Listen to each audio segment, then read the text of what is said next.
Mikhail, where are you going? Someone has to step up and save Lushaka. So why can't it be me, Misha? Please don't go. And if you must, please take me with you.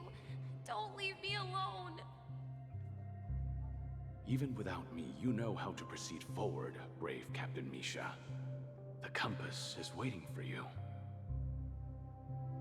Haven't you always wanted to be a better adventurer than me? Now go, board that train and start your journey. Where are you going, Mikhail? I'm going to clean the floor in the parlor car. I've promised the conductor. Wait, first tell me, did you fix this watch? Yeah? I know what it looked like before. Its chain was broken, the back case torn, and the marks on the dial all worn out. How did you manage to fix it? Well, it's hard to explain, but I knew it could be fixed. It's the hands, Mr. Amundsen. Its hands were intact and pointing in the right direction, so I knew there would be a way to fix the rest.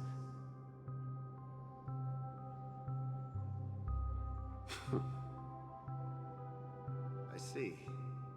You'll work with me from now on. Haven't you always wanted to tinker with this train?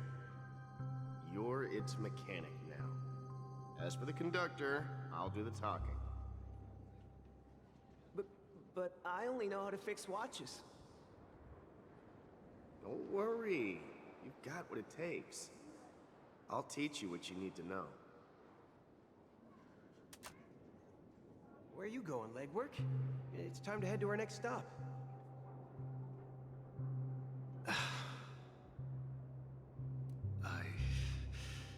I'm staying in Astana with Rosalina and Tiernan. I see. This place reminds you of home. The people of Astana have only achieved a tiny victory and still have a long way to go towards true freedom. Hanunu needs us. Don't worry, not all journeys lead to the stars. Even if I leave the Express, our path of Trailblaze will continue. Yeah. I knew you wouldn't stay on the Express forever. Leave in peace, my friend. And, take this with you. This is Mr. Amundsen's hat. But why? When he departed, he said he would leave it to his best student. Well, I suppose the time has come. Farewell, legwork. Take care of Tiernan and Rosalina. And don't forget to write to us.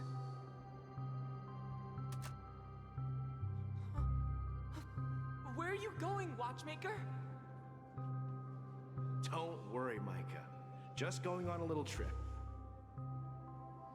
Someone has to be at the forefront of the interstellar frontier, and I'm the only former nameless in Penacony. So why can't it be me? Because you're all we have. Have you forgotten about Tiernan? The cosmos is way more dangerous now. What will happen to Penacony if we lose you too? But what will happen to Penacony if we don't find a way out? Tiernan. How could I ever forget him? I've spent countless sleepless nights asking myself why I didn't go with him back then. We Nameless won't stop. Don't worry, Micah. It's just a matter of getting back to my old profession. Just wait for me to come back. But if, and it's a big if I don't come back in one piece, then you'll become the next watchmaker. Where are you going, old man? Oh, you're here. Answer my question. What are you up to? Relax, Gallagher. I just came up with a great idea. Wanna hear it? Oh, come on. Aren't all your ideas just ways to get yourself killed? I may be blunt here, but you're the last remaining hero in Penacony. If you die too, the secret of Stellaron will go to the grave with you. Yes, I'm afraid there's no way out in Penacony, so I'll have to consider alternatives beyond Asdana. We'll organize a festival using the Watchmaker's legacy as a facade, and send invitations to the entire cosmos to gather people here. So, a desperate struggle against the family? Desperate? Don't we have you here, my friend? This task is challenging, but what hasn't been challenging for us along the way? Well, whatever you do, remember, make sure to send an invitation to the Astral Express. Misha! Where are you going? Oh, it's you, Clocky. Take me to Dreamflux Reef. Last night, I had a long dream about the day we met. I want to write down that dream. Write it down? Why? Oh, so I won't forget it. Do you remember how you got your name, Clocky? Of course! You told me that when you were a kid, you lived in a room full of clocks. Those wall clocks and pocket watches grew up with you and were your best friends. Yes, but what I didn't mention was there's a funny misunderstanding behind it. I was a kid, and there was always a special pocket watch in my memories. It was with my grandpa, guiding him on his sea voyages and leading the way in his every adventure story. I wanted to have a pocket watch like that too. And that's when you appeared in my dreams. Yeah. Every night, we boarded the compass and set sail together. But you know what? It wasn't until the day my grandpa gave it to me that I realized it wasn't a pocket watch at all. It was a compass. So, your name should have been Compassy. And the Watchmaker is just a nameless.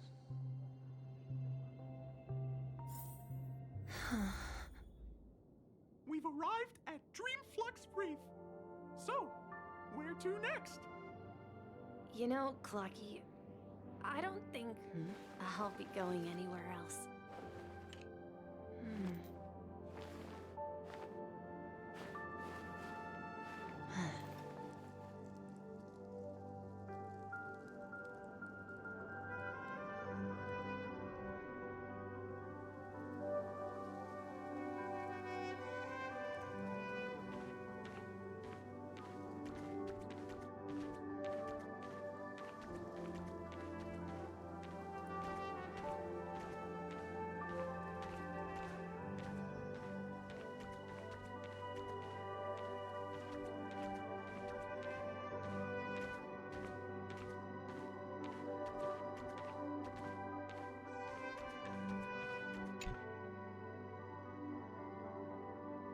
traveled far enough. And it's time for a little break. Oh. So, we'll set out again. When you're rested? No, I'll stay here. And then, this is where it ends. This is... where it ends? What do you mean, Misha? You told me that the trailblazing expedition would never end. Yeah, that's what I said. So now, it's up to you to decide your next destination. My next destination? What's that supposed to be? I've been following you. Misha?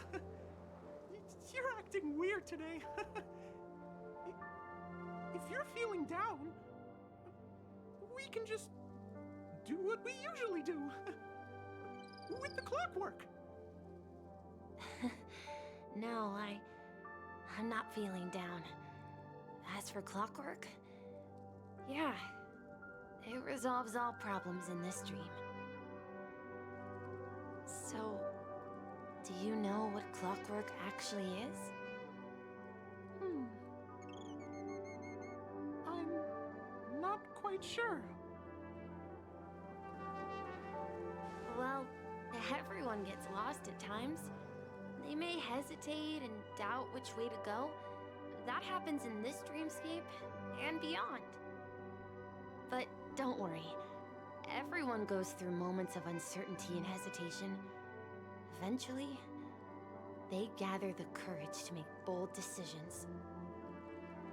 Whether it's calming, happy, angry, or sad, all they need is a little nudge to take that step toward where they truly belong. I'm leaving that little nudge with you, and I hope you'll share it with others. Such is the essence of clockwork, the will of the Trailblaze. Clocky's hands spin around non-stop, indicating confusion, frustration, and weakness. But ultimately, people still need to move forward. Just like your hands, always pointing ahead. This is where my journey ends. From now on, it is your path to walk. Trailblazing means taking paths your predecessors forswore, and venturing even further.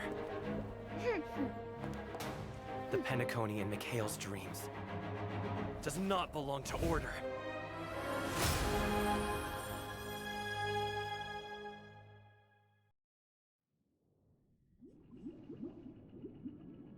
I can't believe that Eon would cast a glance at Penacony at a time like this. Is it because of the resonance from the legacy of the Trailblaze? Or perhaps the bond between you is so strong that it even impresses an Eon? Well, there might be another possibility. Perhaps they want to witness, on behalf of the fallen Eons, who will hold the future of Penacony. If that's the case, on behalf of the Dream Master of Penacony and the 107,336 members of the Oak family, I'm extending a formal invitation to all of you. I'm cordially inviting you all to the Penacony Grand Theater to participate in the upcoming Charmony Festival. And, of course, you won't be in the audience, but on center stage.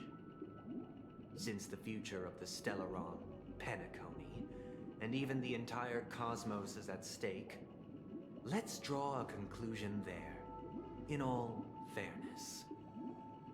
If you truly believe in Akavili's path, then show me their courage and determination.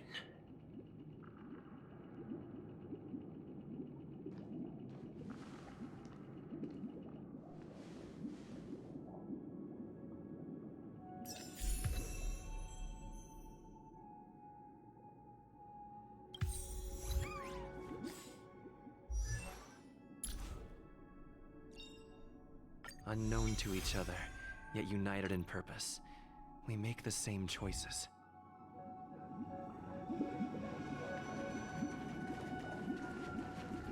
Does that mean he wants to fight us during the Charmony Festival? I'm afraid so. This is weird. Aren't Arc villains usually plotting some dirty conspiracy in the end?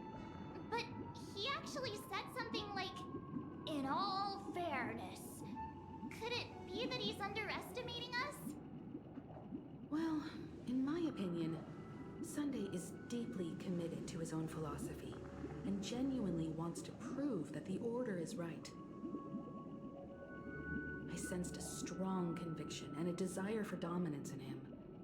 Maybe he won't accept the outcome unless he wins fair and square. That's why he'll give it his all in the upcoming battle.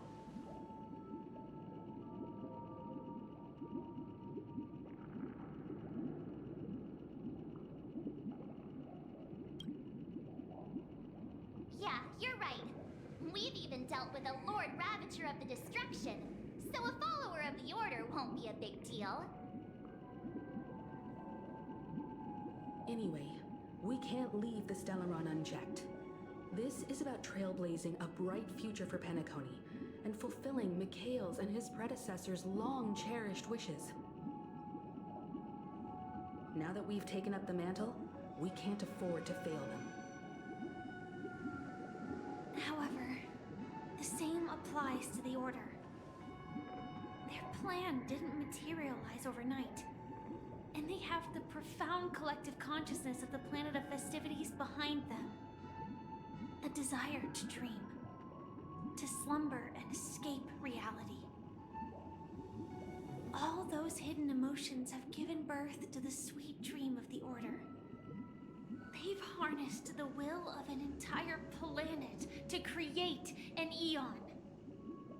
This confrontation is far more complicated than a simple power struggle.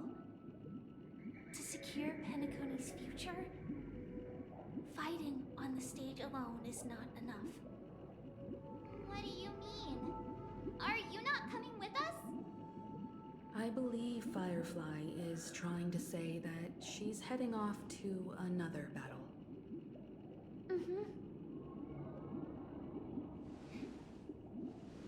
Before I left, the Destiny Slave told me that this journey would bring unforgettable rewards. Even though the script he gave me only had a few lines, I couldn't ignore them. Because one of the lines said, "I'll experience death 3 times in the land of the dreams." 3 times? This can't be serious, right? The first time was a painful death when I was stabbed by the Blade of Dormancy, which led to all subsequent events. The script will always come true, but in a way that will only be revealed when that page is turned. So now I've understood the meaning of my second death. And I am prepared to face it. If all goes well, my efforts will provide crucial support for you. Only by achieving victory in this battle can we secure a future for Penacony. And only then, my third and final death won't come true in the most terrible form. The most terrible form? Does that mean... The true death, where everyone in Penacony loses themselves completely in the eternal sweet dream of the Order. We must do everything we can to prevent that. Have you made up your mind, Firefly? Yes. Otherwise, I wouldn't be here. Thank you again for your assistance for the Astral Express. May we meet again, in reality. Yeah. Farewell, everyone. May your trailblazing expedition never end.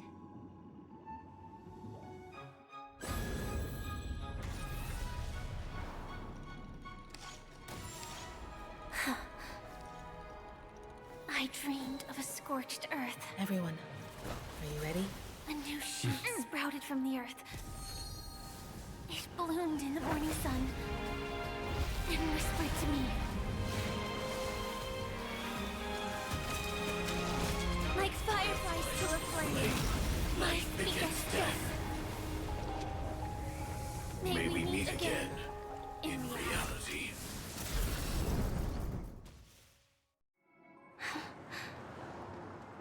After today, Japella's name will disappear from cosmic history, and the Everflame Mansion will take its place. In the not-too-distant future, you'll receive an invitation. That's your next stop. Land of the dreams. Penacony. I hope you find whatever you seek there. Be it answers or salvation. You mean my 3 deaths? Silverwolf told me about it. It's such a shame that it's not part of my script. Well, I want to live. I'm never afraid of death. The opposite of death is eternal life, and that's something I'll never desire. People die, and I am no exception. Death is like a script, a fate that cannot be defied. But that's exactly why we have to choose where we want to rest forever. Do you exist just to perish? Are you not the same, Blade? The end you desire is not one dictated by others. If I were to die now, I would only be a weapon. I believe I should die as a human. Though its definition escapes me, isn't this the answer that ordinary people look for their whole lives? A name that can be carved onto their tombstone. The tombstone that belongs to me once bore the inscription, Glamoth's Iron Cavalry. Then it changed to Stellaron Hunter. But one day, it will bear the name Firefly. And all the brilliance she showed at the end of her life.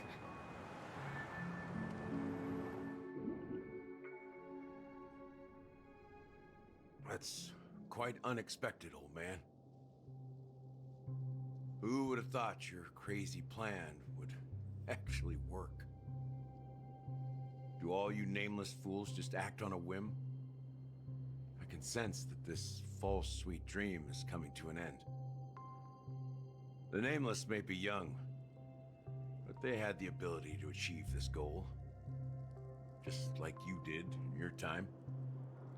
It's a shame you won't be able to see it firsthand. Maybe I won't either. Once something fictional is seen through, it ceases to exist. Yeah, not just those Nameless. Even Mr. Wings is just like you. Stubborn, won't listen or give up, no matter what. Well, fate is unpredictable, I guess. If we weren't bound by those cursed paths, maybe we could have had some good talks. But in the end, we managed to do it. And now we can find solace. Remember how those idiots cursed us? They said, "Go to hell, you worthless traitors." Well, I don't know if they really meant it, but if longing for freedom means going to hell, Then I'll be joining you soon, you fool. Let's get together and have supper again in hell.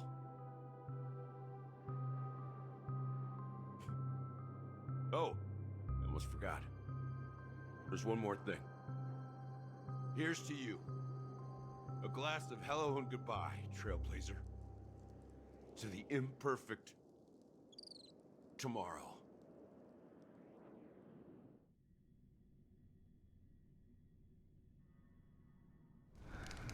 It's warm here, isn't it? You're lucky to have found shelter from the rain. Let alone fresh berries in this desolate place. I was just following the scent of life. It's particularly strong in a place like this. It's a shame these berries don't have much flavor. Seriously? In case you didn't know, this fruit is pretty juicy. The only downside is that when you chew it, it becomes extremely spicy.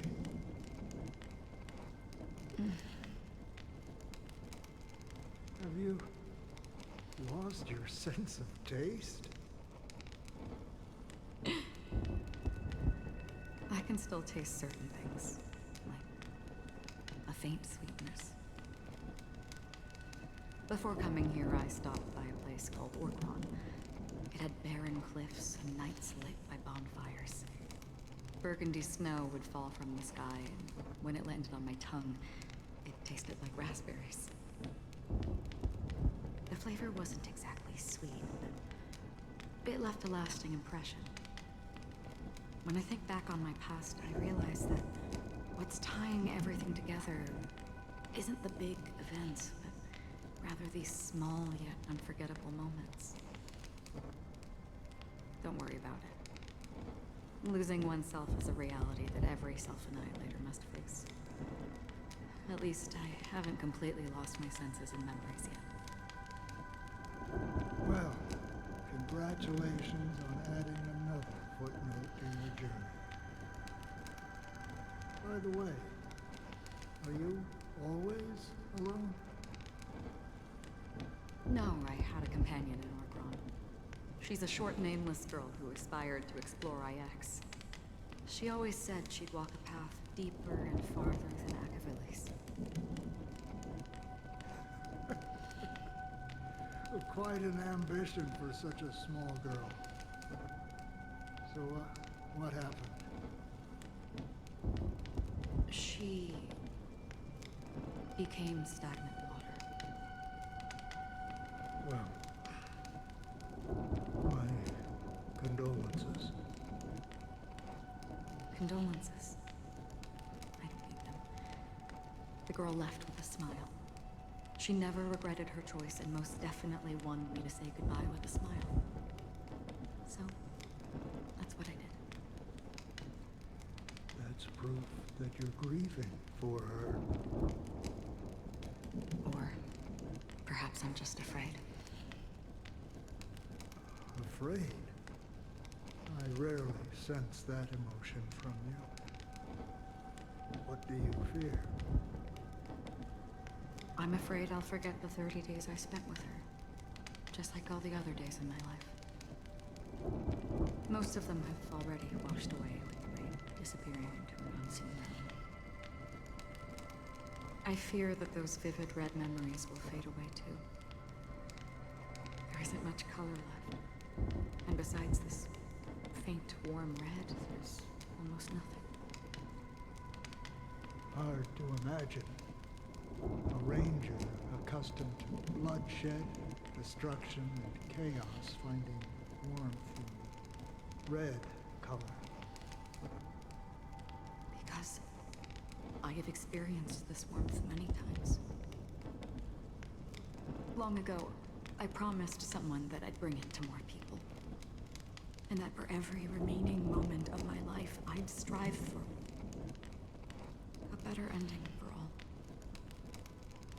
As long as this red color still lingers, I have a chance to fulfill that promise.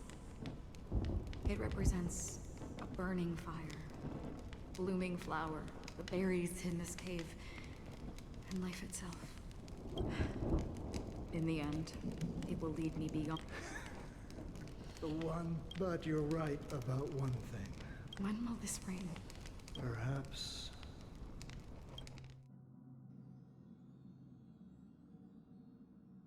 Have you heard of a planet named Biari Scamandros, Don Hung?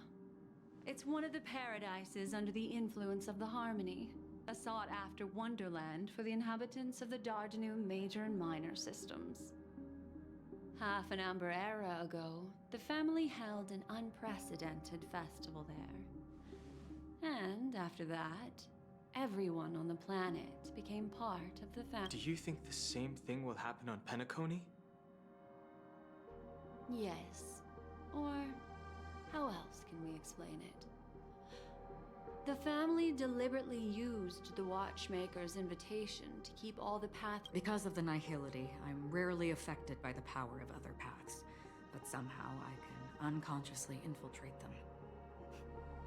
Maybe that's the risk they're trying to avoid. I would disagree. Biari Scamandros is not part of the credit system or connected to the Silver Rail. It's nothing more than a remote civilization sheltered by the Harmony. But Penacony is different. If the family messes with Penacony, that would be like declaring war on almost half of the factions in the cosmos. They have no reason to do that. No, they don't. If they truly serve the Harmony, that is.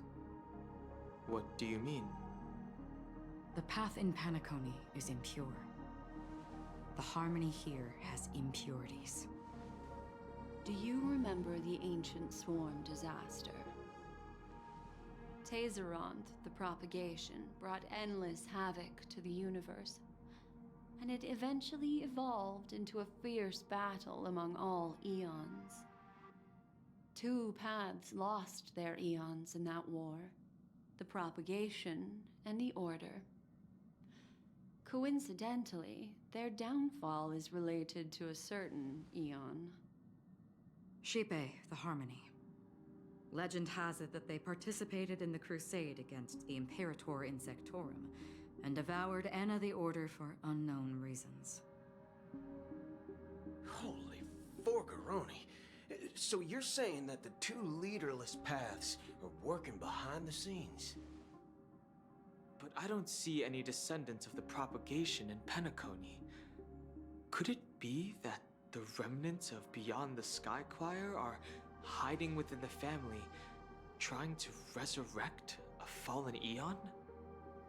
I can't say for sure, but they're definitely planning something for the Charmony Festival.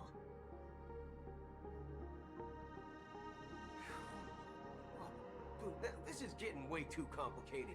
Is this why you want us to leave Astana right away? Are you giving up? The Charmony Festival will start soon. There's one thing that I need to confirm no matter what. A warp jump is the best way to do so. Time is running out. I have another plan.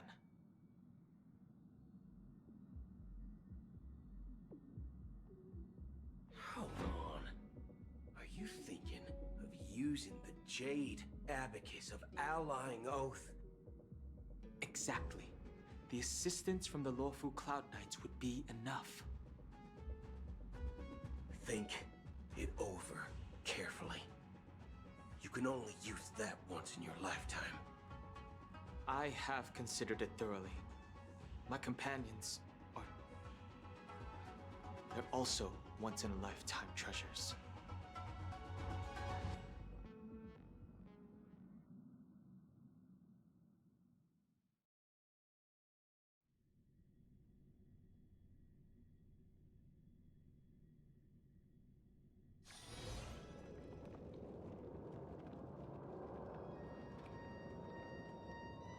Are you the only one here, my child? The Nameless is quite the diplomat. Our secrets have spread like wildfire within the family. And IPC starships are gathering towards Astana. This is a crucial moment for us. So, where is the Chosen One who harmonizes the varied sounds?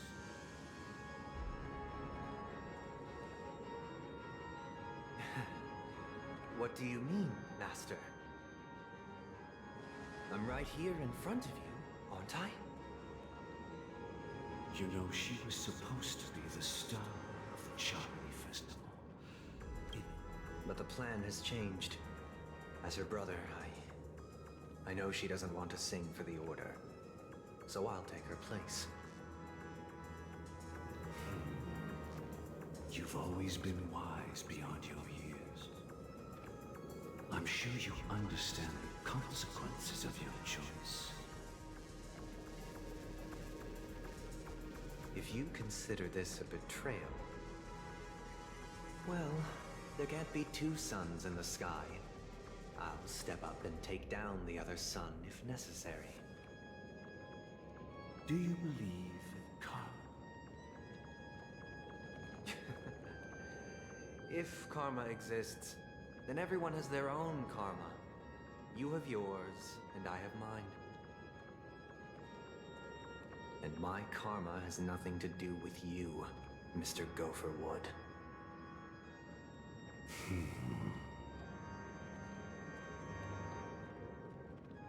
All right.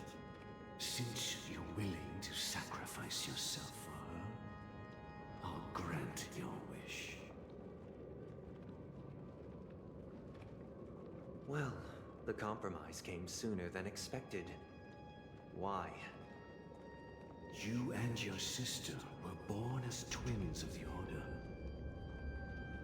And one of you is destined to follow this path to the end.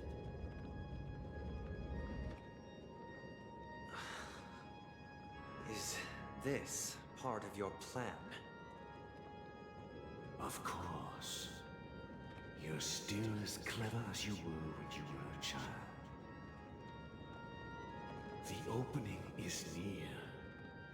Go, my child. Seize the power of the harmony and reveal your karma. I have one final question, Master. Why did you choose to bring the Order to Penacony? Wouldn't it have been better to choose a desperate world instead of a city filled with hope and dreams? Why? It's for justice, my child. If we lose justice in our hearts, we'll make the same mistake as the Harmony did. So, it's not you who manipulates the dreamscape with the Stellaron, but...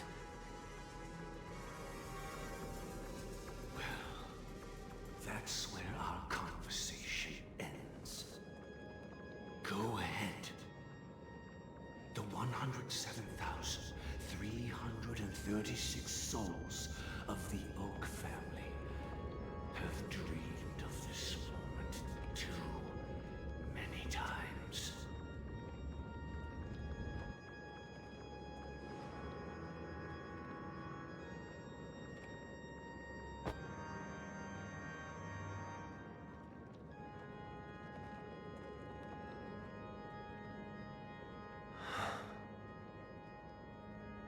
I shall ascend to the heavens, becoming the scorching sun.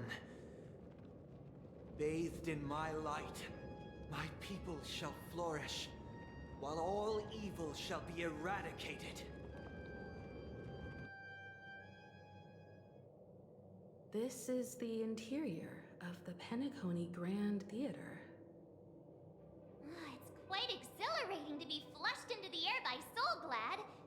But why is the venue still closed when the Charmony Festival is about to start? And not only that, the entire theater is eerily quiet. No audience, no staff. No one around.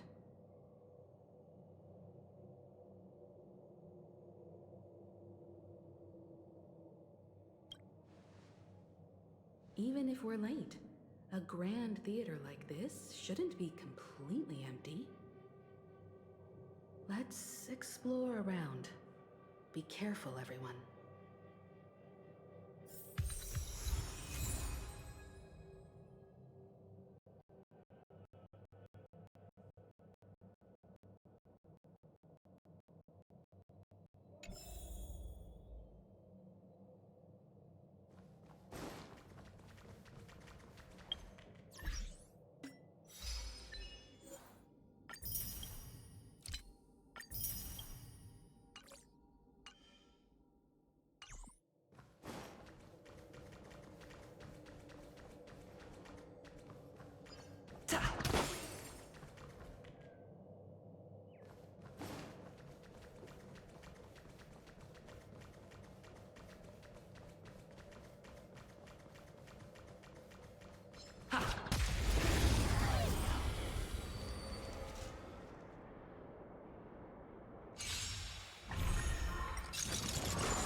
Forged in ice, never falters!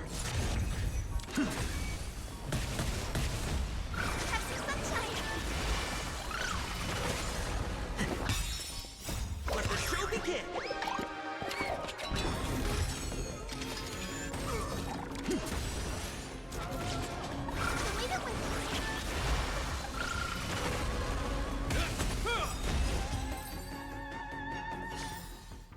Reach the end of the story in your own way.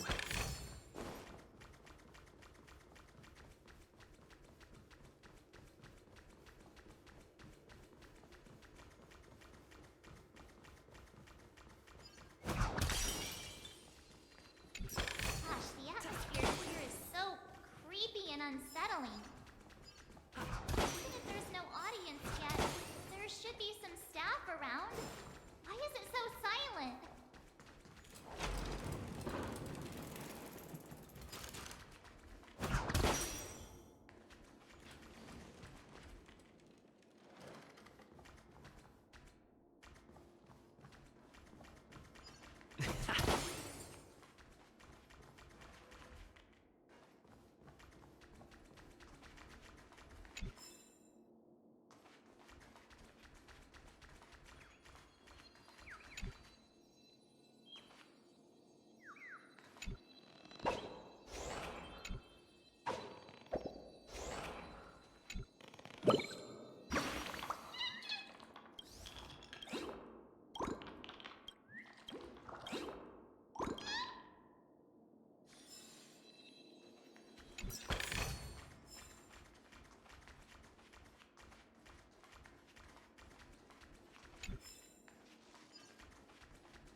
office.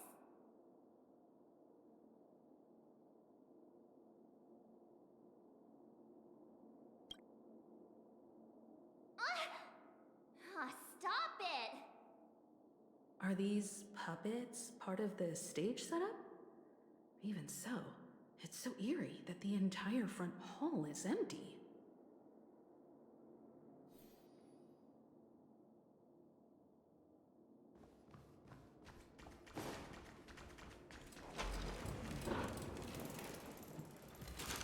Something feels off. We're in the right place, right? There's no other grand theater in the dreamscape. So Sunday's messing with us? He said we'd have a final showdown on the stage, but why is there no one here? My apologies for the delay, March 7th. You scared me. Where are you now? I'm waiting for you behind the curtain.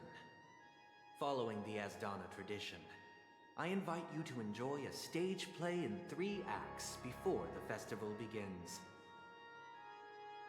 History is a mirror reflecting the universe's true essence.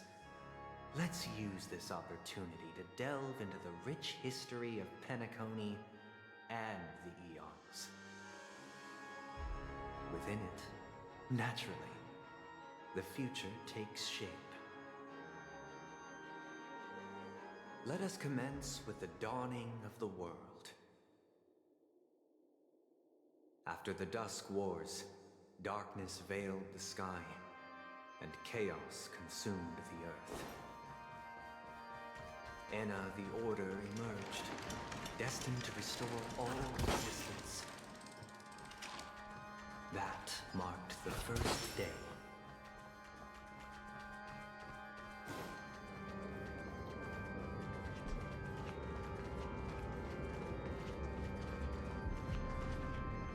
They gathered nebulae and forged them into picks, thus creating a grand lyre with black and white keys.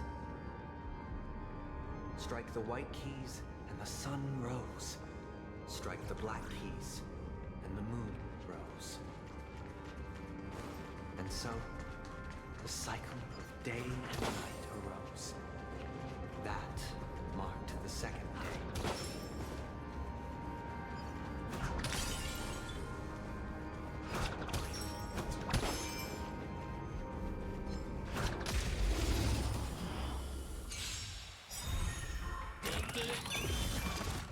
Is that all?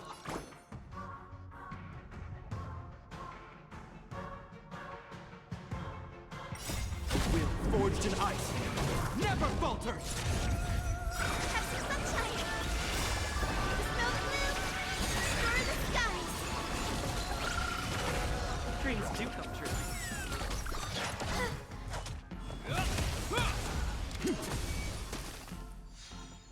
Leave it with me!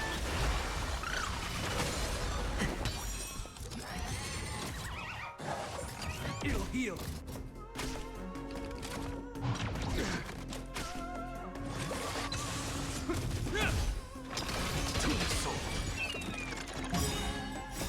Will forged in ice never falters!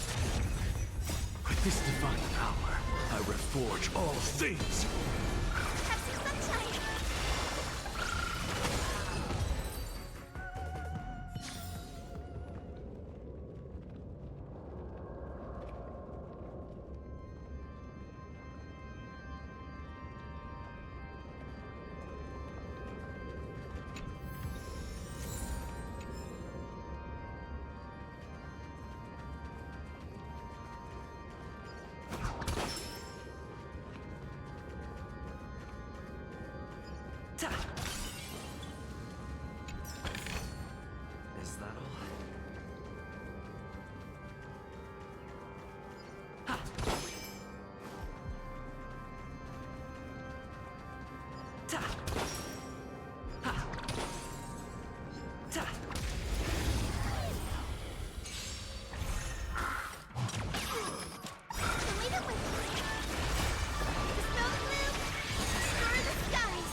never falters! Dreams do come true.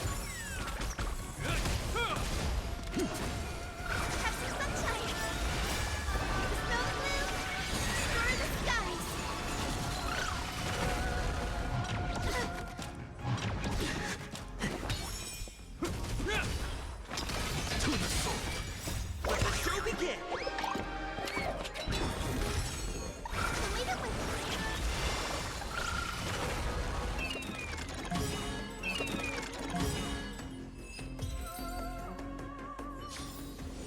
Reach the end of the story in your own way.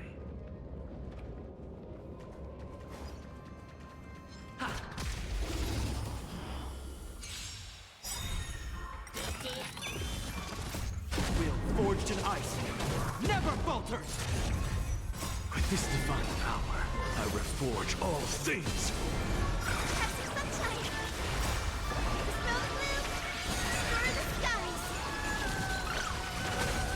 Let's improvise. Insanity!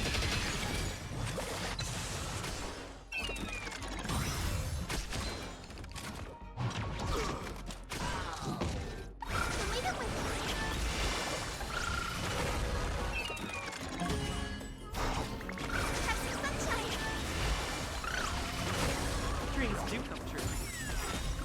Let the show begin!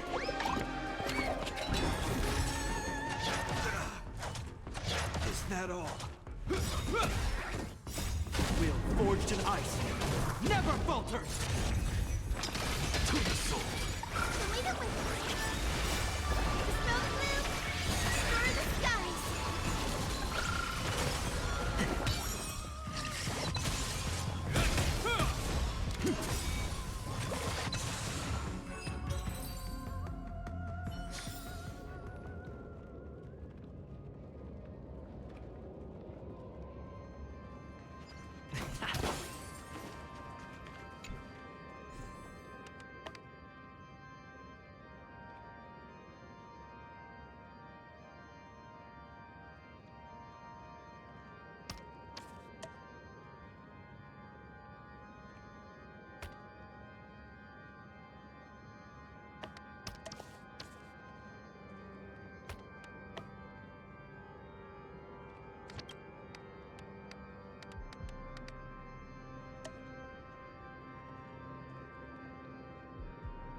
atmosphere here looks similar to Sunday's inner world. Perhaps this so-called stage play is created with his abilities. This act is named Ode to Prisoner. Given the atmosphere here, I believe it's about Penacony's past.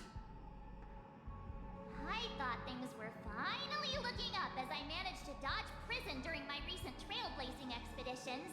But now it looks like I'll be back behind bars again. I genuinely wish to avoid a violent clash with my esteemed guests from afar. Therefore, I've arranged 3 acts before the situation becomes irreparable. Where shall we start? Well, let's start with the time when Penacony was...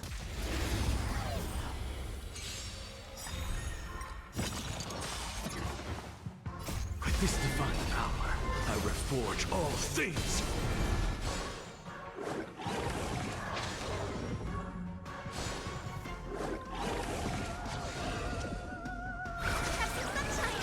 Dreams do come true. Insanity! To the soul! Where shall we start our narrative?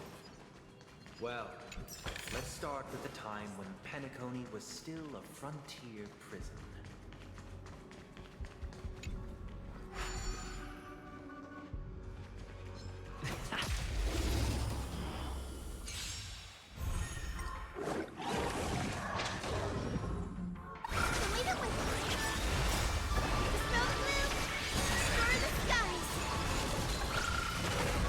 Let's improvise. Let the show begin!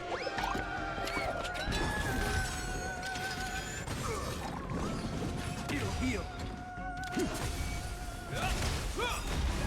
The wheel forged in ice never falters!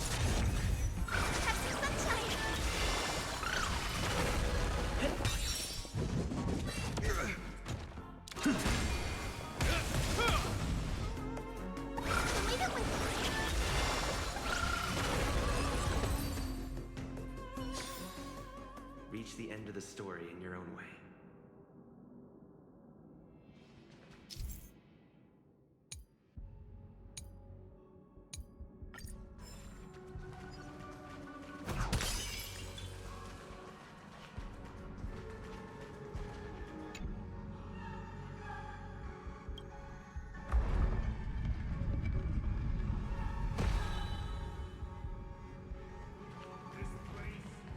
In 2147 AE, a prisoner named Hanun ignited a struggle for liberty and emerged triumphant. IPC referred to it as the War of the Frontier, while the Asdanians dubbed it the War of Independence.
It's true that Hanunu was a legendary hero, but it must be acknowledged that while he bestowed freedom upon the prisoners, he didn't grant them the truth of the 3 nameless states.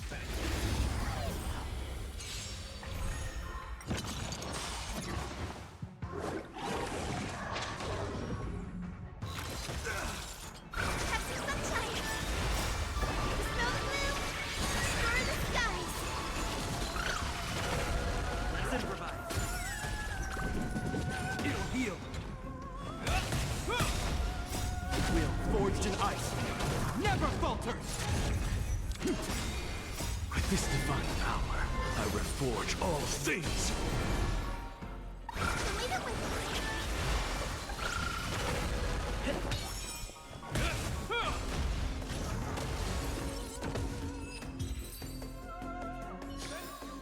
Staying here, honorable travelers. However, The three nameless stayed on the planet, endeavoring to spread the tenets of Trailblaze throughout the frontier prison. Alas, their efforts proved futile.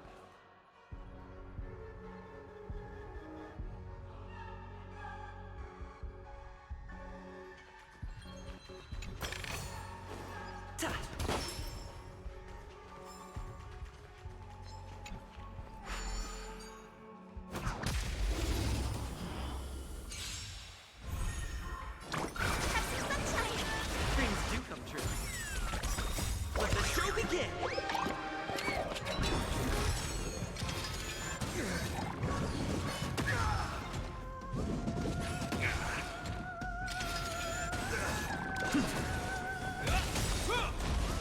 A will forged in ice never falters! Leave it with Smell the blue? Explore the skies!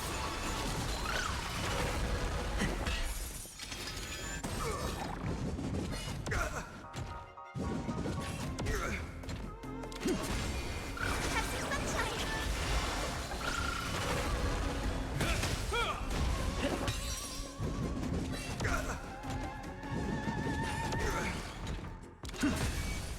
Leave it with Let's improvise. Will forged in ice never falters!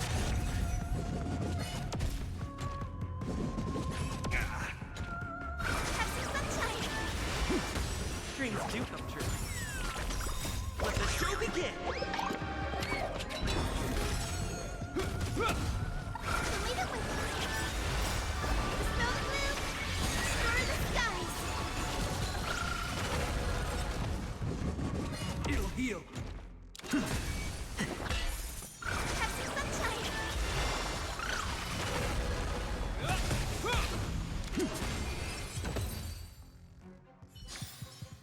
Reach the end of the story in your own way.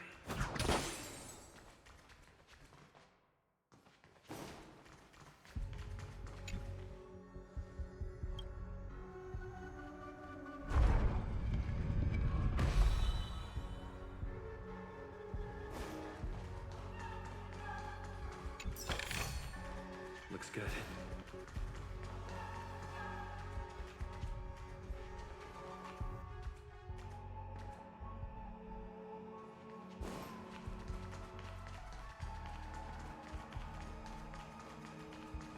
thank you for staying here, honorable travelers.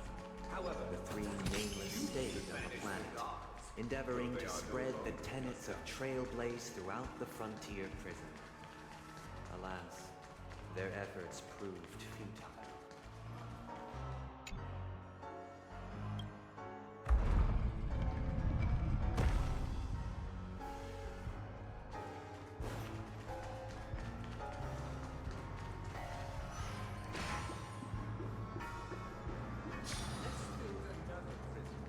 Once again, as Donna was engulfed in war, this time the enemies originating from within.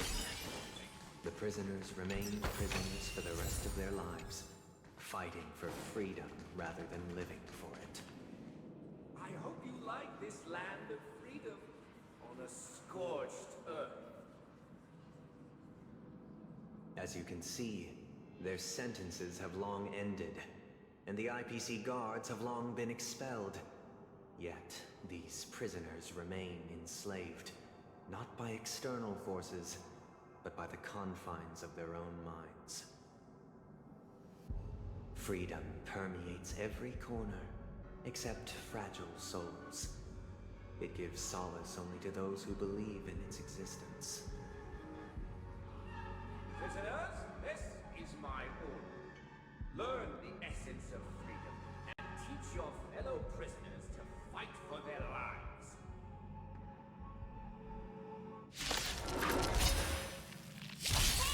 Why did we have to fight villains playing the show?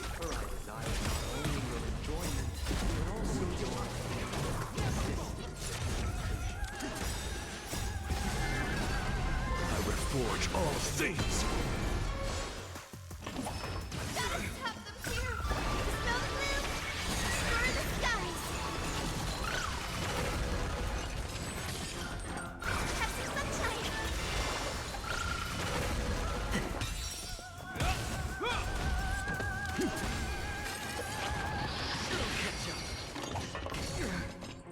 Leave it with me! Let the show begin!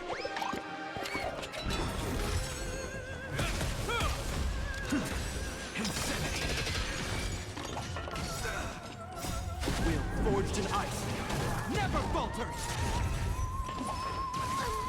Have some sunshine!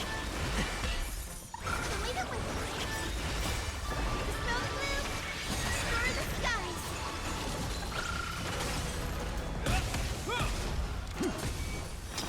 To the soul, with this divine power, I reforge all things!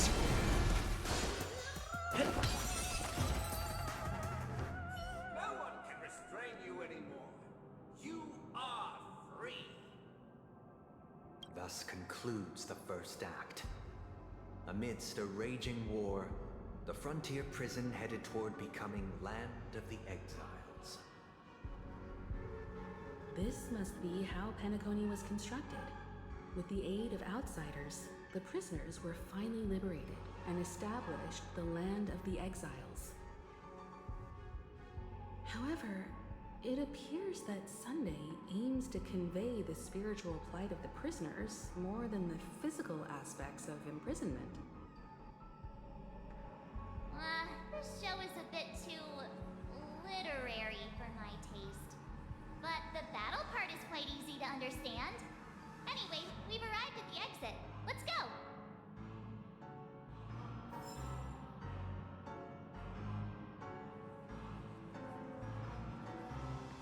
These puppets. Where are they guiding us this time?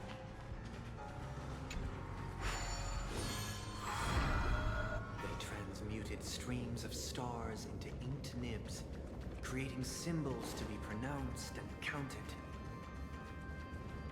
They molded stardust into flowing rivers, assigning the righteous upstream and the unjust downstream. Thus, all things were marked, and the world learned to discern between good and evil. That marked the third and fourth days.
forged in ice never falters!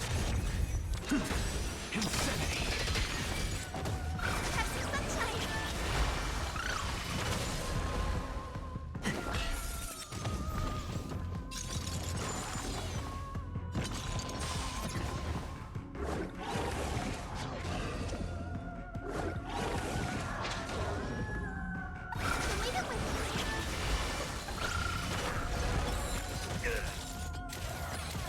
Dreams do come true.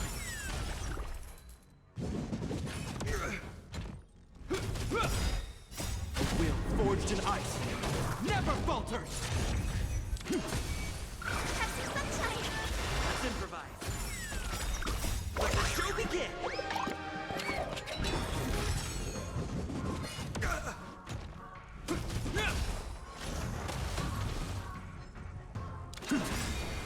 With this divine power, I reforge all things!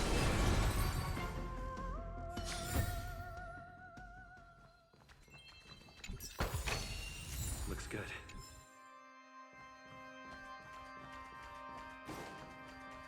Ha! Ta!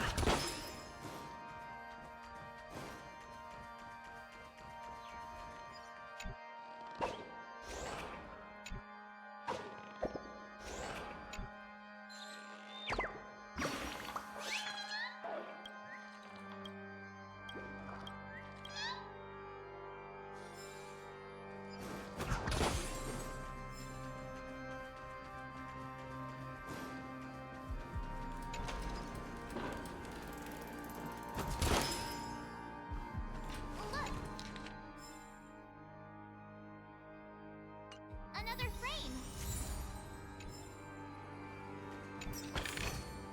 Is that all?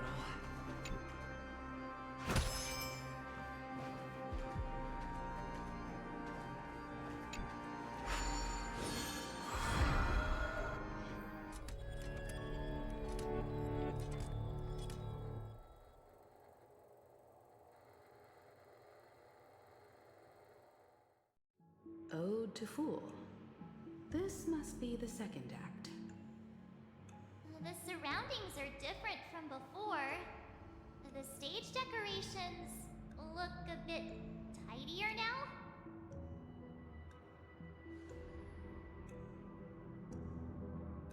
Behold the ensuing tale, a struggle for power. Penacony witnessed the ascent of the 7 major lineages: tree, grass,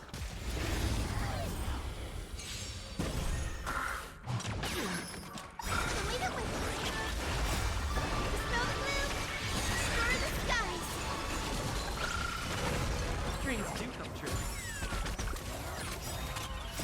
Will forged in ice never falters!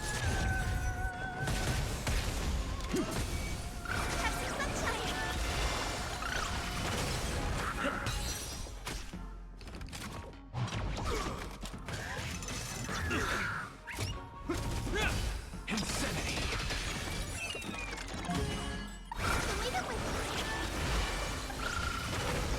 Let's improvise.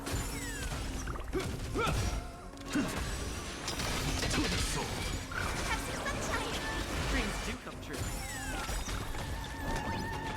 Let the show begin!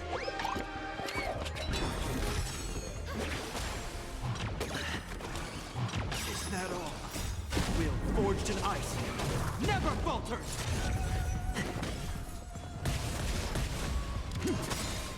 With this divine power, I reforge all things!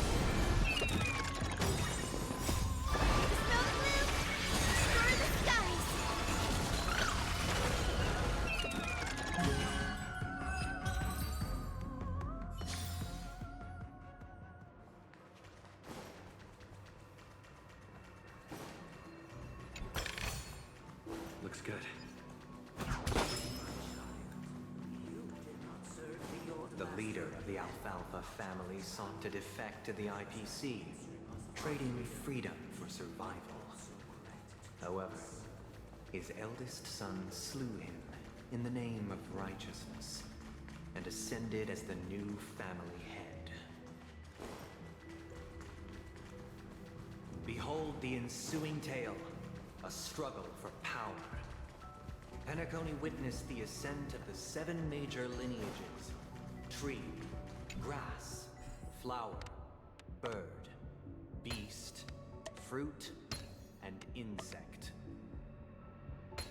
Peace never truly graced Land of the Exiles. The history in this era is rich and intricate, so please allow me to present it in allegorical form.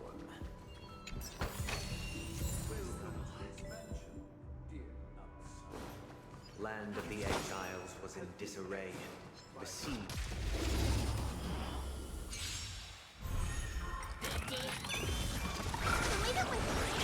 Let's improvise. Let the show begin!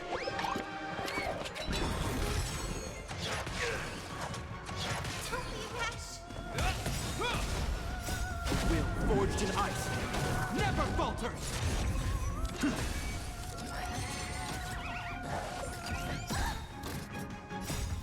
Snow blue, stir the skies. I have it under control. Have some sunshine.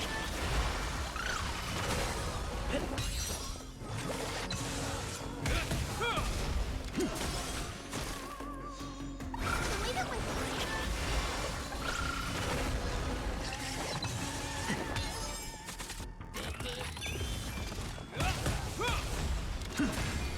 Have some sunshine. Leave it with me. Snow blue, stir the skies.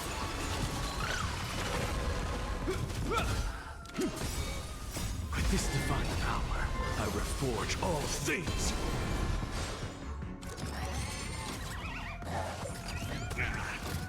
Dreams do come true. Let the show begin! Have some sunshine. Will forged in ice never falters! Is that all?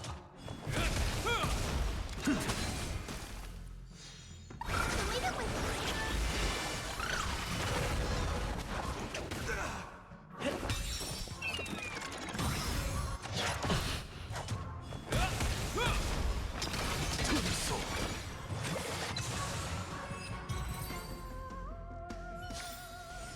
Reach the end of the story in your own way.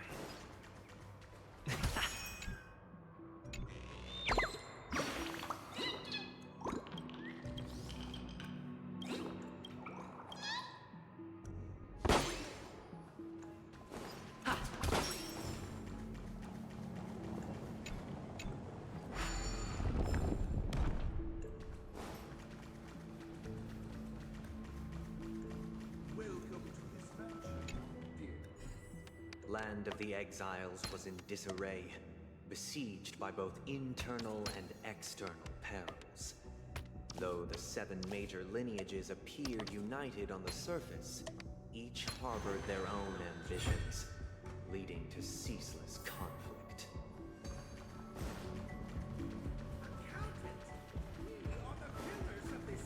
The Black Plum family was the first to fall.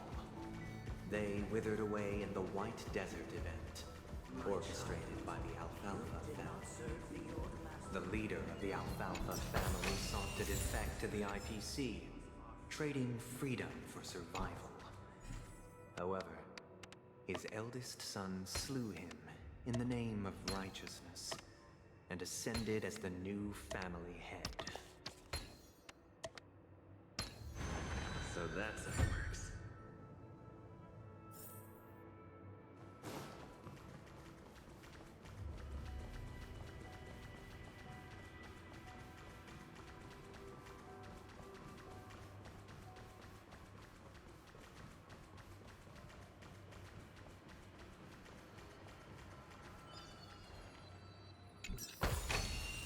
Is that all?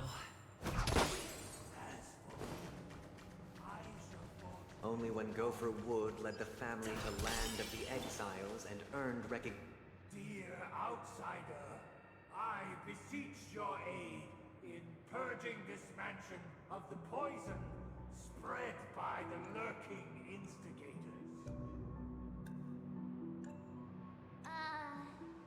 You want us to help you? What do you need? I wish they could regain their reason and cast away the shackles of hypocrisy. This is the second act. Looks like it's about Penacony's journey to becoming the land of the dreams, during which the family plays a crucial role. But this new master seems like a bad guy to me, don't you think? Perhaps this is the truth Sunday is trying to express, if you read between the lines. The Harmony changed Penacony just as the guards once did.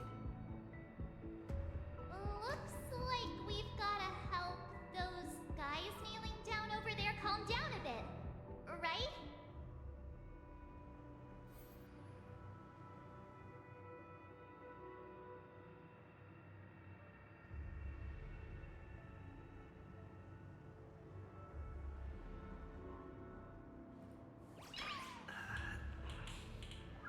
Nice.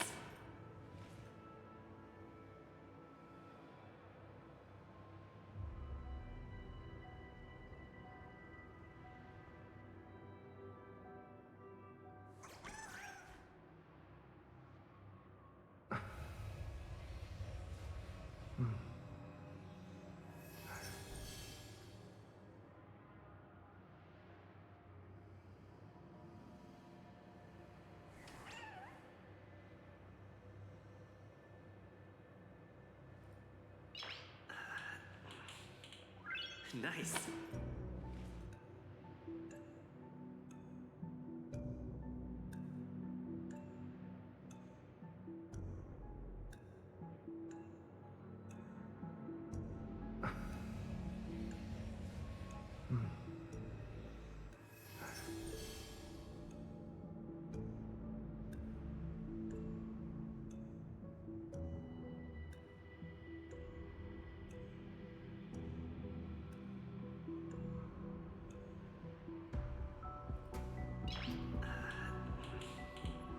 Nice.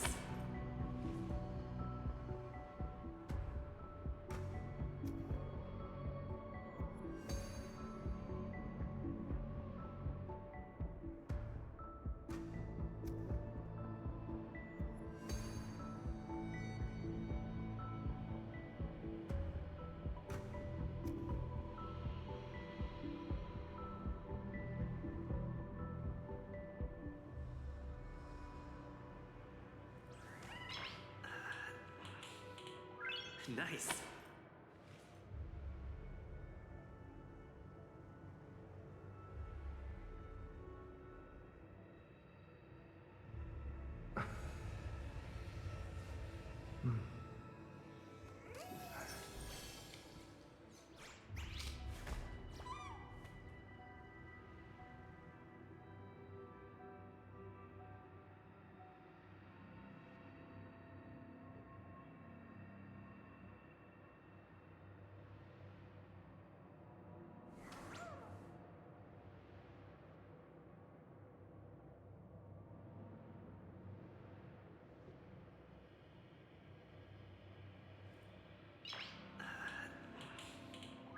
Nice.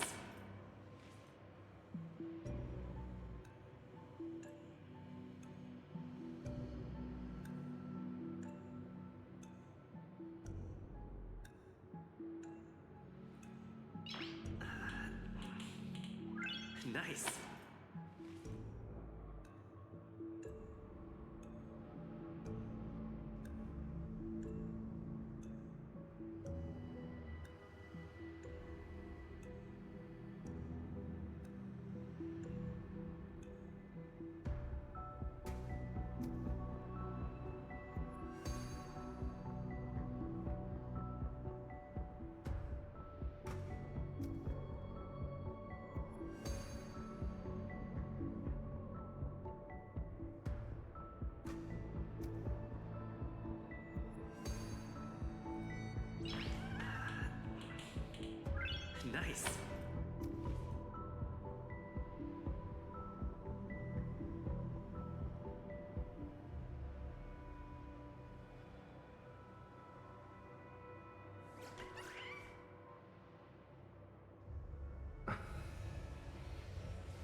Nice.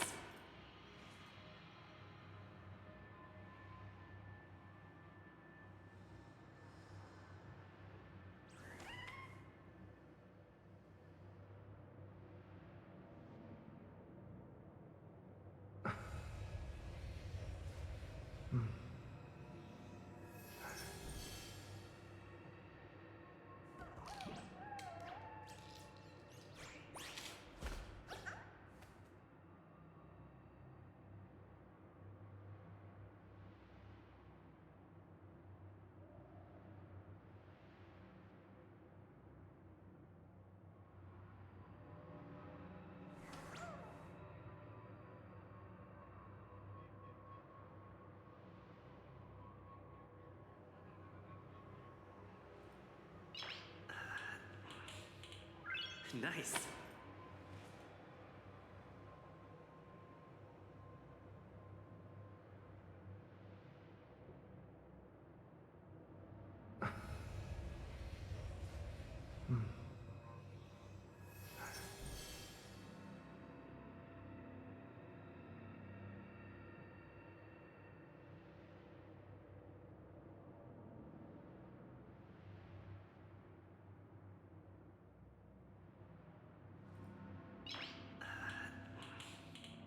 Nice.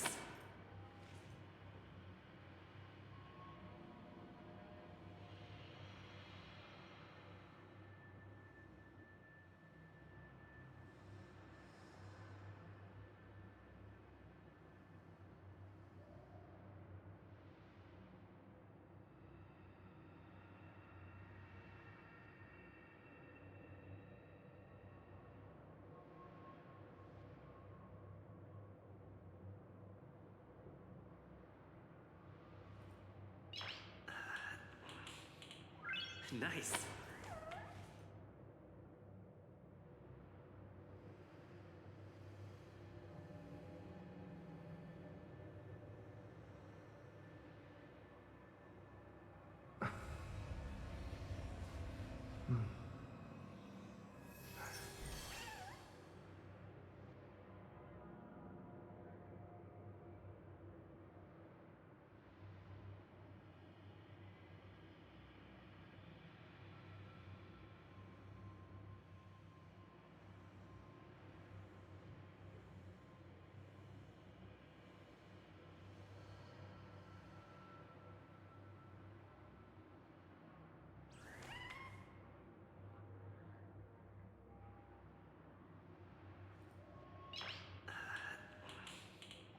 Nice.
Nice.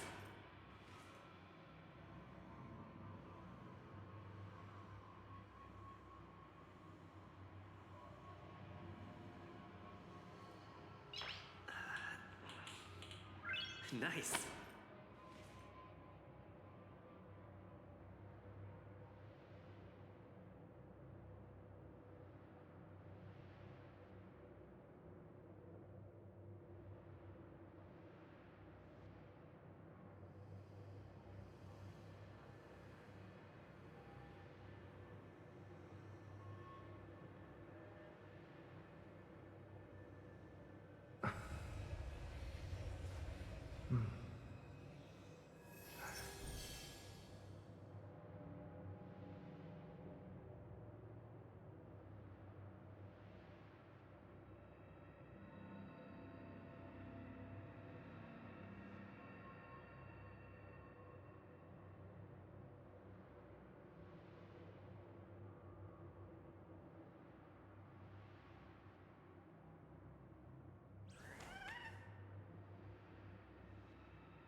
Nice.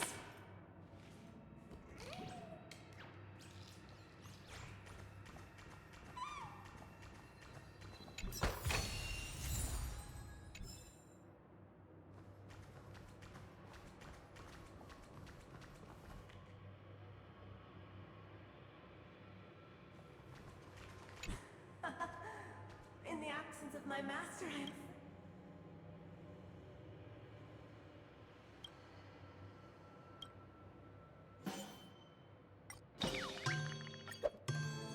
I shall sing for my new master, just as their master. Oh, you will return in due course.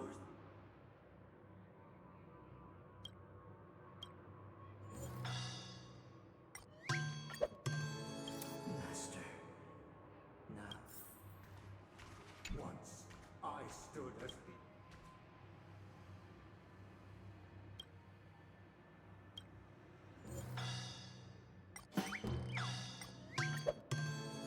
My former master has long departed.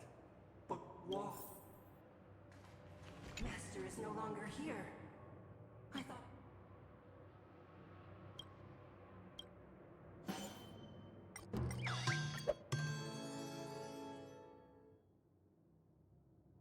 Master is no longer here. Either I shall be my own.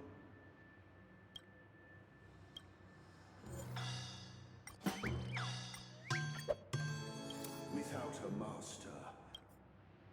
Thank you, dear outsiders. My servants have regained their sanity. Heed me, one and all. Your former master shall not return. It is through righteousness and unwavering support for one another that we shall attain true perfection. Cast aside the veils of hypocrisy and embrace one another. Get ready. Looks like another fight is about to begin.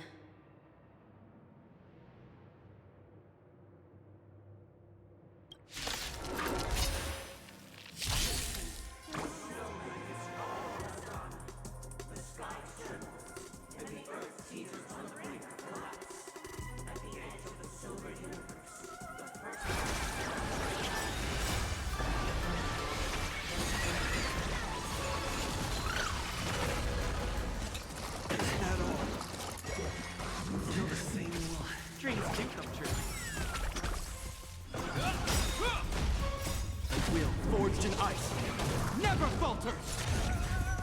Let the show begin!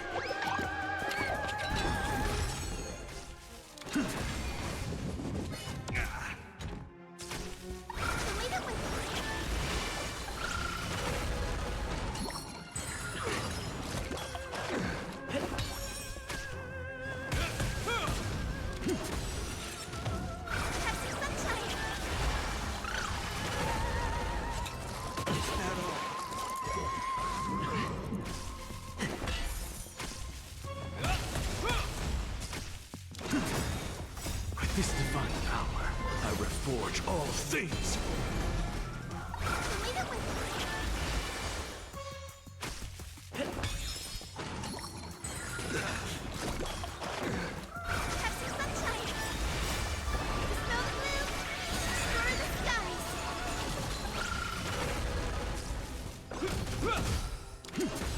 Insanity! Let's improvise.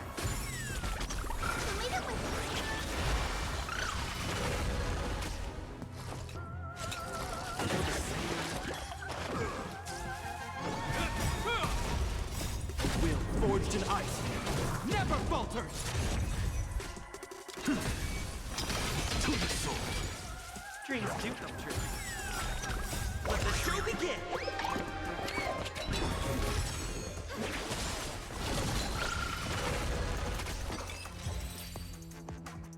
Alas, they remain but slaves till the very end, with the illusion of freedom. Thus concludes the second act. Amidst an illusory harmony, Land of the Exiles charted its course toward becoming the planet of festivities. This is how Penacony fell under the family's control. Since the arrival of the Harmony, the Land of the Exiles has undergone dramatic changes, not all of which have proven beneficial. This guy really loves dramatic scenes. Bet he comes from a whole lineage of stage performers.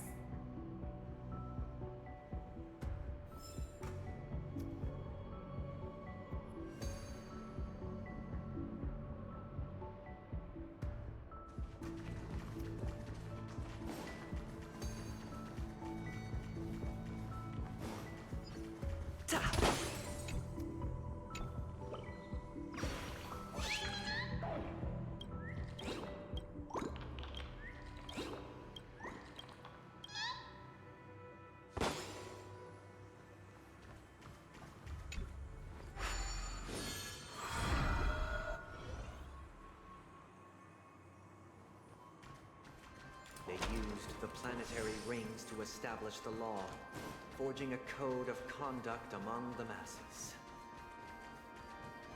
A grand lyre with black and white keys served as an instrument, while symbols of articulation and numerical notation took the form of musical notes. The downward flowing river became a melody, and the canon of law dictated the form. Thus, all mortals found their unique place within this symphony. That marked the 5th and 6th days.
Forged in ice, never falters! With this divine power, I reforge all things!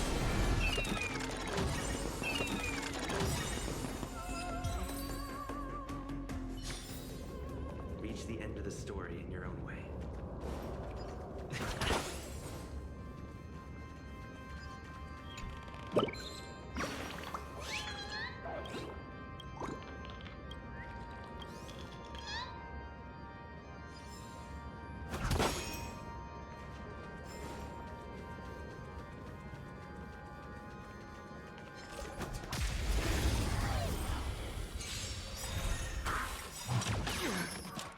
Let the show begin! Isn't that all? Leave it with me. Snow blue, stir the skies.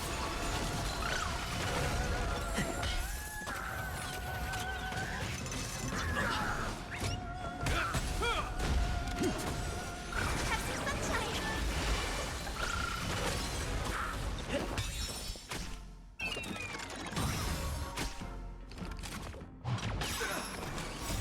Will forged in ice, never falters! Catch up. Insanity! Leave it with me. Dreams do come true.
falters!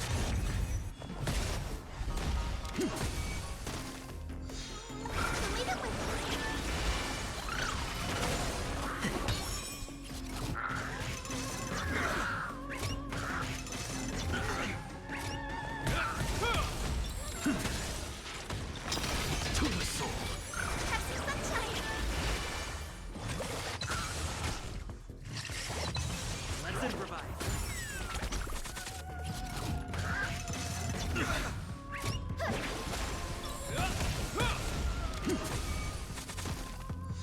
Dreams do come true. Reach the end of the story in your own way.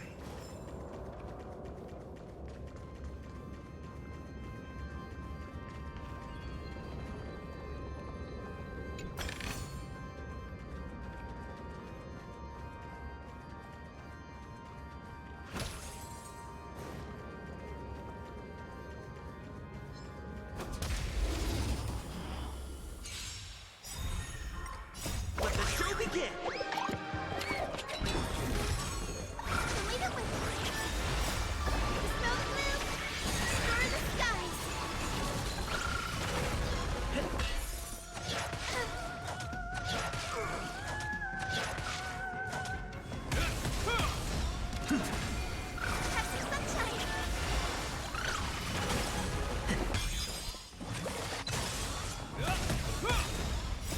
Will forged in ice never falters!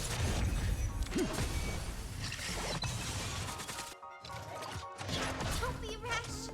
Leave it with Let's improvise. Insanity!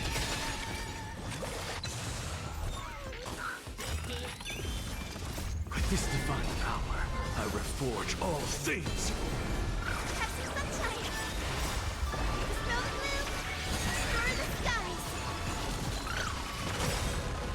Let the show begin!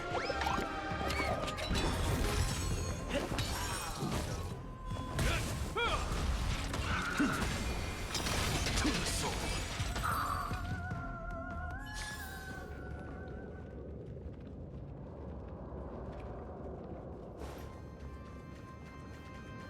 This guy is really into these puppets.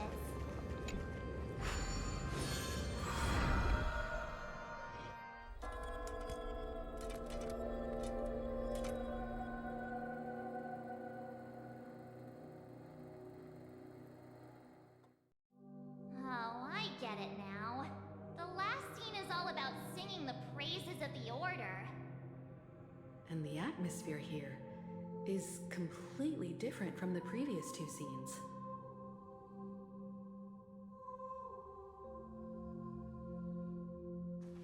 This is the concluding act of this play. I have showcased the past and...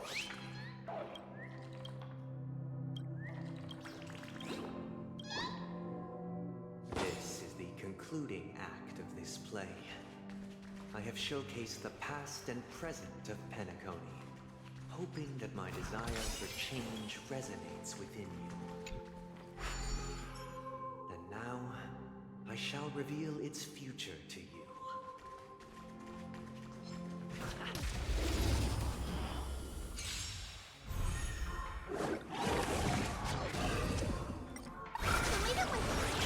Dreams do come true.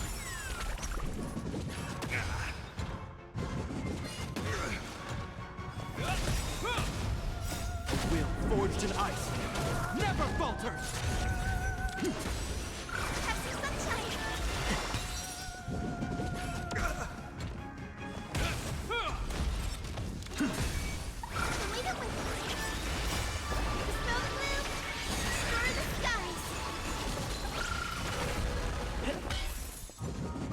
It'll heal! Let the show begin!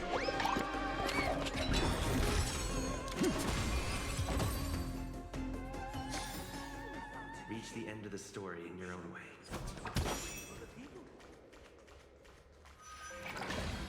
The people matter.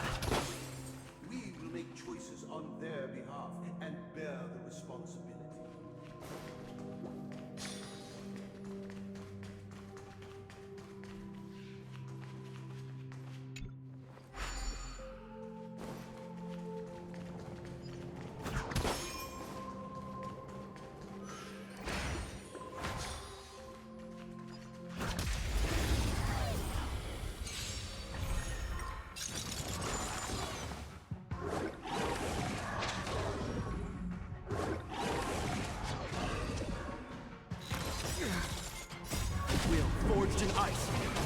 never falters!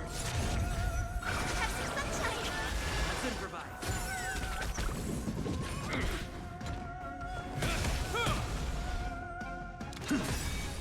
With this divine power, I reforge all things!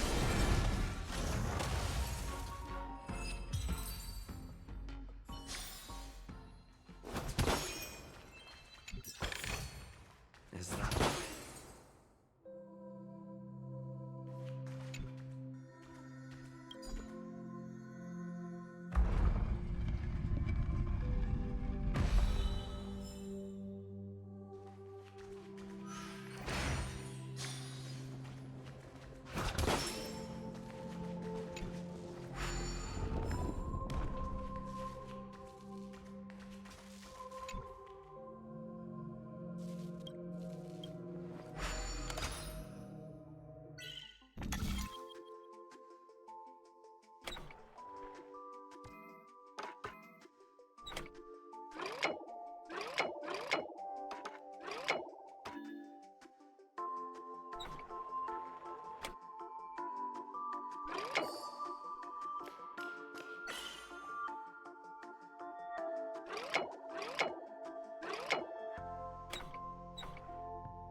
Forged in ice, never falters!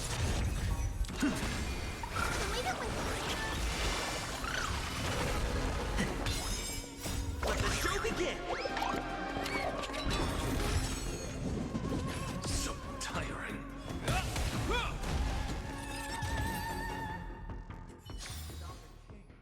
Who shall protect the weak and stand against the mighty? We shall support one another, protecting the weak and standing against the mighty.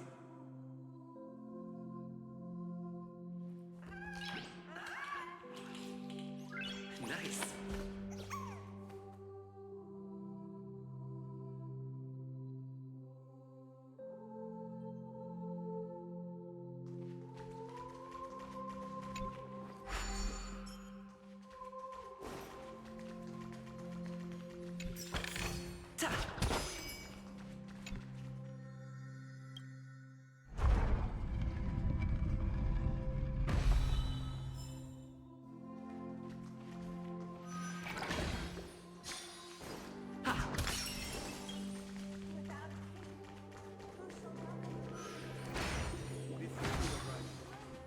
Everything followed its natural. Have some sunshine! Smell the blue! Explore the skies! Let's improvise.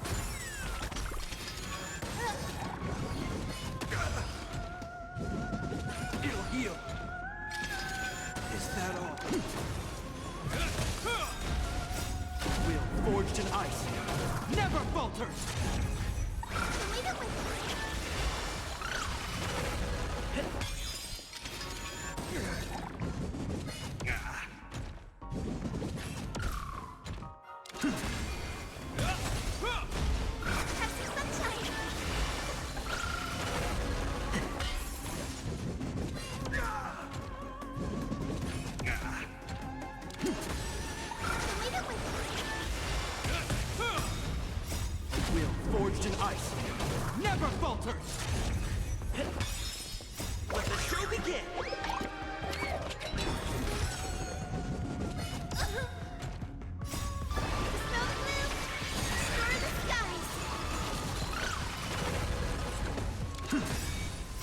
this divine power, I reforge all things!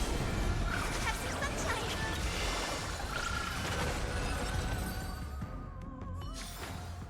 Reach the end of the story in your own way.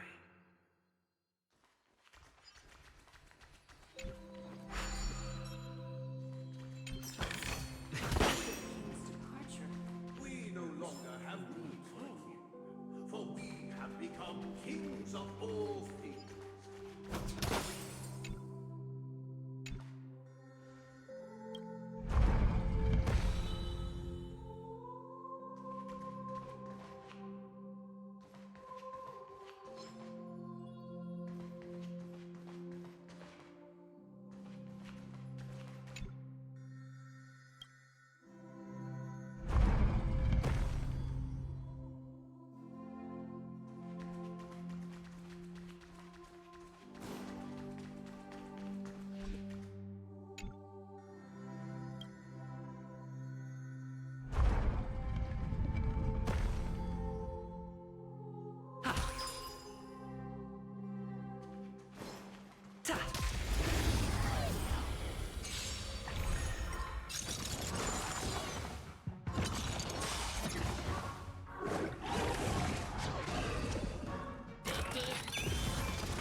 Is that all?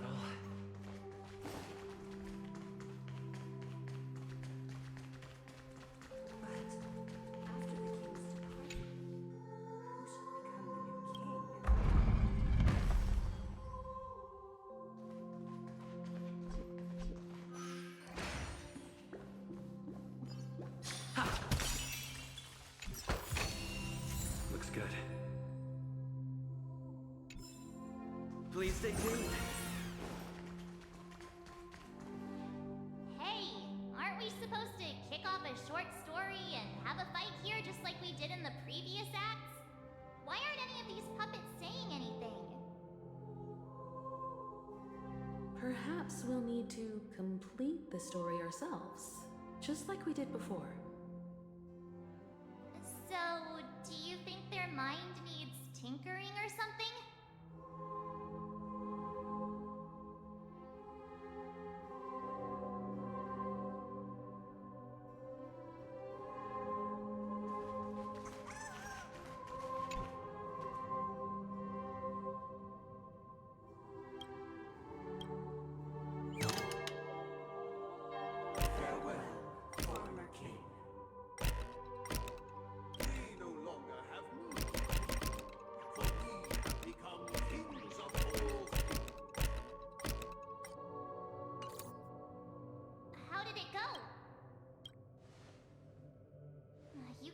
Change them?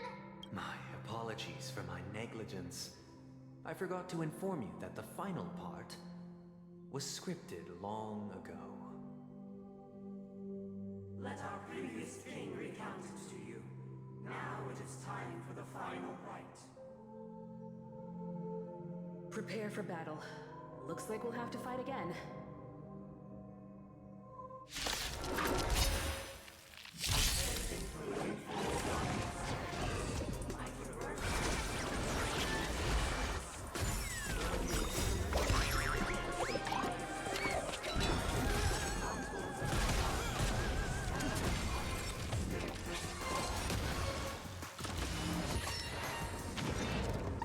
Snow the blue! Destroy the sky!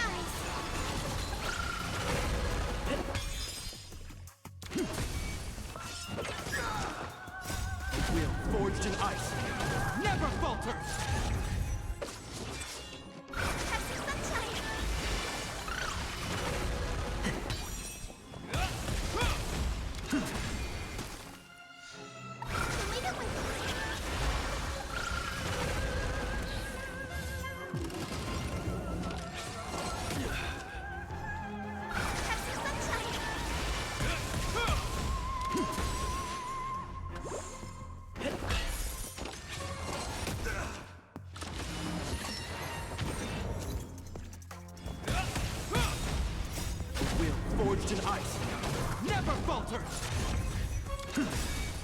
With this divine power, I reforge all things! Dreams do come true.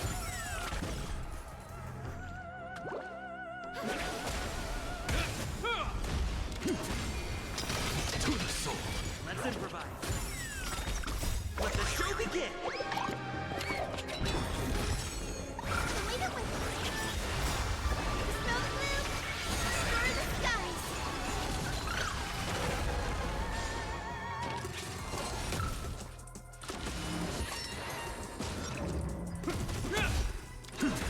Insanity! Dreams do come true. Have some sunshine.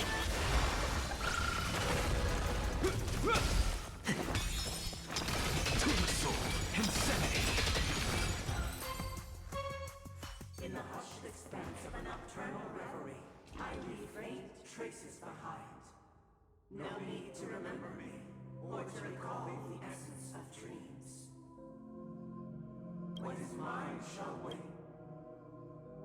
This is the final scene. It's much more straightforward. He wants to expel the Harmony and establish an empire based on the Order. Let's go. Once this stage play concludes, it'll be time for the main event, the Charmony Festival.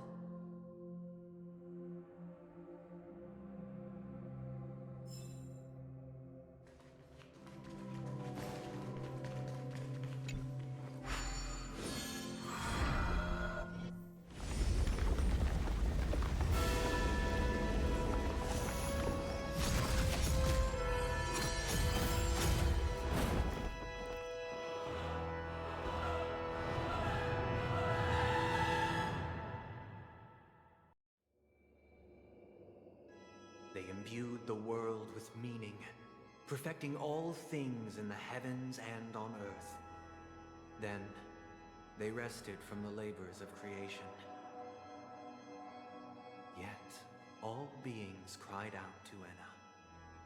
Under the banner of the Order, you have defined all things in the cosmos. But this made us realize that we are but puppets in your hands. Thus, on that day, all beings united and cast the Eon into the abyss of oblivion. This Grand Theater looks totally different. Is this the power of the Order? Everyone, get ready. This could be a tough battle.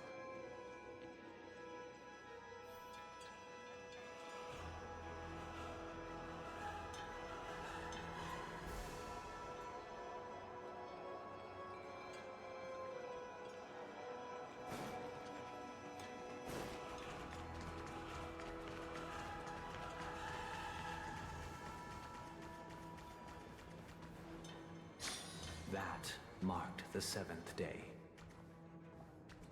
Cheers and chants reverberated in the mist.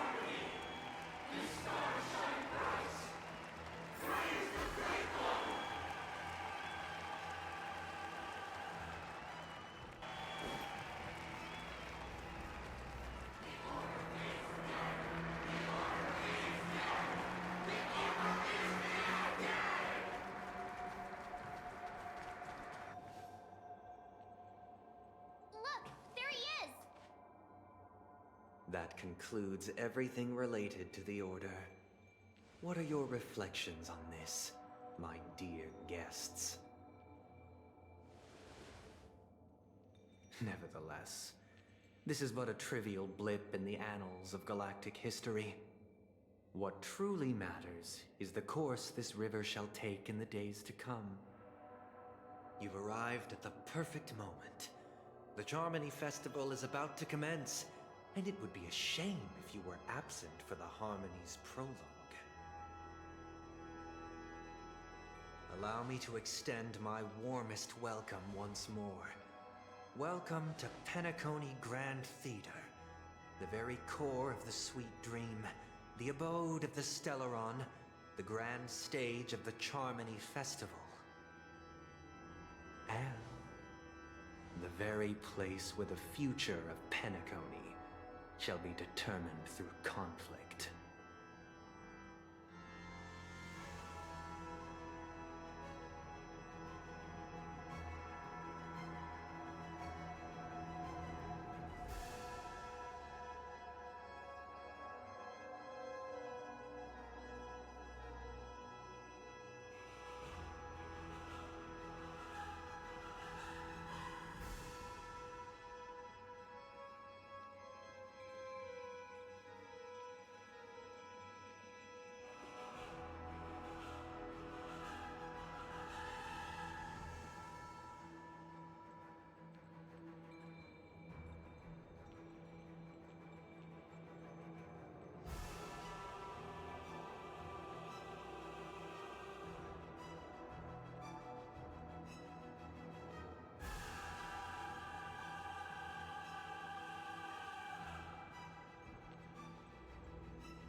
Because our shared goals give equal weight to the beliefs we strive for.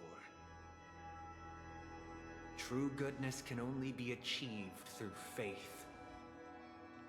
Allow me to point out that falling into a permanent slumber is not happiness, especially when those people are driven by someone else's will in their sleep. Do you still believe that the Order only seeks to control the universe as their puppet, Himiko? No matter how perfect your vision of paradise may be, a cage remains a cage. People will never achieve true happiness in a world like that. They would just be toys for the Eon.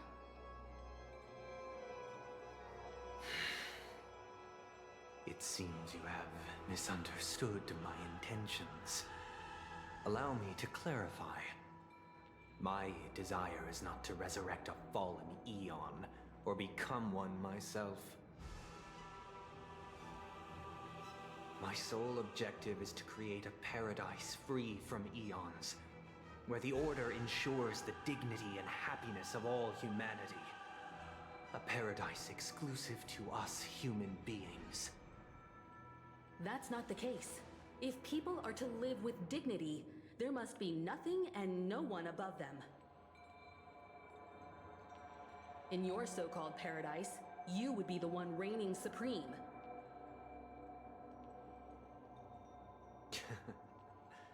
Looks like we won't be able to convince each other. Now that our conflict has been destined, let's unveil our paths and reveal to the universe the true path.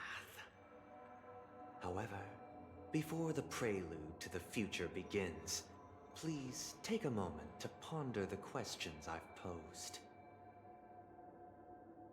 Is darkness equal to daylight? Are sinners equal to the righteous?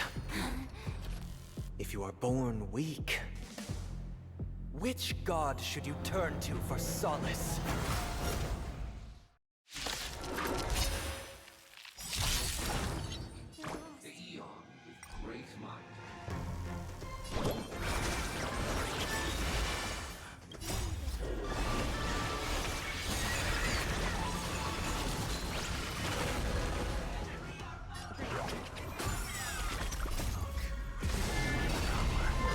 Forge all things!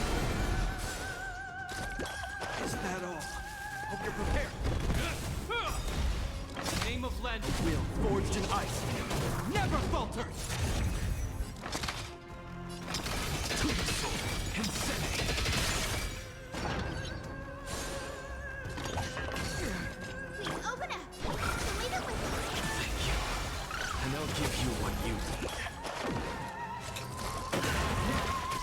Did the rhythm get messed up? The mood is set. Let the show begin!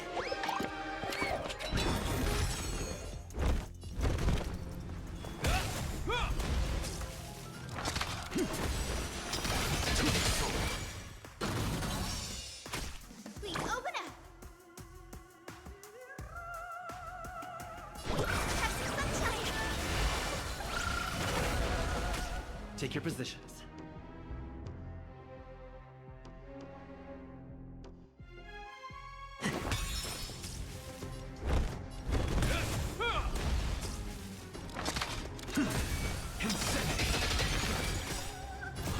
This divine power, I reforge all things. Let's improvise.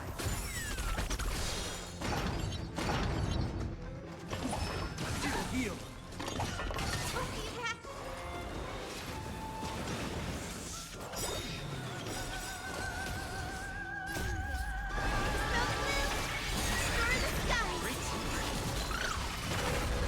Name of land and will, forged in ice, never falters!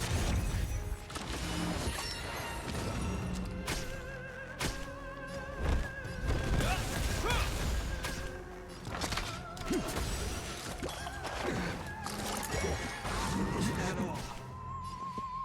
Dreams do come true.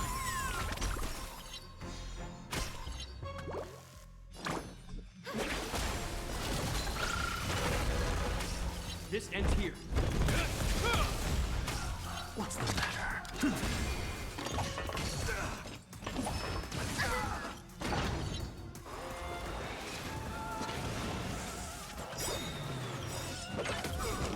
The mood is set. Let the show begin! In the name of land and will, forged in ice, never falters! Stay in step. Let's improvise.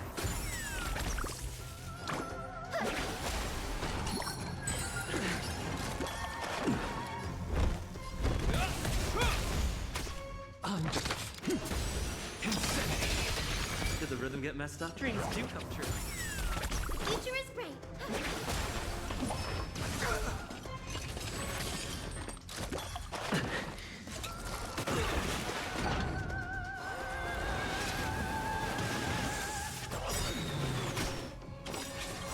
Is that all? Mavis. Snow blue. Stir the skies. Look, with this divine power, I reforge all things. This ends here. What's the matter? To the soul. Did the rhythm get messed up? Let's improvise. The mood is set. Let the show begin!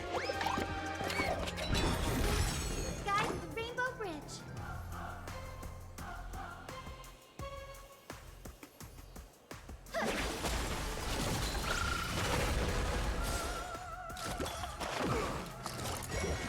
Is that all?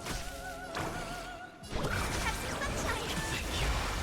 And I'll give you what you need. Hope you're prepared. Will forged in ice, never falters! Take your positions. Dreams do come true. Something out of nothing. Insanity. The future is bright. So leave it with me. Thank you. And I'll give you what you need. This ends here. I'm just a frail. To the soul.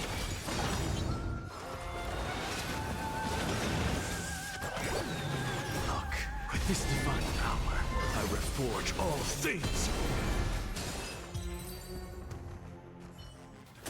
I already know your decision. I now permit you to gaze into the sun.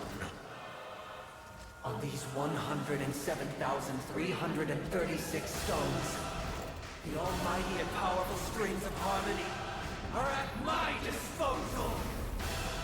The supreme tuner, harmonious choir, Dominicus!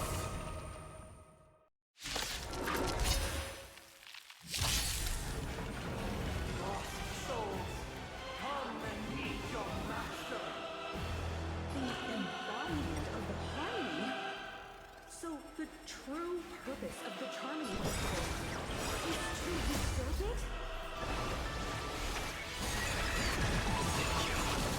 And I'll give you what you need. Keep up with me. Listen up.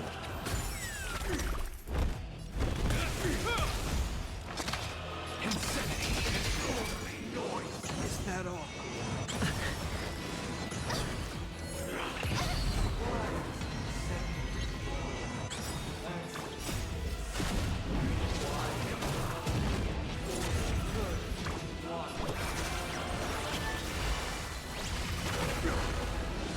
Is that all? I'll take the lead.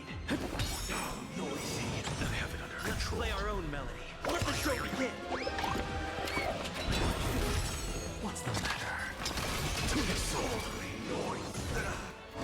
Neither side controls discord. The future is bright. Have some sunshine.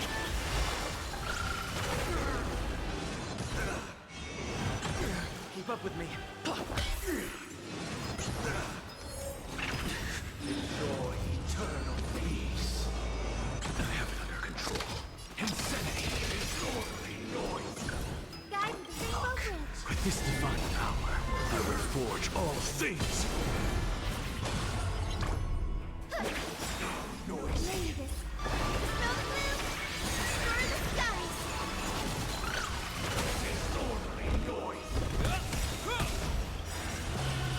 Name of Let Will forged in ice.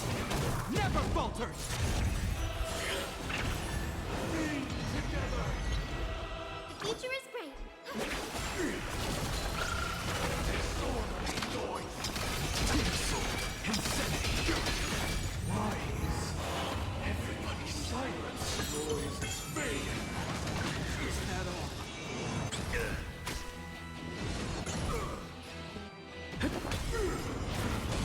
This ends here. Disorderly noise. Is that all? Guide the Rainbow Bridge. Disorderly noise.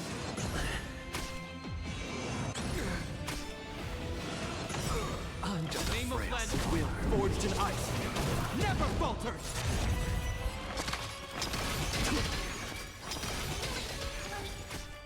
There's another world in front of my eyes. It's the power of tuning. Don't let the song distract you.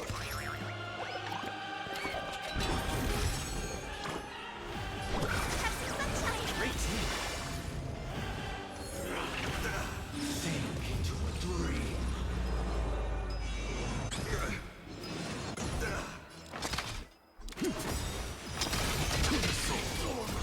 With this divine power, I reforge all things.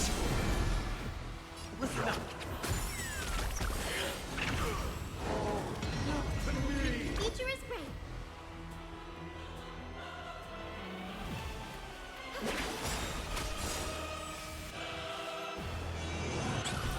Lady this. Snow blue. Star the skies. And I'll give you what you need. Noise.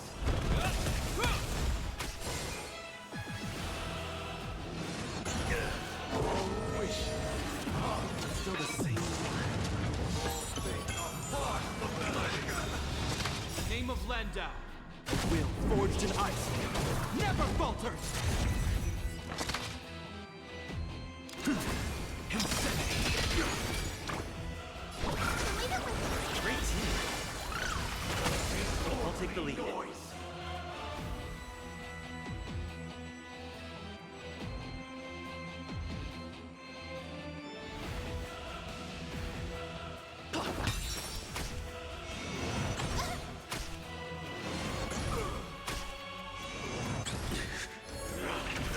Enjoy eternal peace.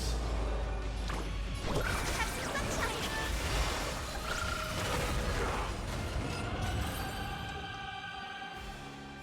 The time has come. Creation will be reborn from the remains of the gods. Dan Heng?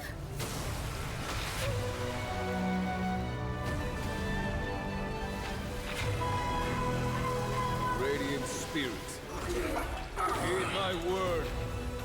Show no mercy!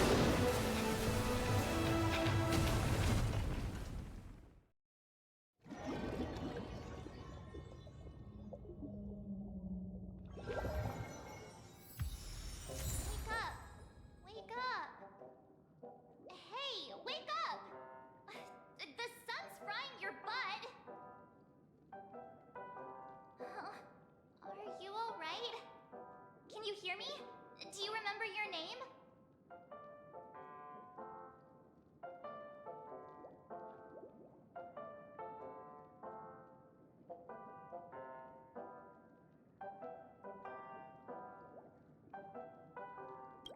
It does?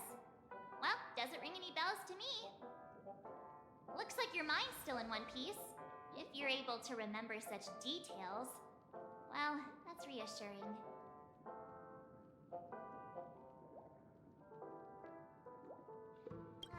It's a long story.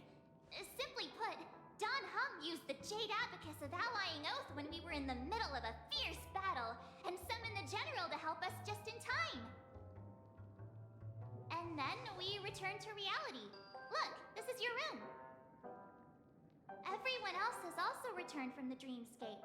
Himeko and the rest are at the lobby discussing matters with the General. And now that you're awake, we should tell the crew that you're all right. Come with me.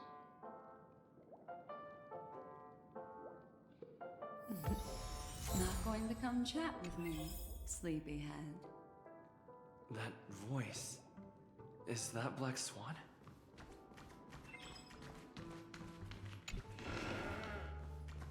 Hey, where are you going?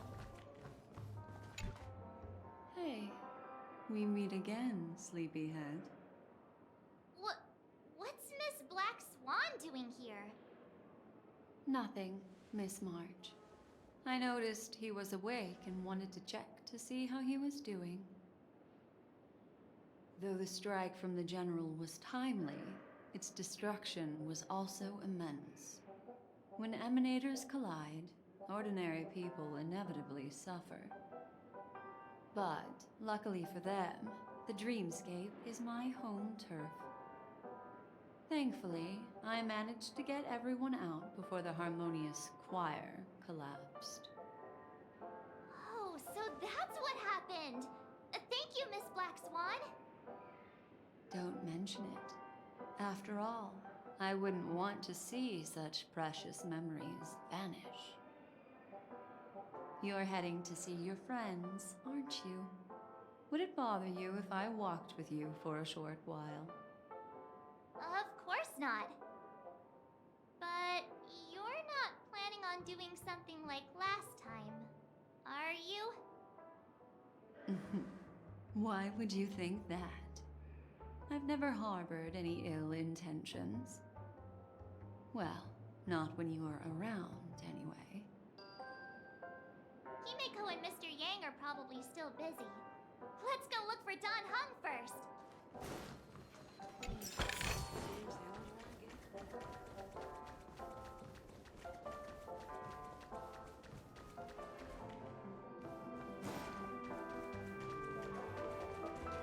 Look, he's still talking to that cowboy. You're awake. How do you feel? Well, fork me. You must be that Stellaron they were talking about.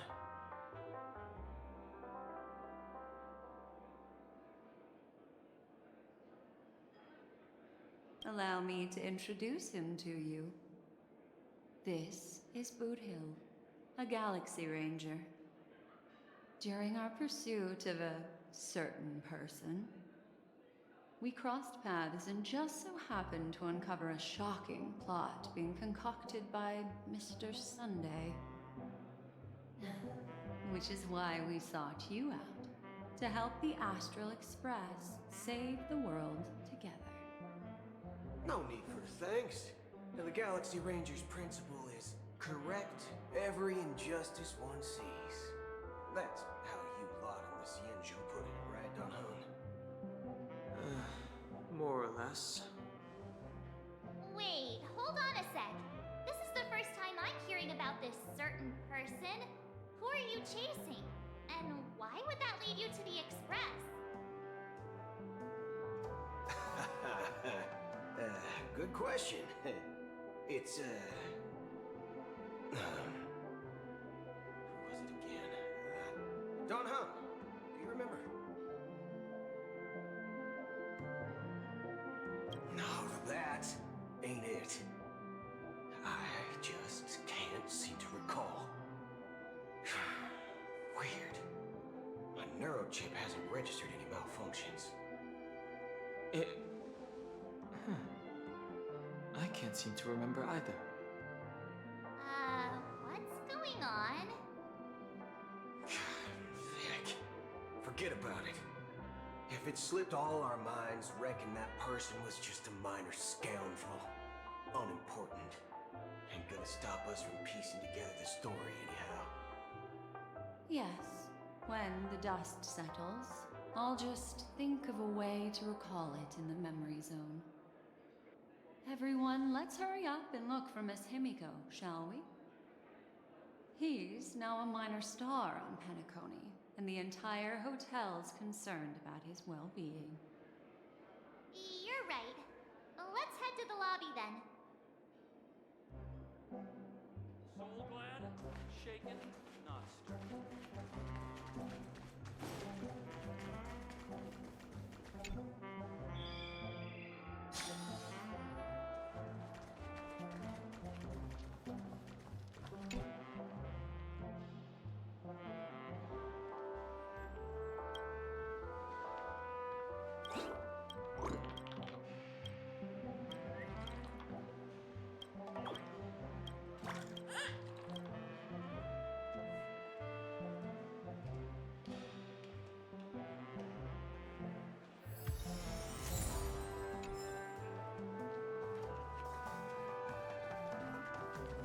Look, they're with the general.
The heavens are vast.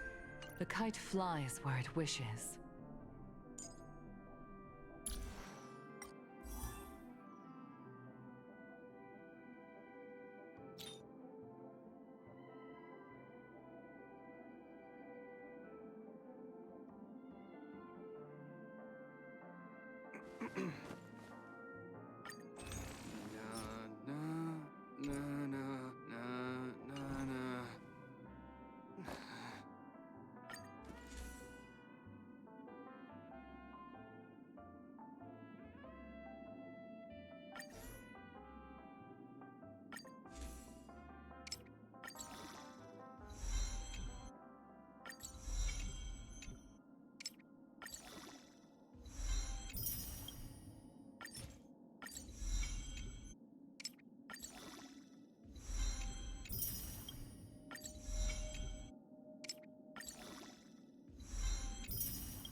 Dreams do come true.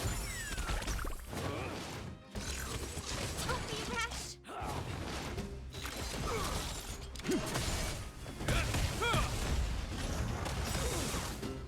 Let the show begin! Leave it with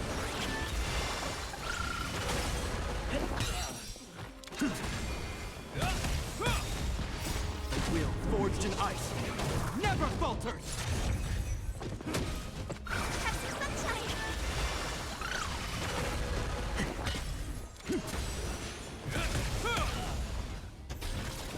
Leave it with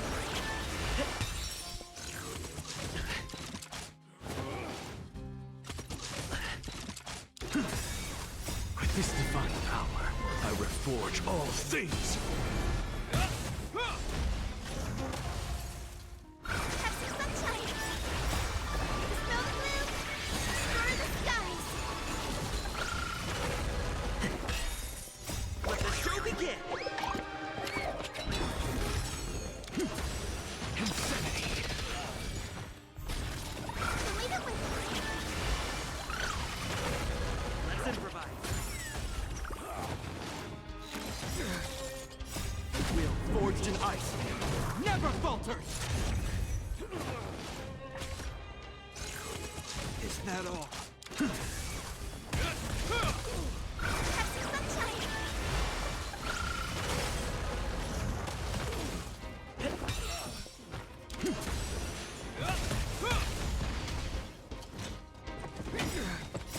Will forged in ice never falters!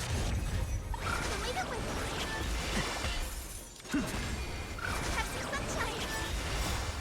Smell the blue. Explore the skies.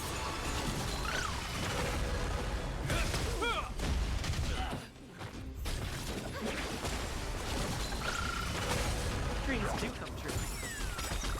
Let the show begin!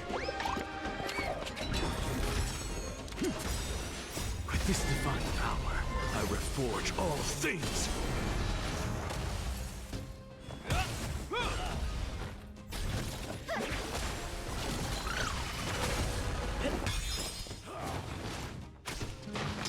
To the soul.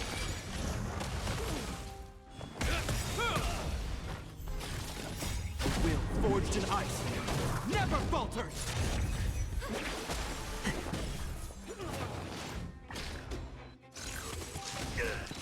Insanity.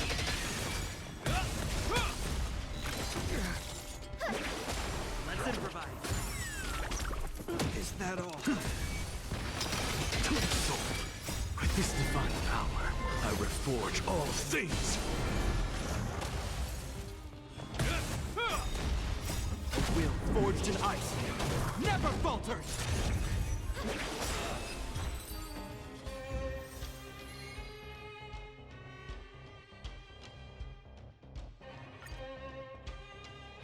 Look, they're with the general.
forged in ice never falters!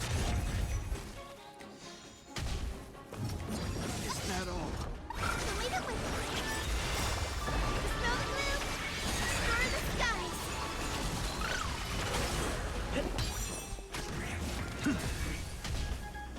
Is that all?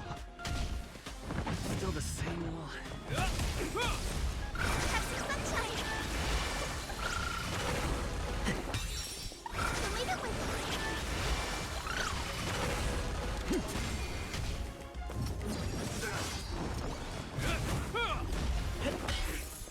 catch the sunshine.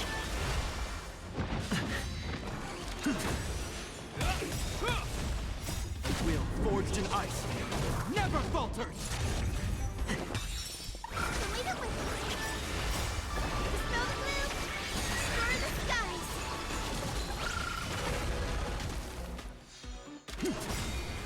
With this divine power, I reforge all things. Let the show begin!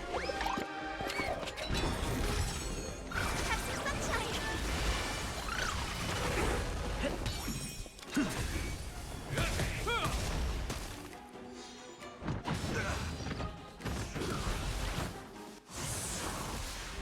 Don't be rash. Lead it with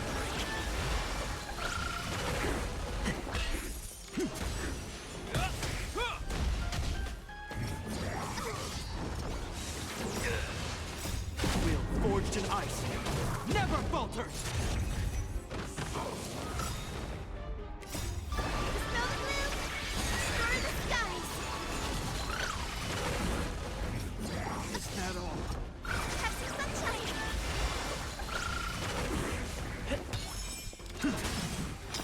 To the soul.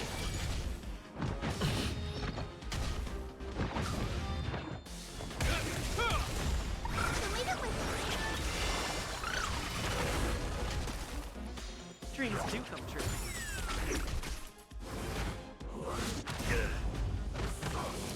Still the same wall. Insanity. With this divine power, I reforge all things. catch the sunshine. Snow blue, destroy the skies.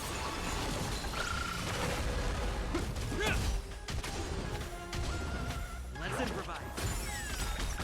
Let the show begin!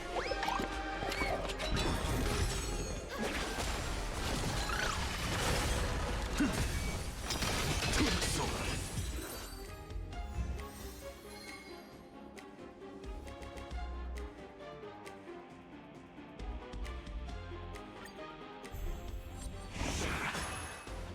Lead it with Dreams do come true.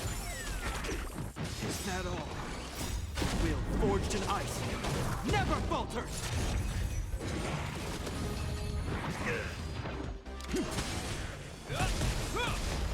catch the sunshine. Snow blue, destroy the skies.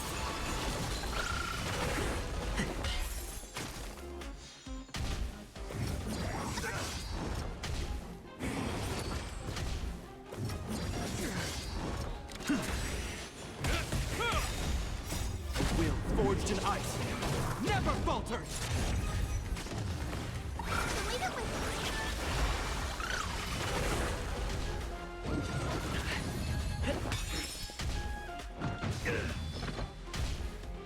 Is that all? With this divine power, I reforge all things. catch the sunshine.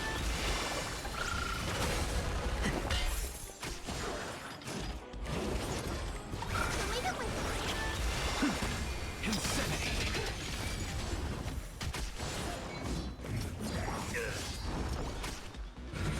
Is that all? Wheel forged in ice never falters! Let the show begin!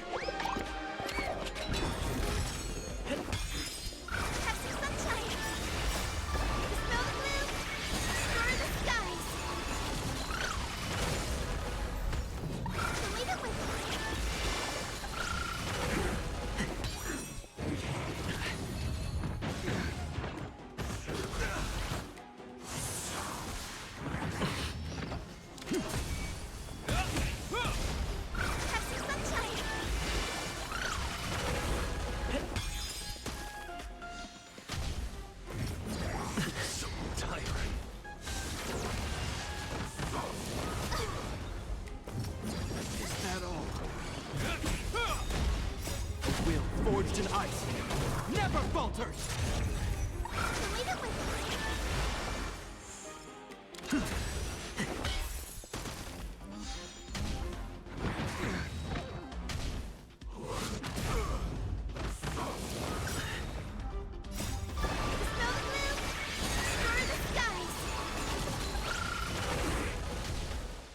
Is that all?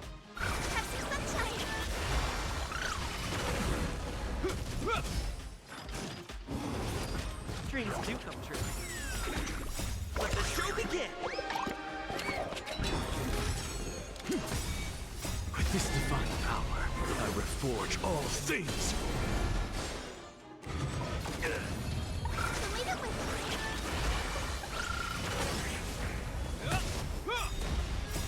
Will forged in ice never falters!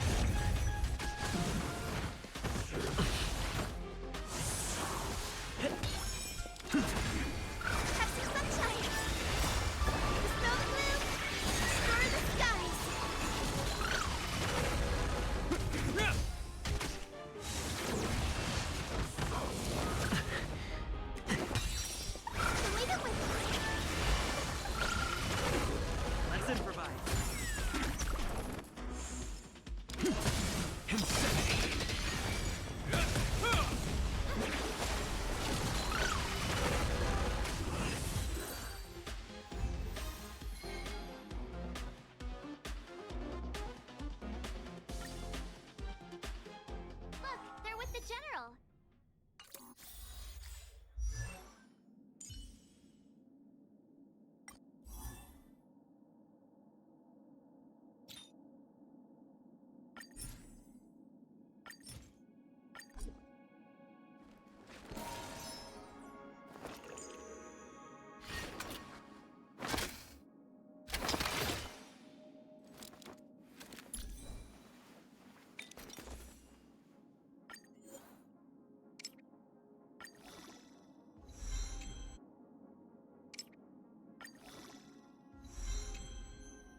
break.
That's all right.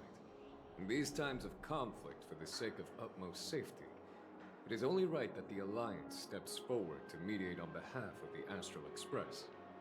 We must not allow you to take unnecessary risks. Furthermore, despite the IPC's eagerness for success, it prioritizes peace above all. And the family, trapped though it may be, professes a desire for harmony. The Alliance has always won people over with reason. I firmly believe both parties can indeed put aside their differences and come to a peaceful agreement. The General possesses a deep understanding of the greater good. With the Cienjo Alliance mediating, peace for Penacony is within reach. You flatter me. But ultimately, it's been all down to the Express. Without your efforts, this sweet dream paradise would have been claimed by the last remnants of order before there was even a shot at peace. Well, would you look at that? Here comes the big hero.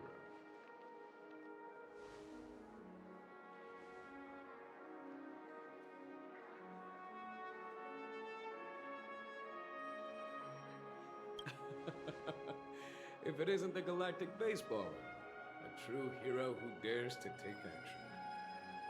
Are you okay? I heard you couldn't wake up. Are you feeling unwell?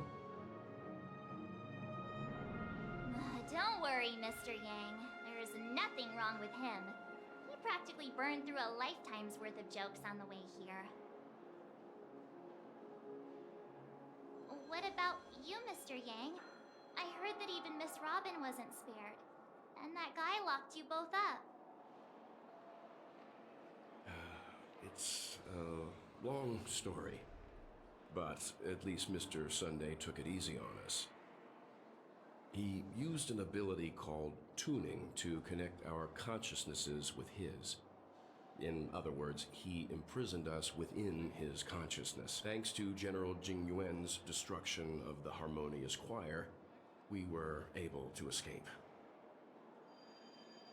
He used that tuning on us too. Does that mean that we were almost imprisoned as well?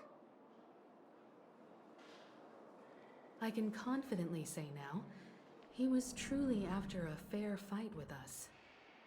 Had he wanted, he could have easily taken us down, without so much as lifting a finger. Speaking of the Oak family head, where is he now? It's complicated, but in a nutshell, he's now the former Oak family head. The IPC has named him the key figure in the family's Penacony split, citing a threat to cosmic peace. He must represent the family and answer for the unrest caused. His trial is set to take place at Pier Point. The family quickly labeled him and the remnants of the Order as enemies, declaring the turmoil an internal rebellion. This move effectively barred the IPC from intervening in family affairs on both moral and rational grounds. Everyone really has their own agenda, after all. Then, what's going to happen to Miss Robin? She and Sunday won't be able to deny their involvement in the Charmony Festival. They're siblings, after all. Why the sigh, General? I can only say that this incident is an unexpected mess for the girl. The Alliance will try to persuade the family to consider this matter carefully during mediation. It's time, everyone. The IPC's key members and I have agreed to consult one another before the upcoming negotiation. Do any of you wish to sit in? Given the General's invitation and the matter's significance to the universe, the crew will naturally accept. However, if the IPC has any reservations... Why, of course you're welcome. They've mentioned that your team is a trusted ally of the IPC in Penacony, so there's no reason not to welcome you. Besides, if there can be reliable observers from the Astral Express present, discussions will go more smoothly. So, what do you all think? Well then, we shall oblige. I'm kind of allergic to those types of situations. I think I'll just head back to my room and start packing. Not to worry. Himiko and I will take care of things. I'm afraid I'll also have to return to the Express first. The conductor is worried about us. It's best I go and explain the situation. Thank you. What about you, hmm? Will you join Welt and me? Or have you got other plans?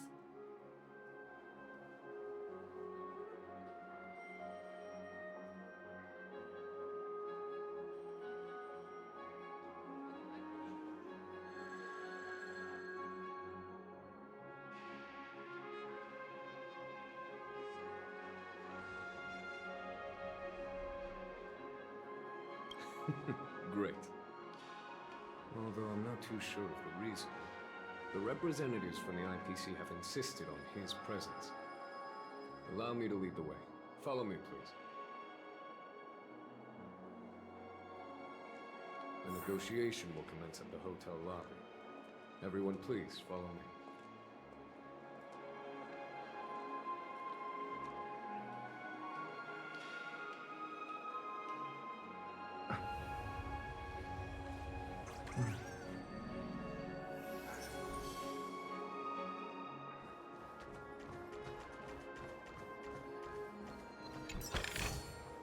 Looks good.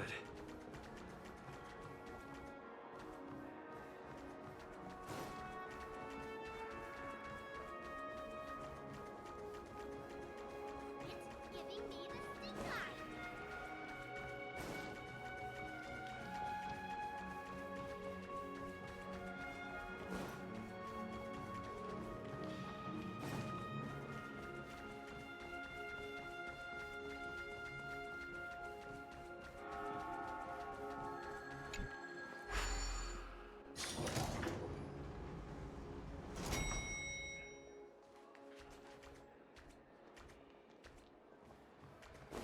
Fancy a dreamscape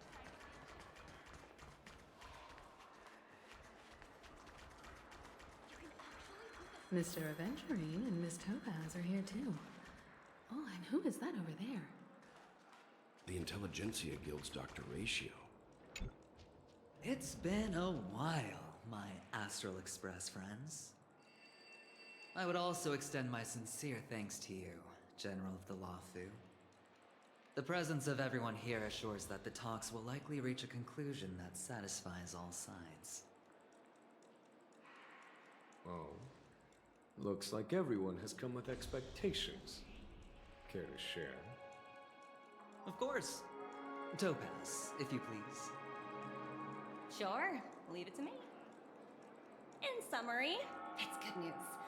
After much deliberation from the Strategic Investment Department's Council, the absolute majority of members have agreed to the following resolutions. In light of long-term considerations for interastral peace, And by authority of Pierpoint HQ, the Strategic Investment Department, on behalf of the Interastral Peace Corporation, will permanently relinquish its claim on Penacony sovereignty and offer unconditional support of the family's rebuilding efforts on Penacony. Now that's something.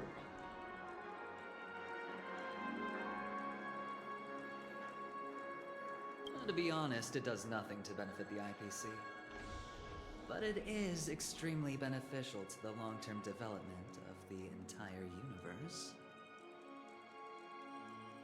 Has the IPC finished sharing all its thoughts? Then it's our turn. The Guild, much like the Genius Society, has taken a keen interest in the recent calamity in Penacony. Ultimately, both parties have agreed to a comprehensive collaboration, offering technical support for the reconstruction of Penacony. The floor is yours for the finer points, Mr. Scrollum. Enlighten us, please. Organic life's unrelenting search to understand the realm of inner spirituality is something I both admire and envy. Inorganic life has no mechanism to evoke dreams. But when my mechanical impulses are activated, my inspiration circuits will start to operate, and I will enter a state defined as imagination. Every time, within the realm of imagination, there emerges a fire from the shadows. It is warm, bright.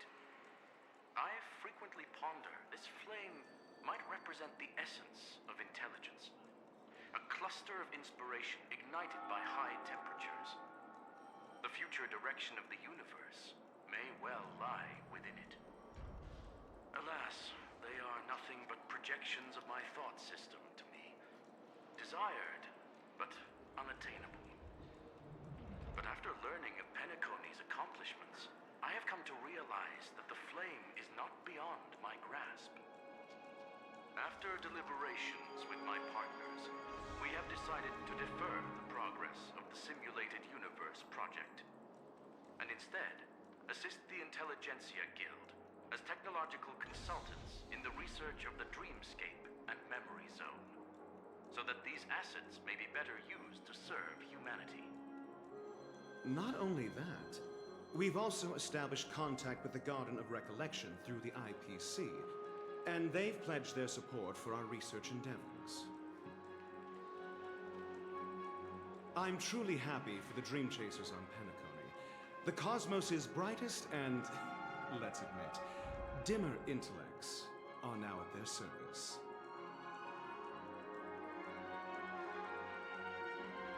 Agreed. It's hard to imagine members of the Genius Society taking an interest in such mundane research. Never mind. At the end of the day, this is a positive outcome. No wonder everyone insisted that he be there. It heartens me to learn that everyone is willing to put aside their differences for Penacony's plight. I trust that everyone will surely reach consensus in the upcoming negotiations. Looks like Penacony's future is decided. I'm wondering, is there anything else the crew is concerned about? Peace is our greatest wish. Beyond that, we desire nothing else. Well, that's good. Now that everyone's minds are at ease, I shall take my leave. You may now depart with peace of mind. The Alliance will deal with all subsequent procedures. If that's the case, it appears that we have nothing else to worry about on Penacony. Looks like it's time for us to embark on a new voyage. Sounds good to me. You two head back to the Express first. I'll pick up March and deal with the checkout procedure. Oh, also, Miss Black Swan, you have a matter to discuss with me, yes? Nothing escapes your attention, Miss Navigator. You've been with us this whole time, huh? In any case, he and I will be waiting for you in March on the Express. let's go. Our time on Penacony has come to a fruitful end. Penacony's journey ends here. I guess it was pretty fruitful. Why is there a record of your stay from last? The navigation meeting is about to start. We're all waiting for you. When did the... Ahem. Looks like everyone's present. Let the navigation meeting commence then.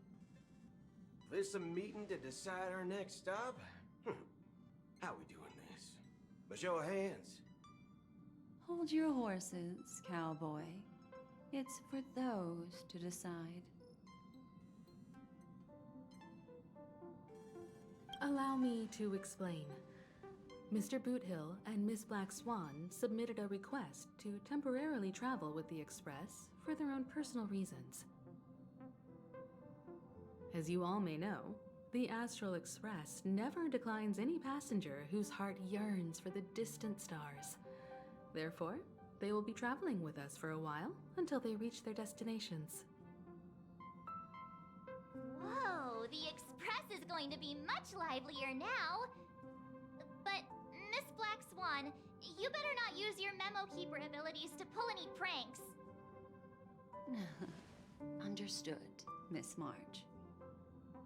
I promise you, you'll never see me in your room while you're taking a break. Don't! You're freaking me out. All right. Now that everyone's met everyone, we can continue our navigation meeting. Firstly, Pom-Pom wishes to thank everyone.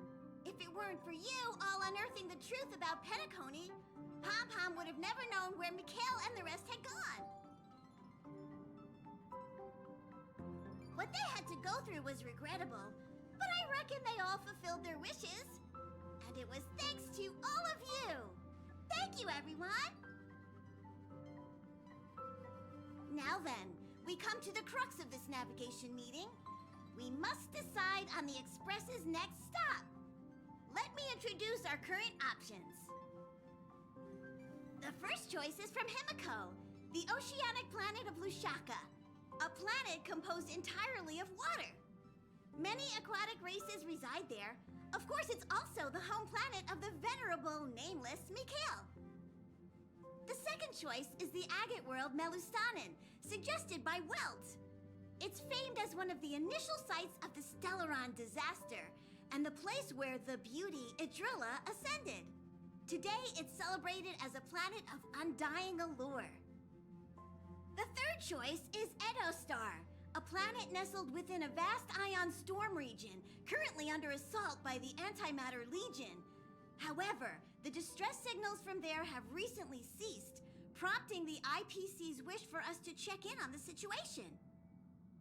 The last choice, courtesy of Black Swan, is the glass belt Petravia, a massive belt of asteroids that was turned to glass by the Lord Ravager Zephyro.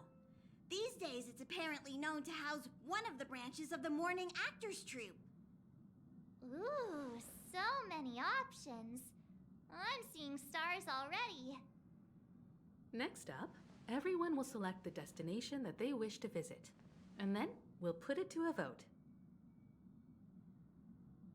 Though the fact that the distress signals have ceased means we're probably too late. But I still think we should investigate the situation there. Yes, I agree. As Nameless, should we not extend a helping hand? You and Dan Heng make good points. I'll throw in a vote for Edostar too. If that's the general sentiment, then we should indeed investigate. I vote for Edostar too. All votes for Edostar! Looks like we have a winner! Next stop, Edostar!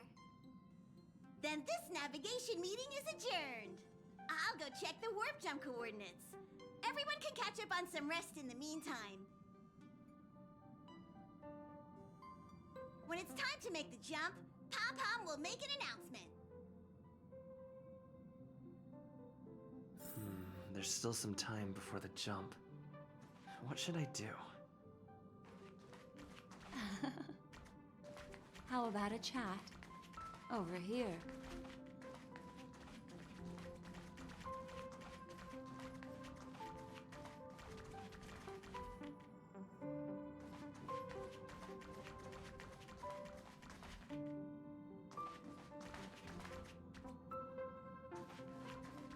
Please let this trip be uneventful. Please let this trip be uneventful. Please let this trip be uneventful.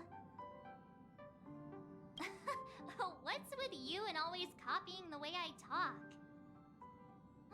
The last couple of trailblazing expeditions have been downright terrifying.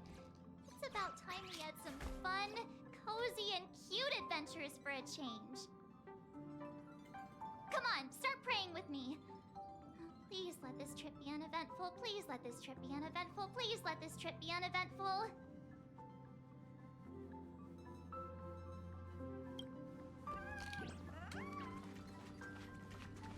Huh. For some reason, I'm suddenly stricken by the feeling that we haven't crossed paths in quite some time. I should have known better than to expect anything serious from you.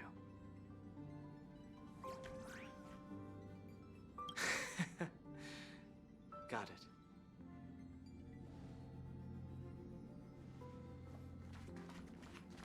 This Astral Express sure is comfy. But I got one tiny problem. I can live without malt juice. At least stock some.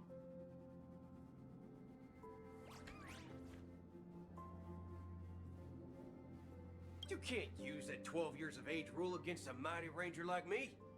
Ha! All these years out in the wild, and now I'm bunking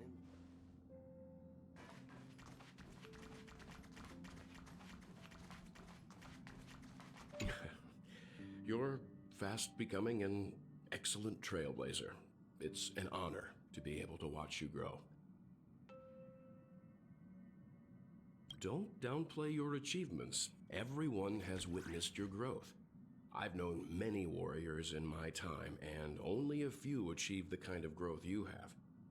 Back home, where I'm from, you'd be rated at least an S tier. It's not been easy for you these past few days. You've earned some downtime. I'm looking forward to seeing how you'll perform on our next journey.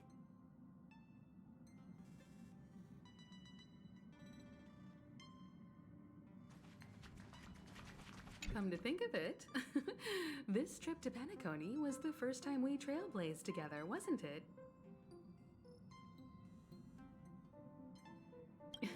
Don't worry. We'll have plenty of time to spend together on the Express, so there'll definitely be more chances for adventures like this. Turn in early today. You've really been pushing yourself hard recently. If you don't take this chance to recharge, it could lead to long-term problems. It seems fine when you're young, but it's a different story as you age.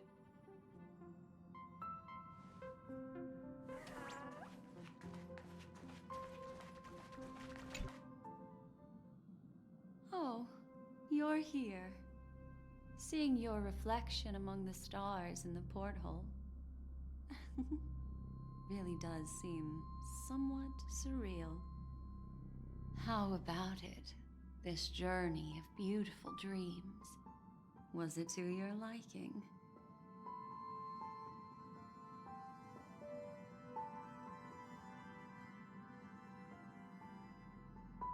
There's a rich scent of curiosity here. Such memories can be irresistibly captivating. So, how about you hand that small parting gift back to me?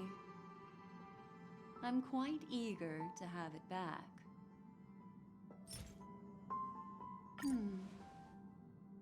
Oh?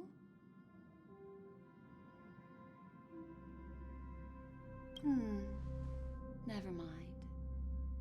I just stumbled upon a particularly fascinating spot in your memory. Before I explain, I would like to apologize to you. This farewell gift I gave you isn't really a compass from the memory zone, but merely an empty light cone. Remember when we entered the hotel in the dreamscape for the first time, and I procured a few trinkets from your companions? Their functions are similar. This way, I can always be attuned to your location, ready to assist immediately if you encounter any threats. But this is not its most intrinsic function. Light cones are slices of light used to encapsulate solidified phenomena. This empty light cone is the same. It can etch your memories in their most vivid form, and then allow me to admire and manipulate them, turning them into unique mementos. All the world is born from the power of mind and soul, and that power is memory. To prevent ourselves from being forgotten by the world, we must make the world remember us, or use our memories to recreate it. Life, seemingly vast, offers but a scant collection of impactful memories. Some joyful, some sorrowful, some light, some heavy. But you are different. Memory is a reflection of the future. Within that reflection, I see your unparalleled worth. You have the power to craft memories that can captivate the world. Your memory can illuminate the universe's future path. And that memory will be as scintillating as the star clusters you see in this porthole.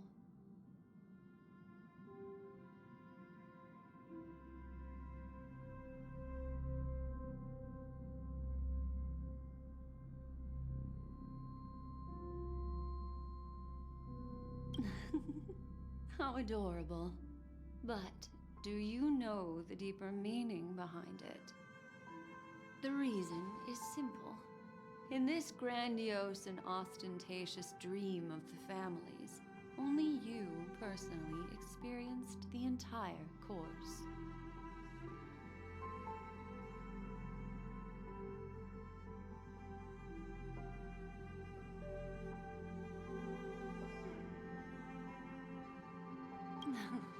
Patience, my friend. I will reveal the answer to you, but that time is not now. Turn around and take a look at your friends. Every one of them is reveling at the arrival of their next destination, all filled with hopes and expectations of their own present and future. Revealing everything at this moment would be a bit of a buzzkill, wouldn't it? I'm looking for an opportune time, a time when you're totally at ease. Perhaps when the night grows hazy and you're about to drift off would be the most opportune. How about one fine night? I will prepare the candles, aromatics, and even a cushy couch to create a cozy dreamland for you. And then I will tell you the answer in the form of a little bedtime story to lull you to sleep. Hi! Hello! Attention all passengers! The express is about to make the jump. Please be seated and hold on! It looks like we're finally about to set off. There are countless gleaming memories out there waiting for us.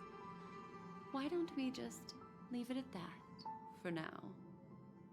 Ah, that's right. As a small token of compensation for playing that little trick on you with the empty light cone, I will gift you with some words. They hold great significance to me.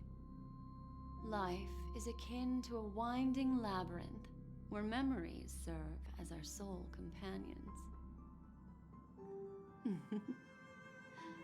You'll remember these words dearly, won't you? In the year 2158 of the Amber Era, the first year of the new epoch, the universe resumed its intended trajectory. The kindling of conspiracy smoldered in Penacony, the land of the dreams. Failing to erupt into a blaze, it instead flickered briefly on Klapot's anvil, before vanishing in the blink of an eye. The dead and those fated to die remain in their eternal slumber, while the living find solace in deep sleep. All clamored in a cacophony of silence, and then went about their own ways. The cosmos emanated a vitality characteristic of a new era, all for the modest price of a brother and sister's mild grief. Babies are born as stars extinguish. The silver rail unfolds. The story of the Astral Express comes to a close, yet it also embarks anew. Time marches forward, heralding the arrival of a new chapter in the history of trailblazing expeditions.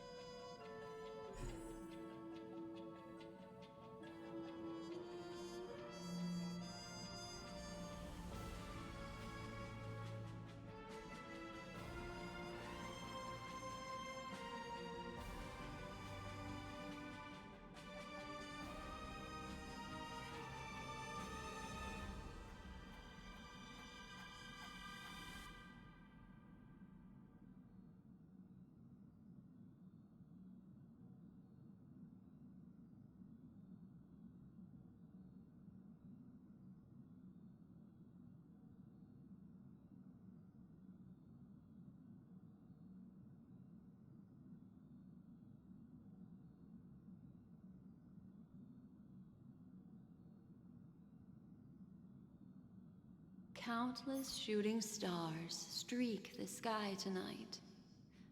If you can pick the right one, it will carry your wish to thousands of distant worlds.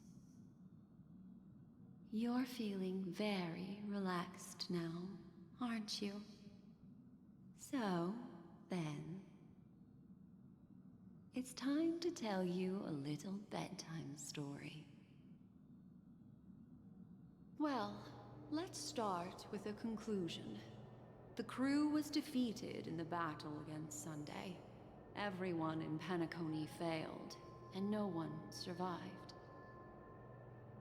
But don't panic. The truth, as horrifying as it may be, is not yet irreversible. There's still a glimmer of hope, and that's why I'm here. Next, I'll use this empty light cone that carries all your memories to relive everything that happened before. And when this story reaches its end, I'm sure someone as clever as you will notice that. There's a major flaw in the story you have experienced, yet within that flaw lies a glimmer of hope. Are you ready for it? Do you remember everything? When the clock turned back, the Express started a warp jump, sending you to a strange dream. You were bewildered back then, and then a Galaxy Ranger named Acheron showed you a way out. When you arrived at the Reverie Hotel, you met the doorman Misha and had a confrontation with Aventurine, an IPC representative. Thankfully, Acheron appeared again and helped you. After that, you saved Firefly and explored Penacony together. During the tour, you ran into Sparkle disguised as Sampo and accidentally entered a child's dream. There, I rescued both of you from death, but Firefly didn't return to reality.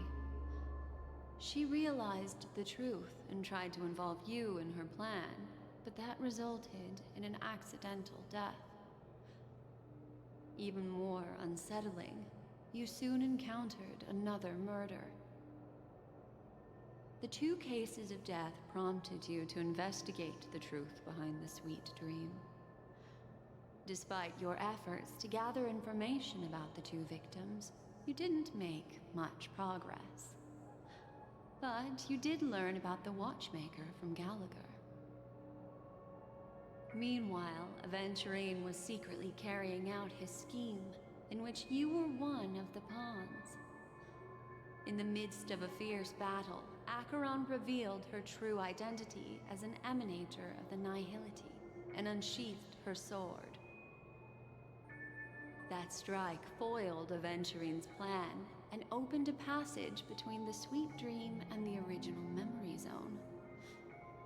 Upon your arrival at Dreamflux Reef, you learned the truth that death was actually dormancy, as well as the truth about the dreamscape, the Stellaron, and the bellboy, Misha.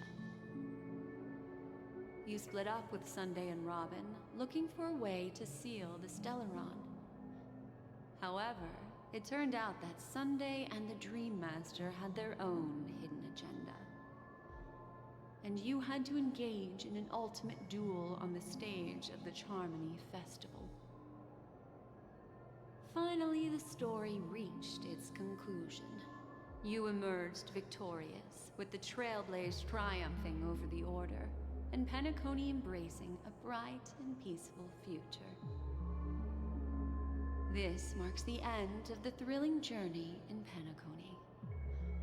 I'm sure you've already noticed something unusual, haven't you?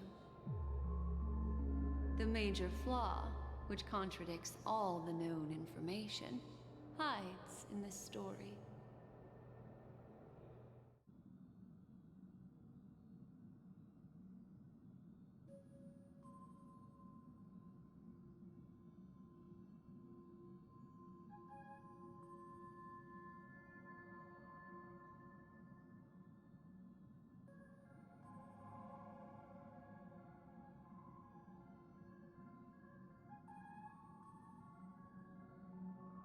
Well, although the fake deaths of those 2 ladies, I'll go ahead and eliminate that incorrect answer for you. It is true that Gallagher is a history. This is not the fatal flaw in your...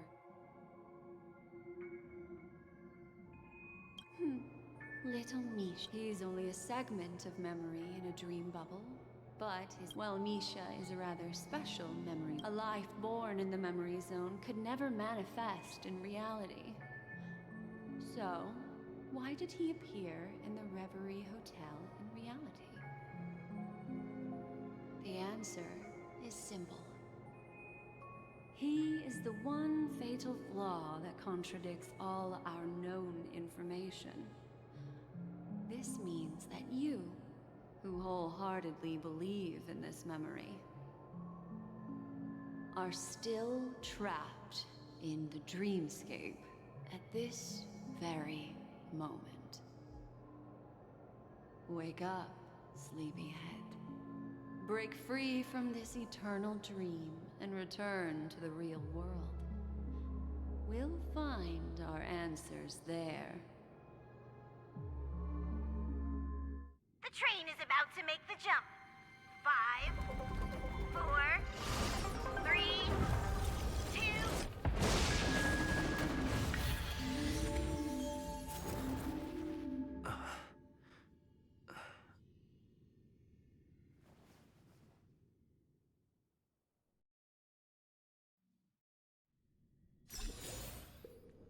This way, darling.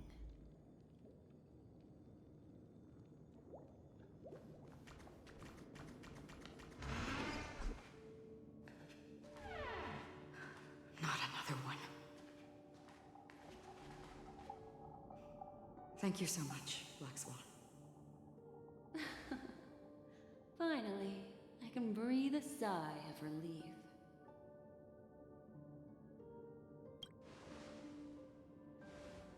I understand you must be confused, and will do our best to shed light on the situation. However, before that, it's essential to know that this place is the rift between dream and reality. A place reserved only for those who have awakened from Enna's dream. Do you remember Sunday's ambitious plan? He intended to harness the power of the Stellaron, the collective will of over 100,000 Oak family members, and the desires of everyone in Penacony to usurp the harmony and restore the order. Unfortunately, it didn't stop there. From the early days of our journey into Asdana, we were already affected by the Stellaron. That strange dreamscape where we met. Maybe it was a sign that your thoughts were beginning to drift away. I don't think the goal of the Order was to put everyone into a deep sleep. Quite the contrary. They used the Stellaron to catalyze the leakage of Asdana's Memoria into the material world, allowing the dreamscape to blend with reality. And that included a lot of Memoria from the Beyond the Sky Choir. As time came and went, the dreams eventually became indistinguishable from reality, and reality became an illusion. People think they are awake, but their spirits have long since stepped into the Temple of Order. This is what makes Enna's dream so powerful. In this paradise governed by the Order, everyone indulges in their delightful dreams and lives happily ever after. I believe what you experienced in the sweet dream, except for that flaw, was real. Only in this way could you reach the destination, lifting the crisis in Penacony and embarking on your next trailblazing expedition. If it wasn't for Acheron's plan, we might have been trapped in this dream forever. Fortunately, while the path of the Order governs all things, it can't affect the Nihility. I came to realize this when the Dream Master tried to expel me at any cost.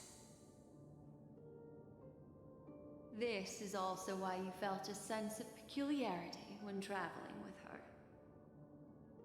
Well, I'm not as fortunate as she is. Even if I'm a memo keeper, I was still influenced by the power of the Order and fell into hallucinations. However, thanks to your memories, now we still have a chance to turn the tide. For mortals, even if they possess the great power of a path, they can't create a flawless world like gods do. That's why there was a flaw in your dream. In other words, once you have realized the world is not real, you'll have a chance to break free from the dream. The flaw in your dream lies within Misha, who could have never appeared in reality. When I turned the pages of your memories, I realized that I was in an illusion too.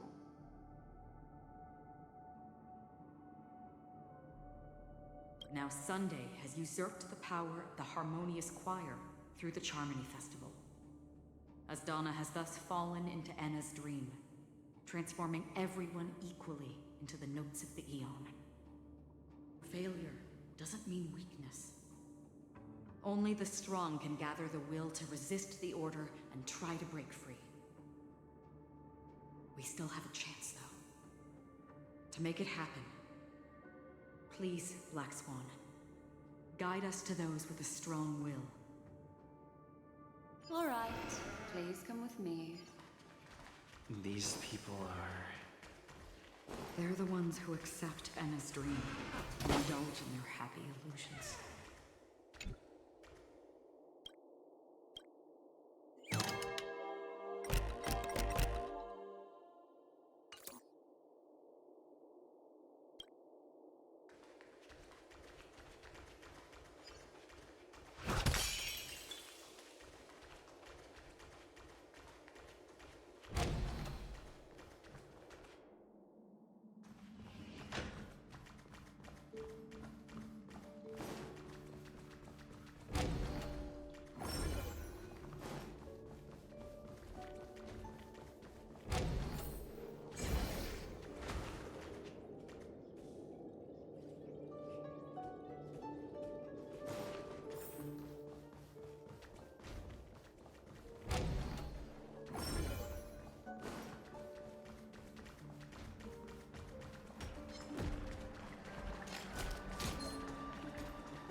It's...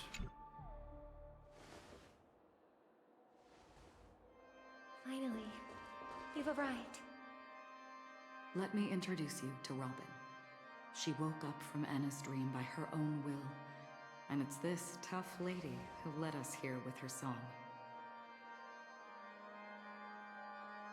I woke up for the same reason as all of you.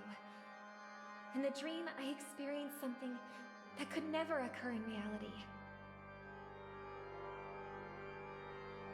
Are we going to lock it up in a cage? I want to see it fly freely in the sky. Without us, this bird would be too fragile to survive on its own. Do you want it to die? No, but... Then let's take care of it together until it can return to the sky. Huh? Birds have wings because they're meant to fly. Even if they may crash on the ground one day, they shouldn't be trapped in a cage.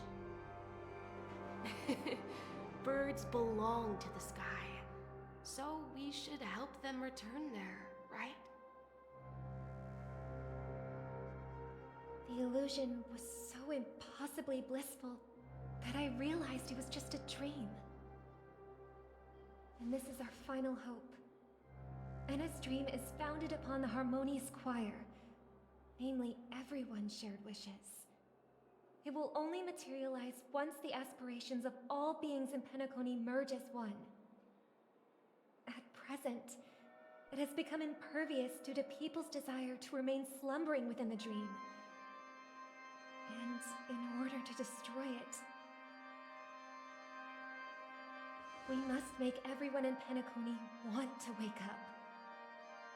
Now comes the tricky part. How do we do it?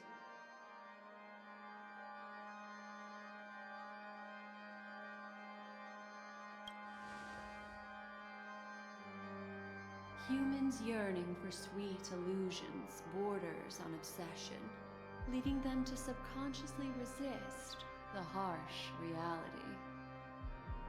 Therefore, I carefully selected a moment where he was completely unguarded, guiding him to uncover the truth himself to make him regain his consciousness. However, to wake up everyone in Penacony and get them to share the same determination, that would be nearly impossible. Indeed. I'm afraid it's almost as difficult as resurrecting an Eon. But we can't just stay here and do nothing. This is a critical moment for the whole universe. Who cares about some dumb number?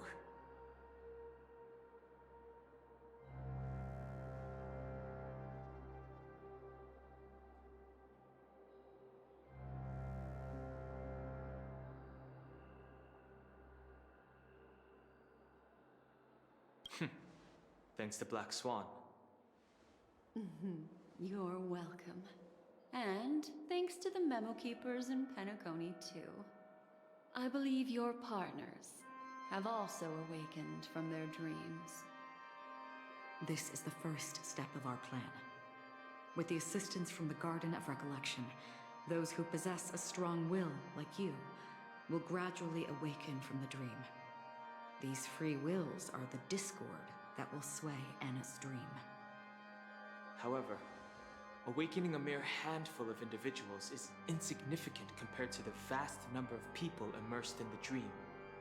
We must find other ways to awaken the free will of millions of people within a short period of time.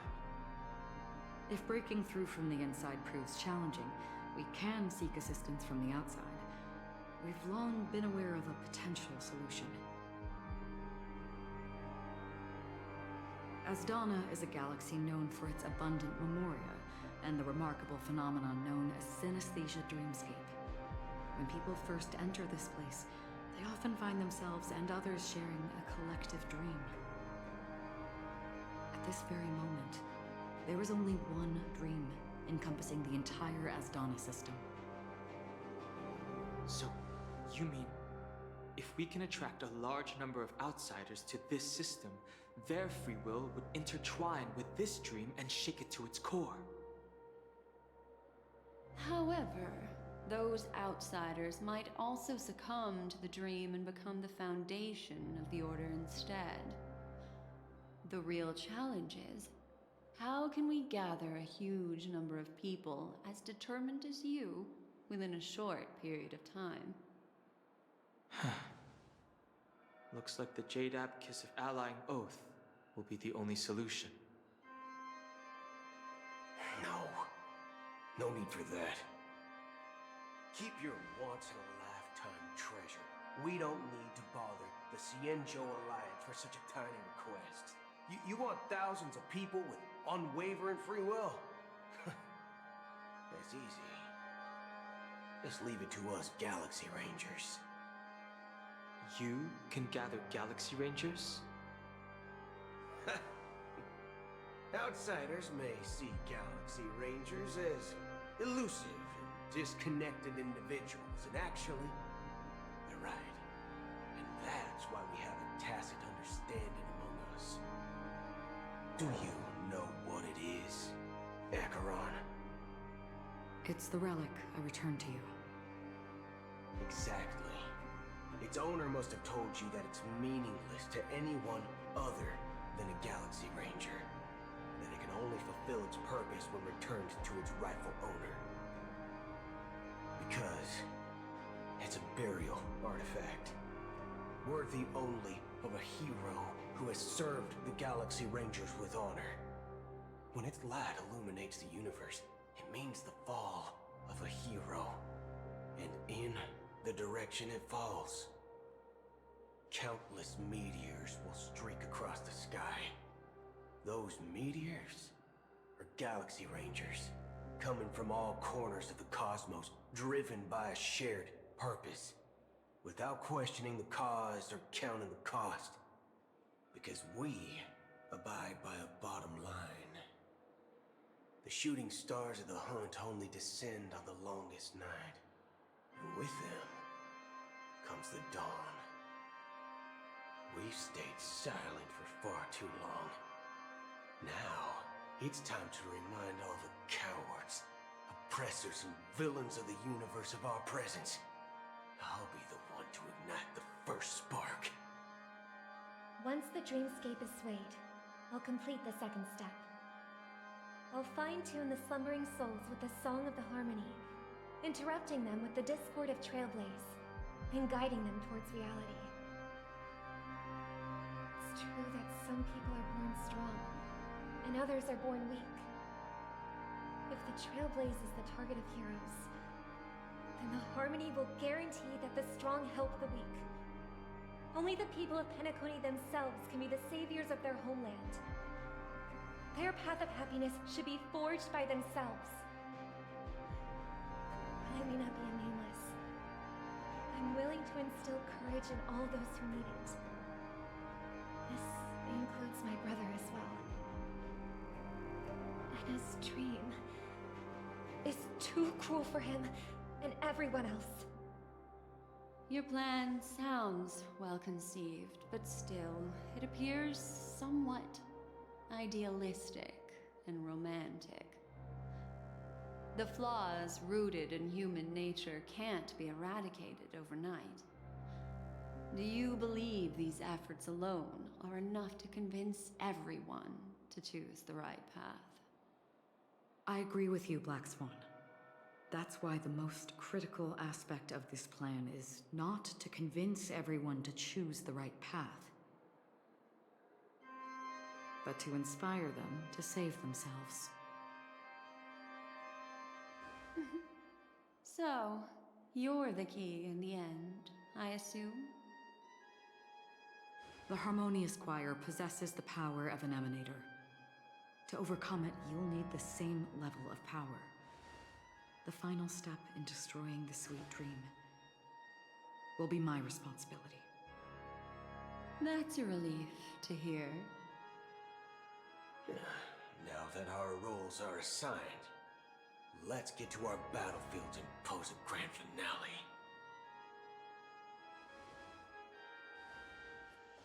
May I have a moment alone with you? There's one more thing I need to explain to you. This grand festival is drawing to its close. This is the starting point for the ultimate stage of our journey. Just as it marked the beginning of all the stories in Penacony.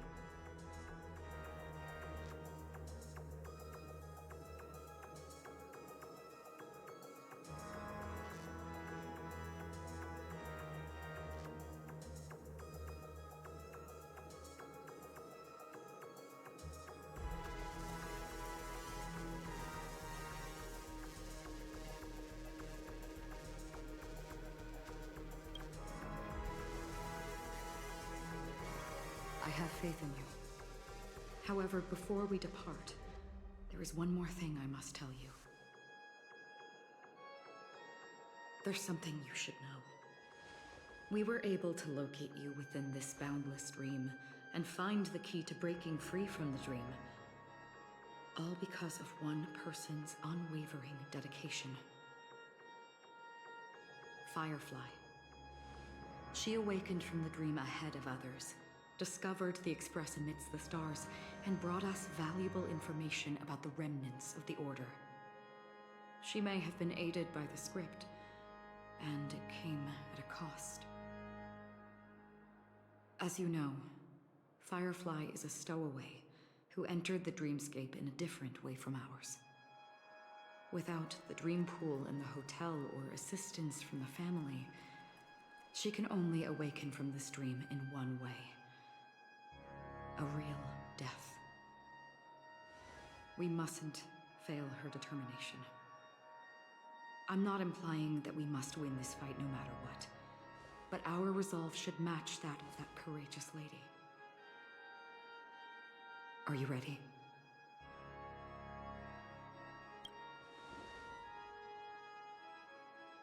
Very well. Now, please close your eyes.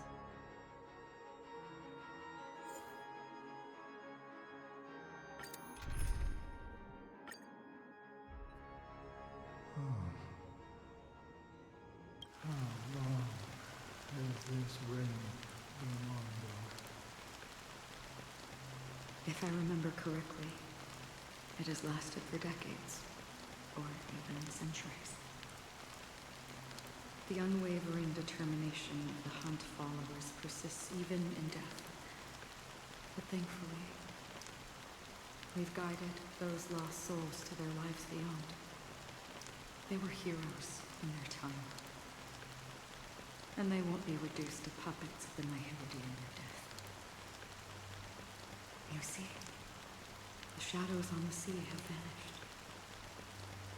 Do you remember? He once said that the sky would clear when the regrets of the departed had faded away. But it's still raining. I know. So, why is all this? Why did this rain choose me? Because someone's regrets haven't been fulfilled, perhaps. Mortals who walk the paths are like sailors on a vast ocean, leaving behind a trail that creates countless ripples of possibilities. These ripples last longer than the fleeting lifetimes of humans.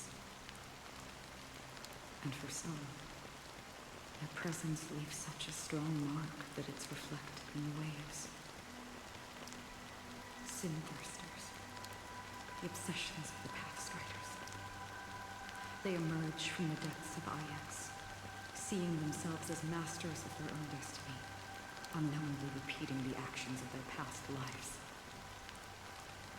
They emerge from the Nihility and head toward it, leading purposeless lives. However, these hollow phantoms, they have journeyed with me for such a long time.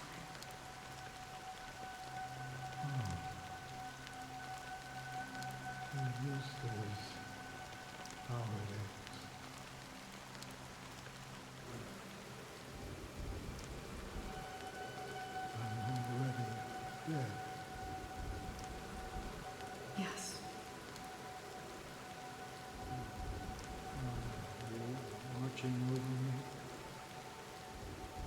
this is my duty as the Watcher of the Akamo. I'm guarding the path to the abyss of the Nihility, guiding every soul reluctant to become one with it. Back to this side. But if this is what the departed ones expected, should you try to change it? I don't know. But someone once told me that when the inevitable moment came, he hoped that someone would stand at his grave and place a bouquet of flowers. Even if it doesn't make sense at all. Some tasks have to be done, even if they are pointless. I have experienced that much already. Please extend your hand and then close your eyes. I'll carry your wish with me and fulfill it. Only then will I be able to put an end to the final regret by the Dead Sea. Will I ever see them again? Yes, that is certain. Because it was you who told me about the Express, your two former companions.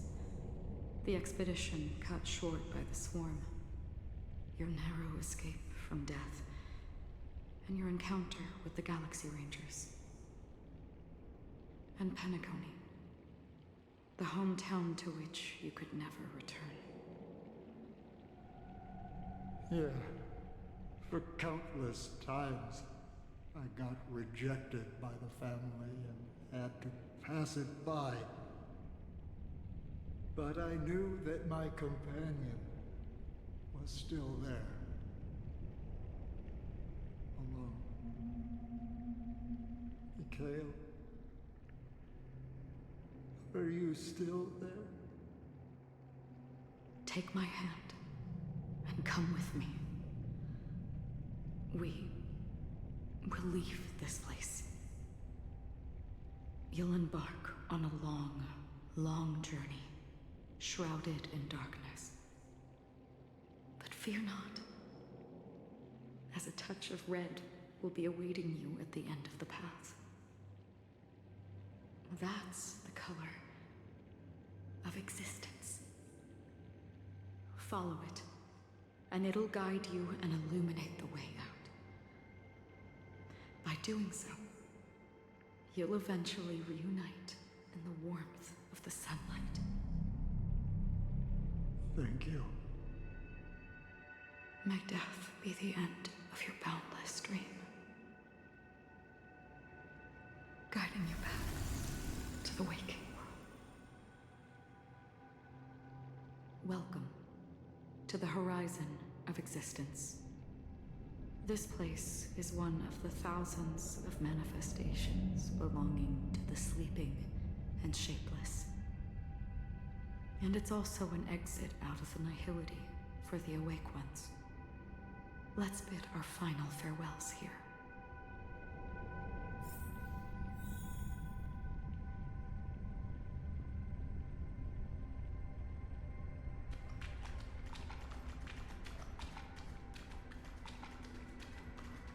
Always distinguish between reality and Life is akin to a winding labyrinth. May your schemes be forever. And his dream was true. To the imperfect tomorrow.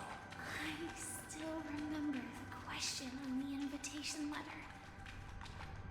Why does life slumber? We don't know the answer yet, but we're about to awaken from this dream. Or perhaps such is the answer itself. Leave this place. Return to where you belong. And awaken Penacony from this dream.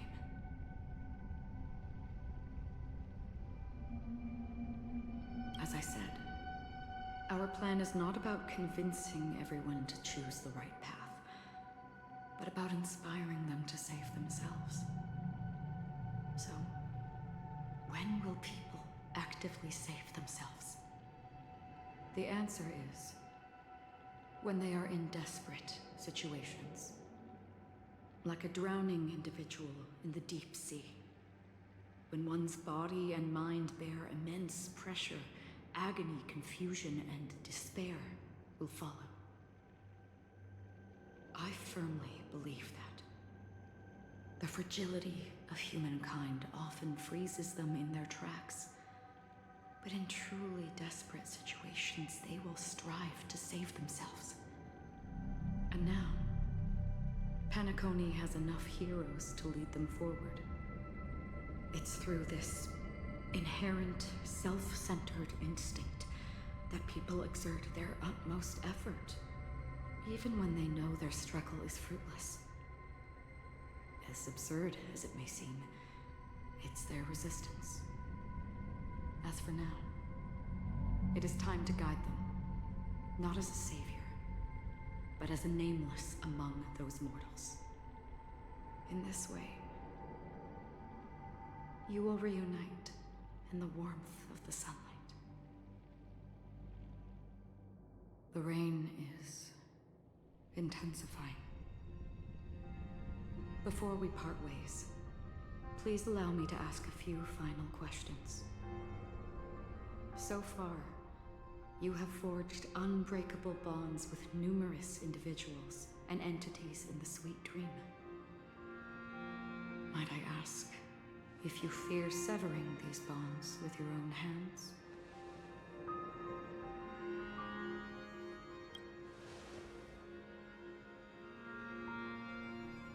If there is a vast, lifelike dreamland that is virtually indistinguishable from reality, a realm without death, where everyone can attain the happiness and fulfillment they deserve, living blissfully ever after. I would ask, would you wish to stay?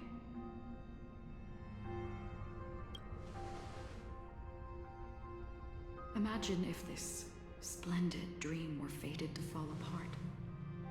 Friends, family, strangers, followed by the gentle breeze, soaring birds, the stars, and ultimately yourself. Everyone, and every face they remember. The joy and the heartaches, the vows sealed and those left hanging. All will inevitably march towards a predetermined ending. If you had grasped the journey's finale right from its inception, I would ask, would you still embark on this journey?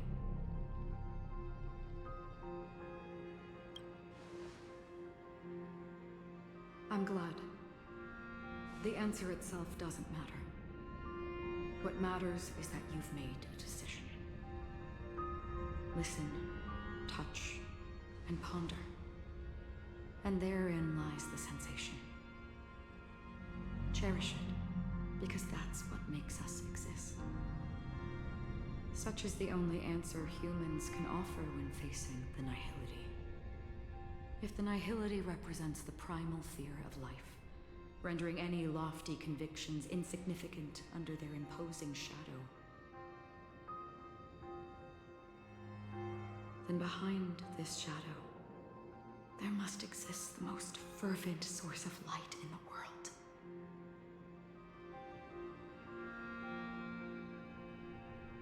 Just as every life that edges closer to death fervently approaches the end of the nihility, we must pursue that primordial light. Now come to think that you exist in the nihility, and you watch over others to depart it. Such a task is absurd and meaningless. Nevertheless, someone had to do it. As for the meaning you mentioned,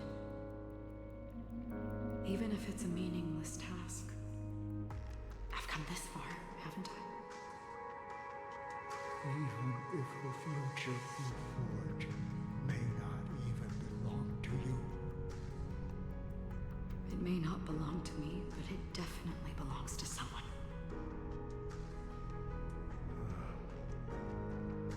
What hardships you must have experienced.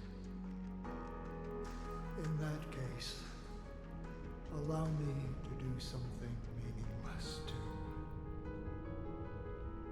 Please, tell me your name.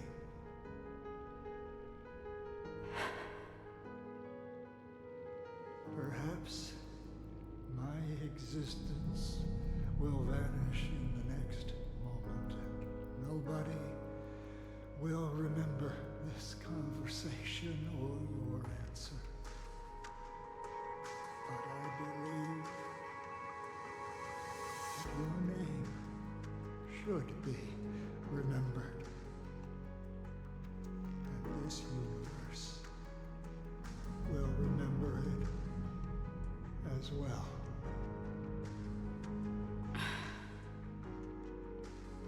For me, some things are difficult to recall. Yet there are others that I find challenging to forget. Such is memory, a creation of the past that blossoms into significance in the distant future. I remember that marks the start of my journey, the origin of the vibrant red hue in my life, and the most fervent element amidst every tempest. That's my name. Raiden Bozenmori May.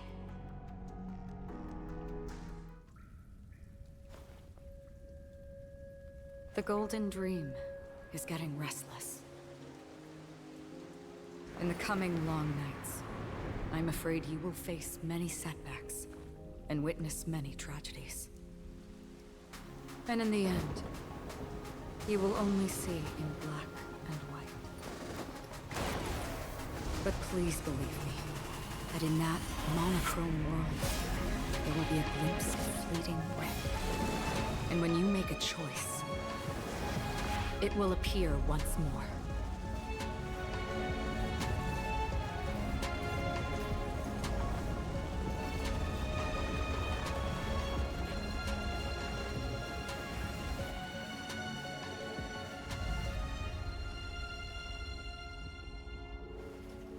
What you must do is ponder its significance, then return to the waking world.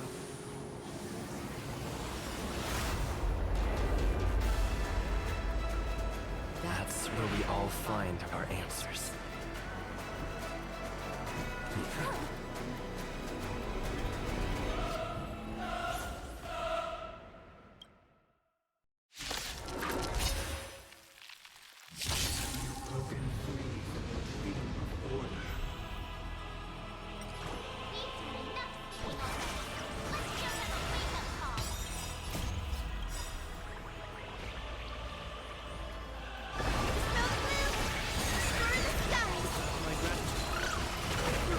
Let's play our own melody.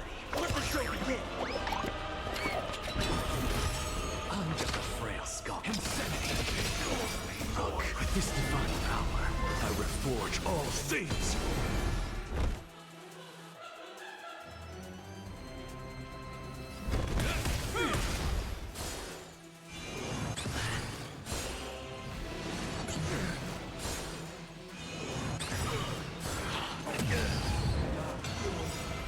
How can the weak be righteous? Future is great. Have some sunshine. Thank you. And I'll give you what you need.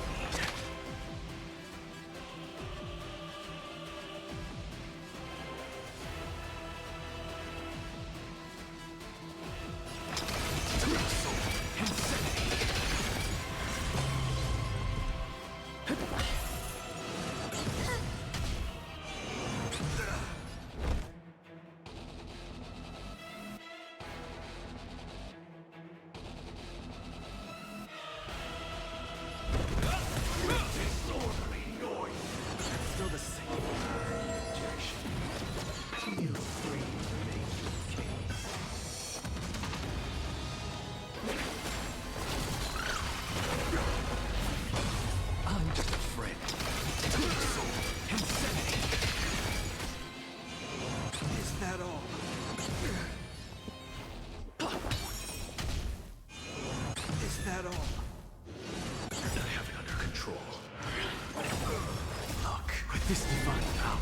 I reforge all things! Please open up! Immediately! To the sword! This ends here. In the name of Len, will forged in ice never falters! Keep up with me. Disorderly noise! Catch the sunshine! Snow blue! Star the sky! What's the matter? Insanity! Disorderly noise!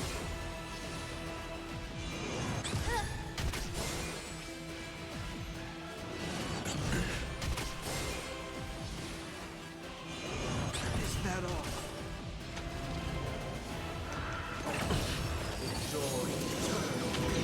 I'll take the lead. Listen up. Let's play our... Let the show begin!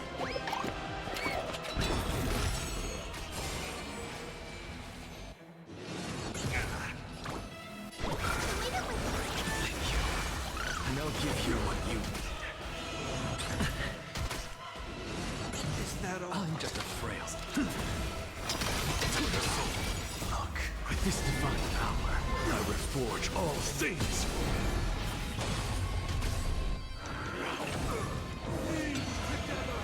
Keep up with me. Wake up! Guys, rainbow with us!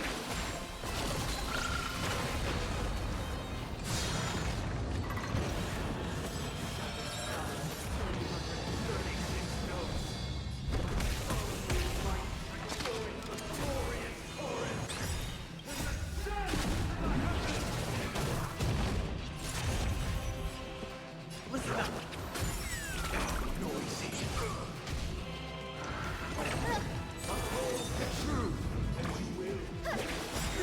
Mavis! Snow blue! Star the sky! Insanity!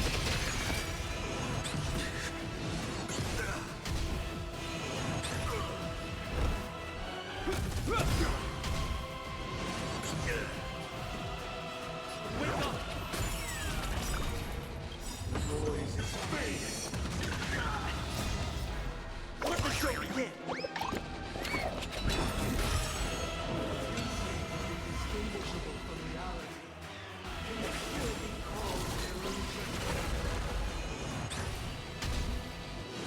I have it under control.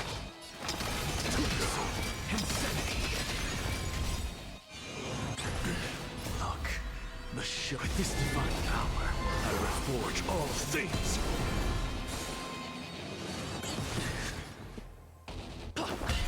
Noisy!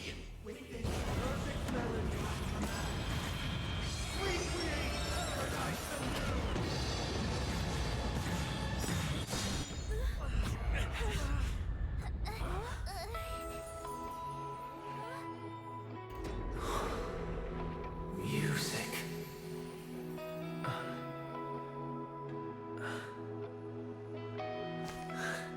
There seems to be another kind of sound coming into the Order's symphony.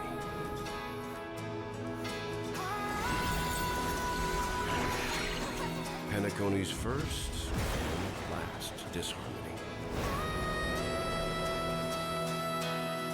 I'll take the lead. Those imprisoned in their dreams are awakening for freedom. Disorderly noise! Robin, is that you singing? You have heard their cries! The paradise they hoped for! Even so, they don't know where they should be heading. That's why I had to become the lone star in the sky to guide them. Even if that star must hang in a perpetual night of solitude. Let's play our own melody. Let the show begin! In the name of Len, will forged in ice never falters! Mavis! Snow blue! Star the sky! Look, with this divine power, I reforge all things! Wake up! The future is great! Hope you're prepared. Disorderly noise!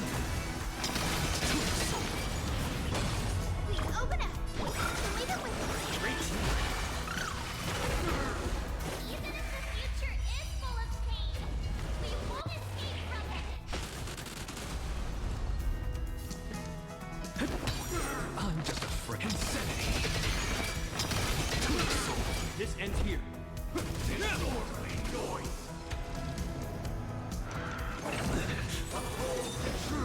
Guys, Rainbow, have some sunshine.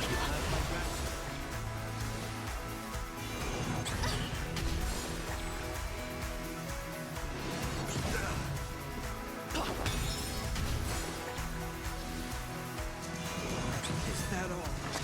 Insanity. To the soul.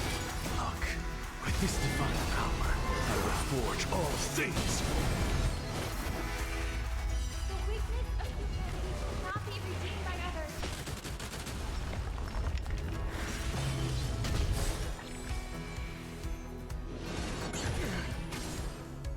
They are part of the melody. Enjoy eternal peace. What's the matter? So blue, destroy the skies. If we had never experienced solitude, how could we have embarked on different paths? Now, our final talk has concluded. All the work of creation has been completed. The inevitable day has arrived. The embryo of philosophy will reshape for us all of reality. If your paradise can save more people, sever my path with your hands.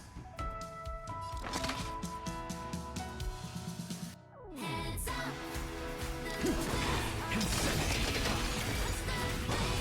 I swear on truth. Wake up!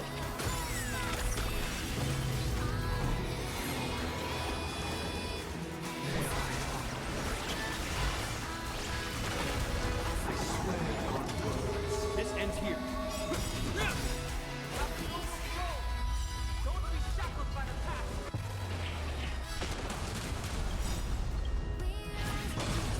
Name of Landau. Will forged in ice. Never falters.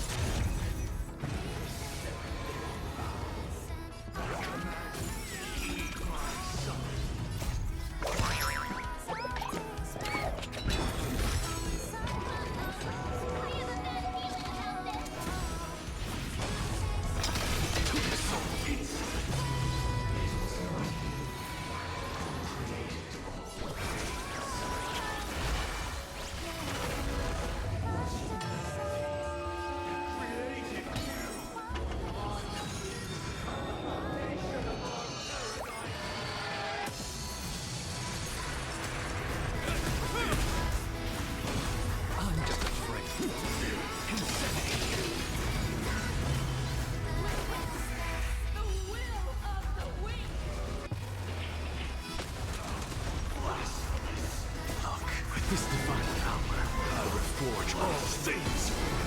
Open up. Immediately. Thank you. And I'll give you my So blue, destroy the skies. my gratitude. I'll take the lead. Wake up! This ends here. Have some sunshine. You have my gratitude. Keep up with me. Insanity. To the soul. Guys, Rainbow. Your hair.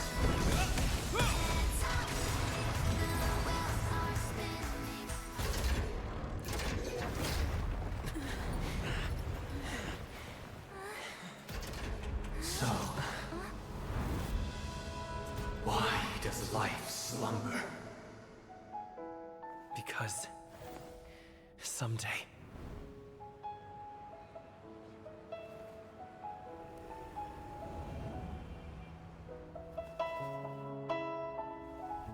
we will wake from our dreams.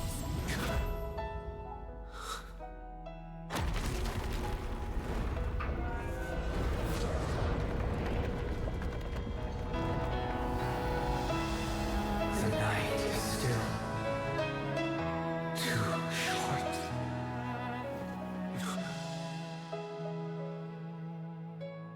Brother, the dream is over.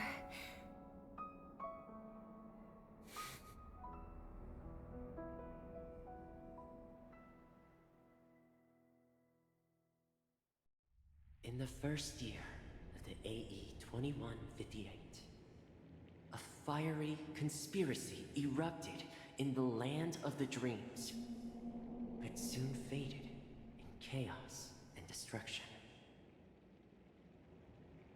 Whispers carried the tale of those fateful 48 system hours, when a sun teetered on the precipice of collapse.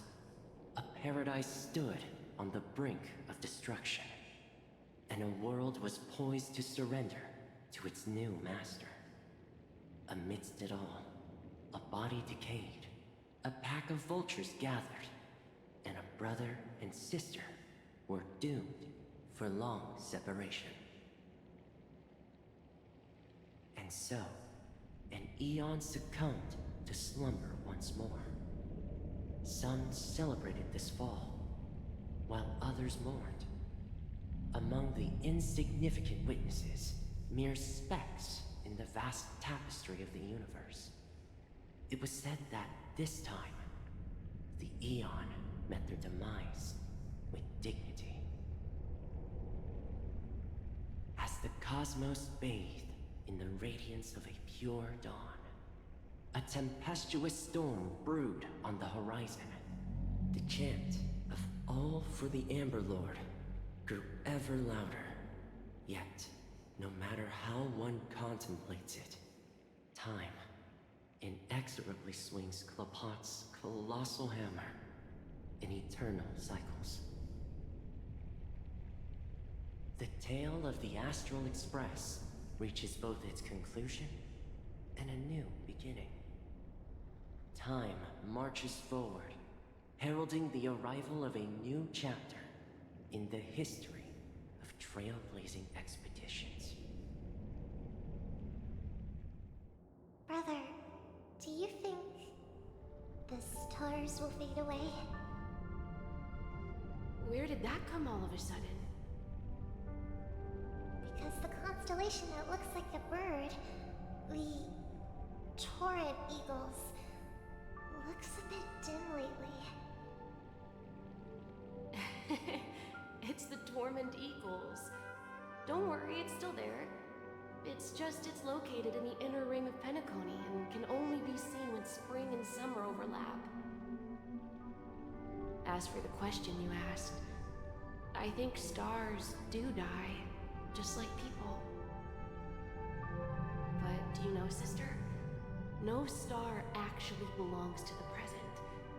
The light we see from them is from a long time ago. Even after the stars perish, their light will travel millions of light years, spanning countless years, to illuminate the night sky of another world. In our paradise, I believe there will be a star like that, shining with the same light. Its radiance will last forever, and its name will be happiness. No, not just one star. We should have 2 stars, or maybe even more. Yeah, you're right. It's a deal. It's a deal then. This is our promise, and nothing will sway our ideals. Yeah, you bet.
Pleasure to hear your voice again. Congratulations. You've become the biggest winner of this festival. Are you calling just to poke fun at me? No. I'm just impressed. Not only did you venture alone into Penacony and discover the truth of Dreamflux Reef, but you also managed to escape with the help of that Knight of Beauty.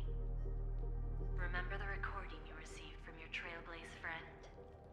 It's now the most valuable chip in this game. However, this came at a high cost. Losing a cornerstone is a hefty price to pay. Diamond just called a meeting to discuss what to do with you. Just as I expected. So is Diamond planning to demote me? Or kick me out of the 10 Stonehearts? Why don't you take a wild guess? Well, alright. Then I'll guess. He's going to promote me to P46. Alright. What will you wager? Are we talking about an actual bet here? I don't want to wager anything just so that you can swindle it all in the end. But if it's just a friendly bet, I'll put on the line what I did when we first met. I'll bet my life, ma'am. Interesting. But since it's Diamond's call, no one can predict the outcome. I'm on my way to Penacony. Once everyone is settled, we'll return to Pier Point for the final showdown. Sounds like I'll be out of the action for a while. Finally, a chance to kick back and relax. Yeah. Leave everything to me and Topaz, child. Thanks to you, as soon as the Jade Stone was delivered to the family's compound, we finished up our preparations. The seeds we planted have taken root. Soon, it'll be time to reap the rewards. Huh?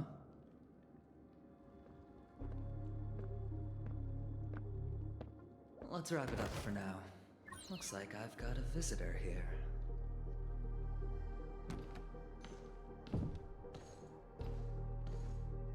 Oh, so many surprises today. Didn't expect a Galaxy Ranger and wanted criminal to show up here. One who managed to take out 2 IPC members under the noses of our fleet. Do you understand what that means? Screw Wubba Boo, I just put him to sleep. Don't try to intimidate me with that nonsense. Besides, I've taken down more IPC lackeys than the residual value you squeezed. And I don't mind adding a few more zeros to my wanted poster. I have a question for you. Be honest now, or I won't think twice about putting a bullet in your fudging head.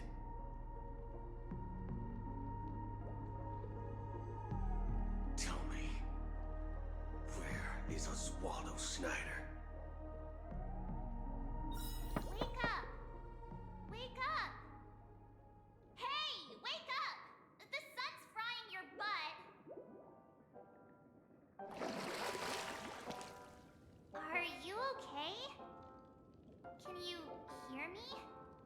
I didn't hear a peep from your room, and it really freaked me out.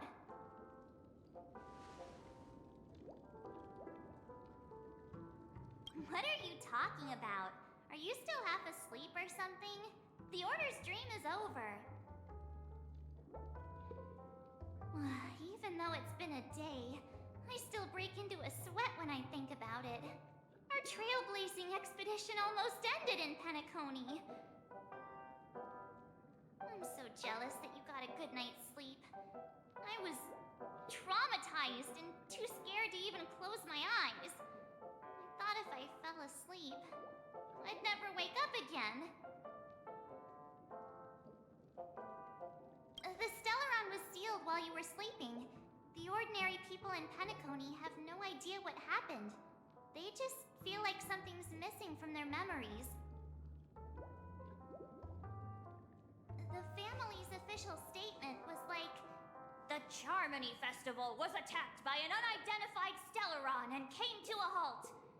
After all, they can't just reveal the truth about the Order.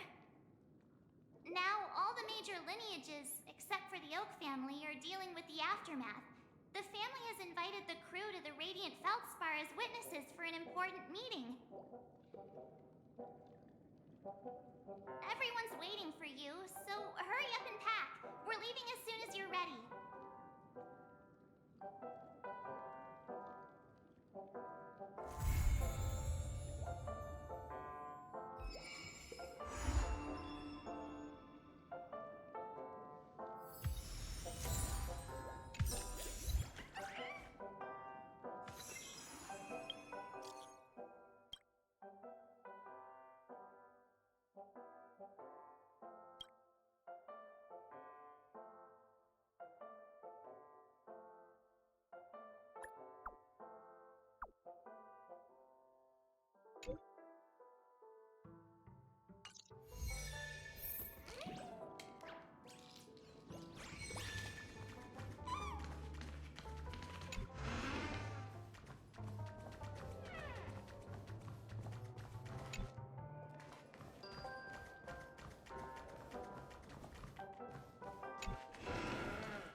After all this craziness, nothing is better than staying safe in reality.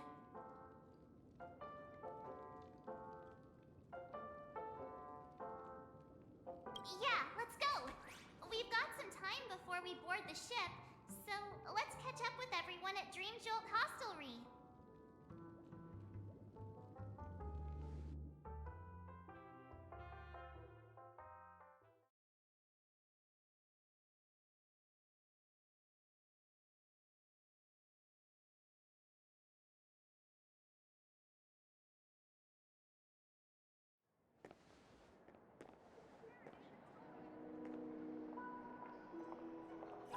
How extravagant. Just like Epsilon. How was it? Did it live up to your dreamscape expectations? You already asked that when we first got here. Yeah, and you said no back then. But after all this madness, I'd say you've grown fond of it.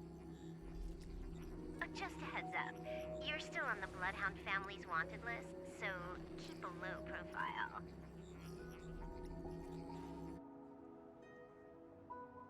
And this time, it's Firefly in the picture, not Sam.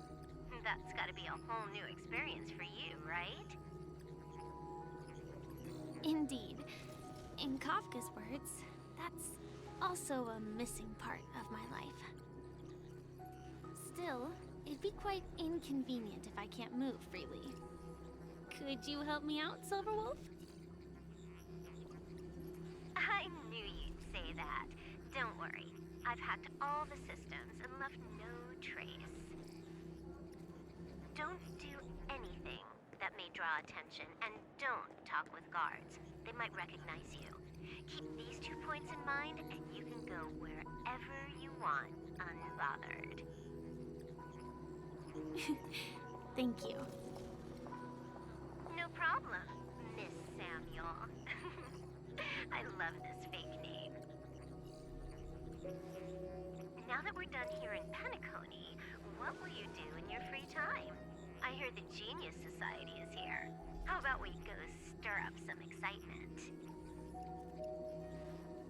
Well, you know my script isn't over yet.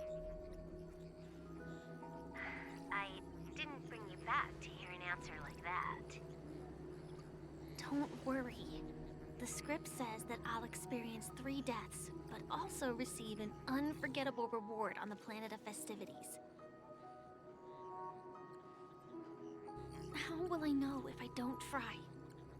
All possibilities exist until the outcome actually happens, right?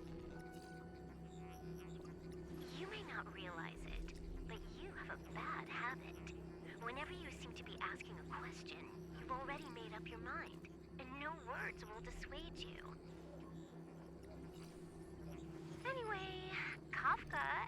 me to pass on this message. If you see anything fabulous in Penacony, get one for me too. Just swipe my card. You know the pin. She didn't specify anything, but I guess she means a dress, coat, sunglasses, or something else. You know better about fashion than I do. Sure, I'll keep an eye out. There's tons of options at OT Mall. Do you think she'll like trinkets, like hair accessories or brooches? Those sound more like something for young girls. Maybe you should keep them for yourself.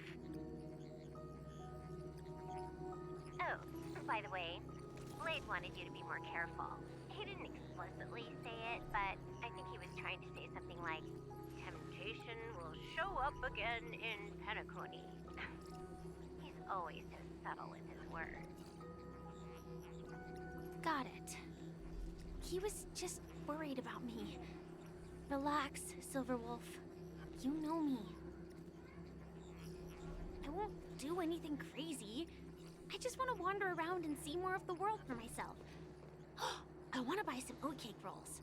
I've had a cake roll every day since I arrived in Penacony, from the first day to the last. But today, I'll buy 2 and give you 1. And if you don't like them, I'll enjoy double the pleasure. Or I can bring one to Kafka, as she never refuses. Or maybe I'll give it to Blade. He'll appreciate it. That's not written in the script, right? But as you see, I have added new footnotes to my destiny.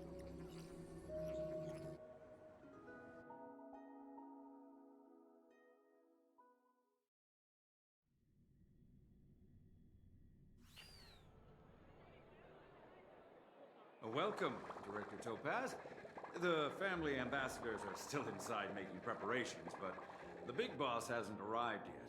It'll be a while before the conference starts, I'm afraid.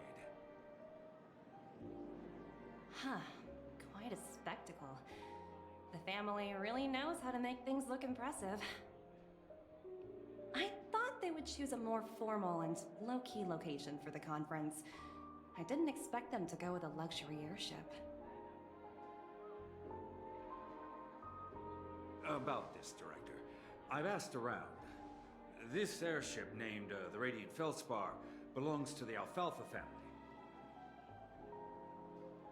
This conference between the IPC and the family will have a direct impact on Penacony's future. Such an important event should have been held at... well, somewhere secretive in the moment of morning dew. The atmosphere here... it doesn't feel serious enough. If I'm right, this conference is probably just a prelude. Whoever organized it wants to assess the IPC stance beforehand. This influential figure either has their own ambitions and wants to reach a preliminary agreement, or they plan to put pressure on us to make us back off. Your mind is always so sharp, Director Topaz. And when the big boss arrives, please remind her to be cautious and watch out for any traps. Thank you for the reminder, but I don't think that will be necessary. When she's at the table, it's the others who need to be cautious. Just tell everyone on our team to stay focused on their tasks and not worry about the negotiations. Oh, got it. I'll do it right away. Oh, and one more thing. Don't call Miss Jade Big Boss in front of her, or there will be serious consequences. I mean, really serious. Got it. Thank you for the reminder, Director.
Unknown to each other, yet united in purpose. We make the same choices.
None of the important figures have arrived yet. Huh. Looks like the conference won't be starting for a while. Such a bustling place. I think I'll take a... Oh, are you hungry, Numby? Food in the dream. Shouldn't taste bad, right?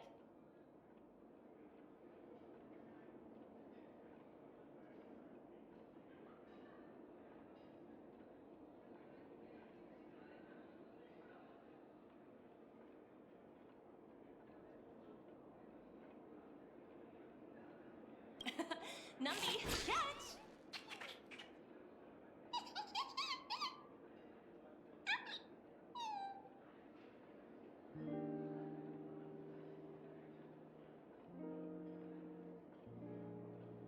Oh, looks delicious, huh?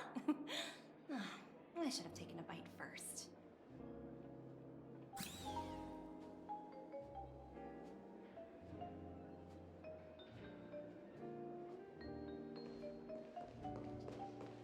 What services do you require?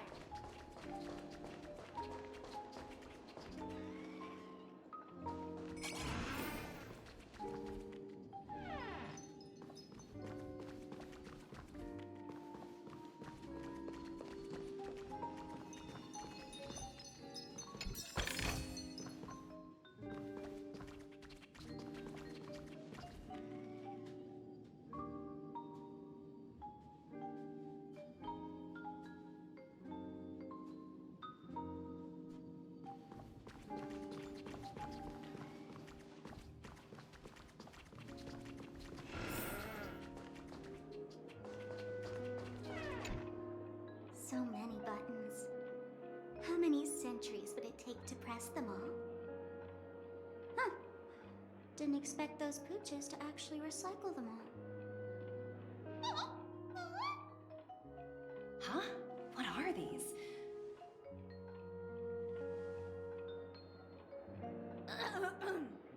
For your safety, please stay away from those objects. For my safety? Are these buttons something dangerous? Not exactly. Lately, there's been a prankster in the Sweet Dream who's been handing out strange button devices to anyone he meets. According to those involved, he said something like, "Just press this button and all of Penacony will explode!" Luckily, no one believed him. Still, the Bloodhound family collected these buttons just to be on the safe side.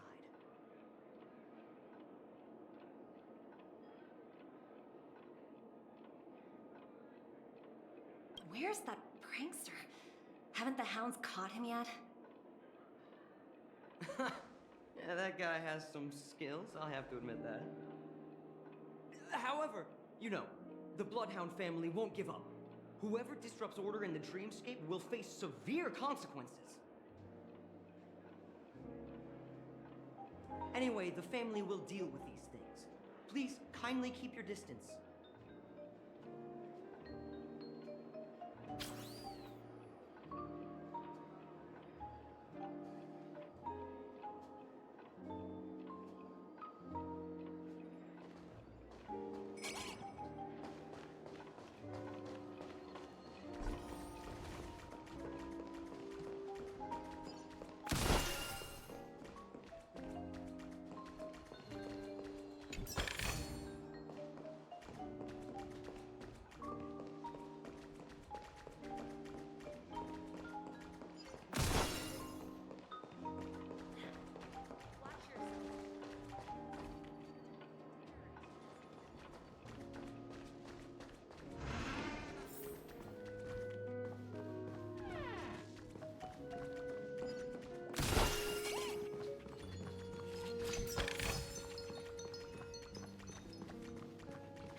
Greetings, madame.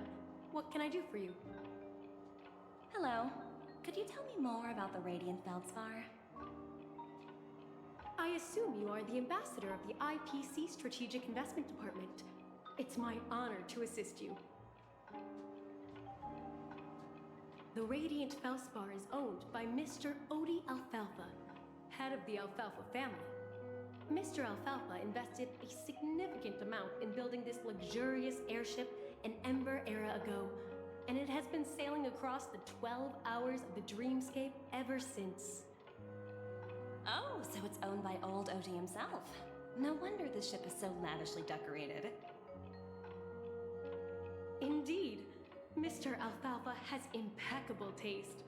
Only the most prestigious guests are invited by the Alfalfa family to board this airship. Please allow me to continue my introduction. The Radiant Felspar had been cruising over the Sea of Dreams in Penacony for an entire Ember era. But its voyage was temporarily halted due to the recent reverberation. Reverberation? Such a formal way of putting it. You're really downplaying the whole thing. I apologize. Please continue. Following the previous reverberation in the Sweet Dream, the Radiant Felspar had to suspend its voyage temporarily. Thankfully, the factors that disrupted the dreamscape have been resolved. However, due to, well, certain special reasons, the Charmony Festival, originally scheduled at the Penacony Grand Theater, had to be temporarily postponed. So, Mr. Alfalfa suggested relocating the Charmony Festival to the Radiant Felspar, taking this opportunity to announce the resumption of the airship's voyage. Ah, well, that would meet the family's needs and also create momentum for Mr. Alfalfa himself. Quite fitting for a legendary tycoon like him. Thank you for explaining matters to me. Goodbye.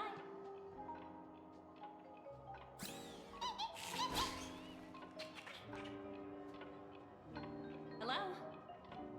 The Talent Motivation Department? Again? Internal review? Will it ever end? I'm working on a major project. I don't have time to squabble with you guys.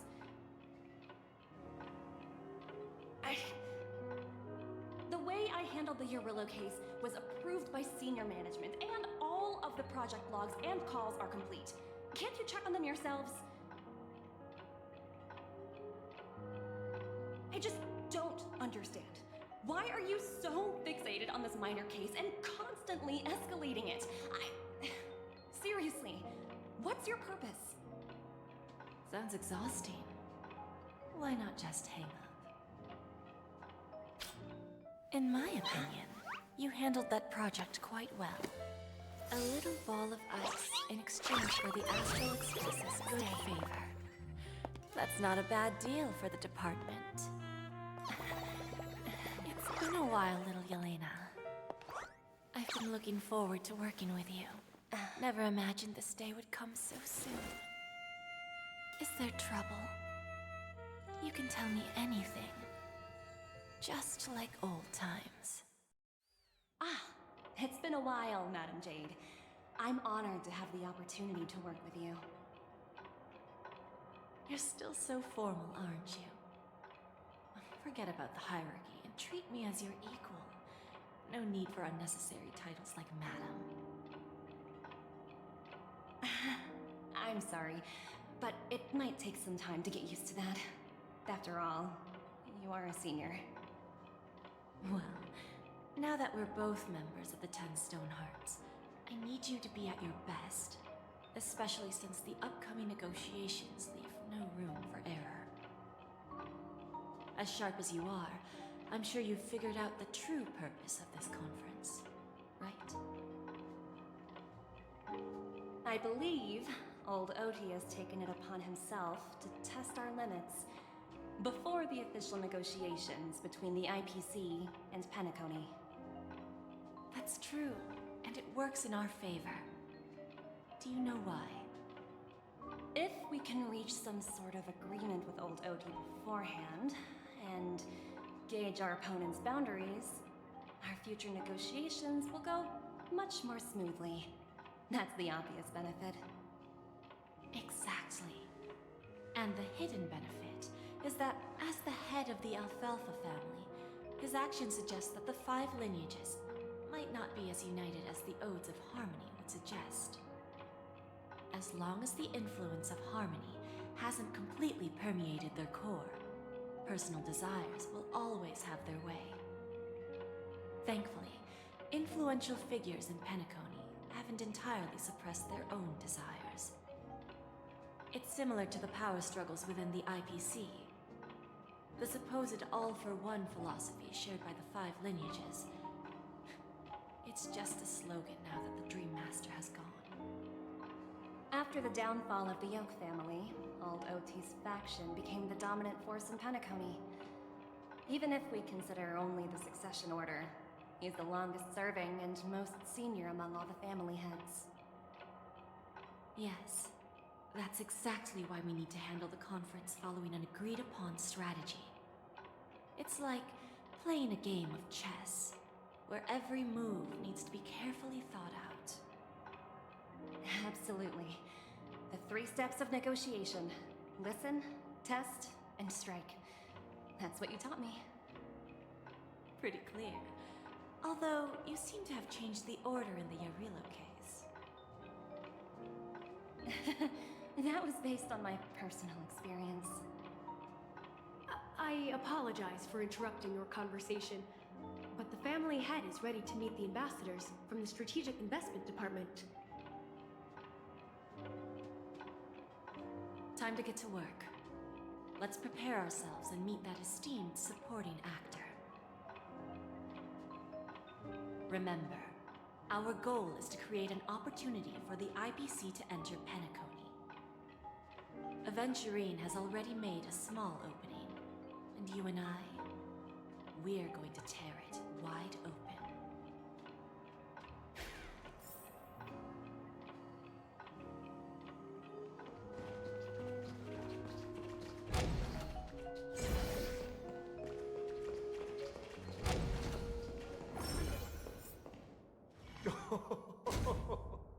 Welcome aboard my ship, the Radiant Feldspar, smart and charming ladies. Please, have a seat. Let's have a pleasant conversation.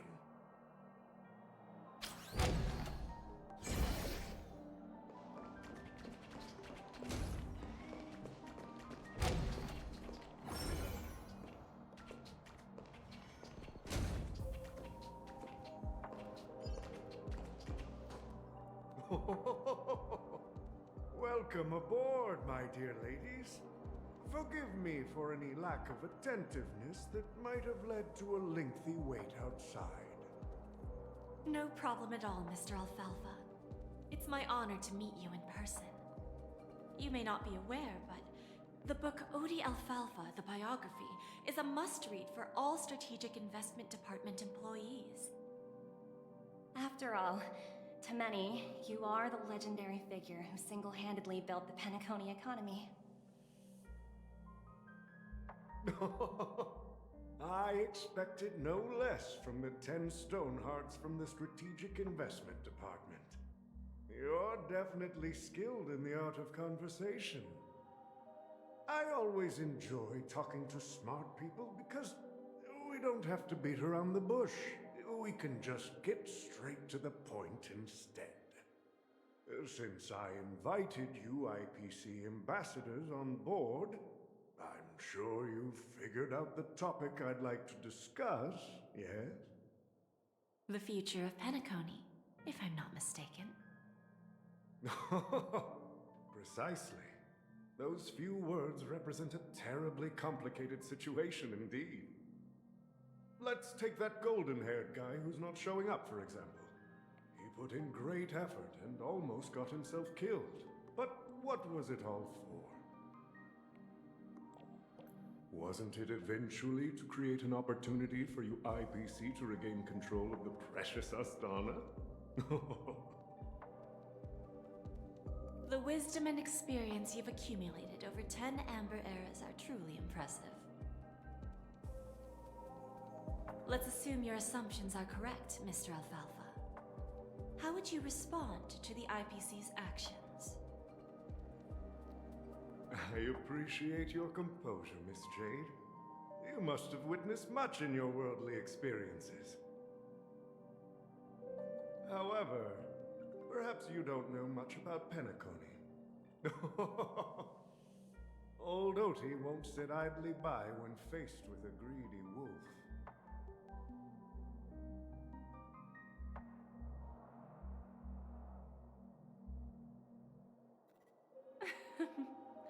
Please, go ahead. I'm all ears. Then I'll be straightforward. I requested this meeting before the official conference to dissuade the Strategic Investment Department from trying to lay a finger on Penacony. If you back off now, you can make a smooth exit and prevent the IPC from losing face during more important negotiations. One of our P-45 executives was attacked and nearly killed in the dreamscape. The IPC can't simply ignore this incident. Moreover, considering the turbulence during the Charmony Festival, Penacony's credibility has taken a hit in the public's eyes. Despite your determined attitude, the issues plaguing Penacony are real, are they not? You use the term real, Miss Topaz, but let's not forget that this is the realm of dreams. If you want to succeed here, you need ambition and unconventional thinking. Curious about how I plan to respond to the IPC? Well, I don't mind sharing. My actions will help Penacony take a significant step forward by self-listing and going public. Going public? If I'm not mistaken, you want to bypass the IPC and go public on a universal scale. Precisely. Instead of watching the IPC gnaw away at Penacony, I'd prefer to open the doors of the sweet dream to the entire universe. Starting today, anyone in the cosmos can become a shareholder of the land of the dreams. This is the path of harmony I'll choose.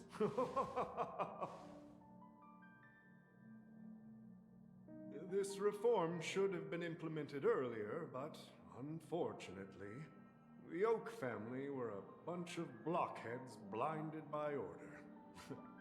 Their level of intellectual flexibility doesn't even come close to an old fellow like me. Thanks to the little reverberation earlier, the biggest obstacle between me and my reforms has been eliminated. The Alfalfa family will publicize the financial results of Sweet Dream Paradise, so that the entire universe can see that despite the catastrophe, Penacony still holds immense potential and opportunities, and that the family remains confident in its future.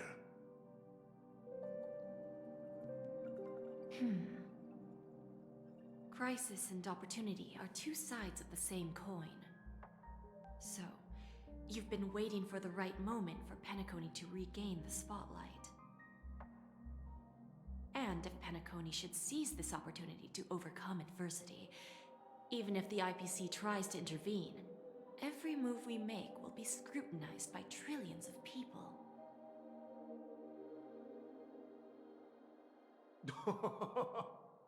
Now I'm convinced that you've indeed familiarized yourself with my biography, Miss Jade. So, about your next move. Please, consider it carefully. Indeed. We need some time to digest such a wealth of information. I suggest we conclude the first half of our conference, Mr. Alfalfa. Please allow Topaz and me to confer privately for a few moments. and to respond on behalf of the IPC later. Of course. Take your time, dear ladies.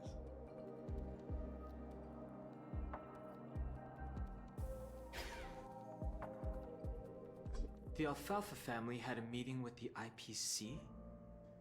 I got this information from a message sent by that IPC ambassador. He said it was to return the favor. It's not hard to imagine. Penacony today is pretty much like the frontier prison it once was, with external forces casting greedy eyes and the undercurrent of order lurking within. Instead of falling into a situation where they are plagued by both external and internal threats, Penacony would rather take a step back and invite the IPC to negotiate at the table, ostensibly to cooperate, but in reality, to secure more opportunities for their own survival. Well, no wonder they sought the mediation from the Astral Express. In your opinion, who should we stand behind? I don't think the followers of the Harmony are completely innocent victims in all of this. For reasons unknown, they have a strong desire to smooth things over, which leads to speculation about their motives. If either the family or IPC were to assume full control of Penacony, it would return to its previous illusory dream of hedonism, and the efforts of those previous nameless would once again go to waste. There you are. Did you rest well? I didn't disturb you since you were in a deep sleep.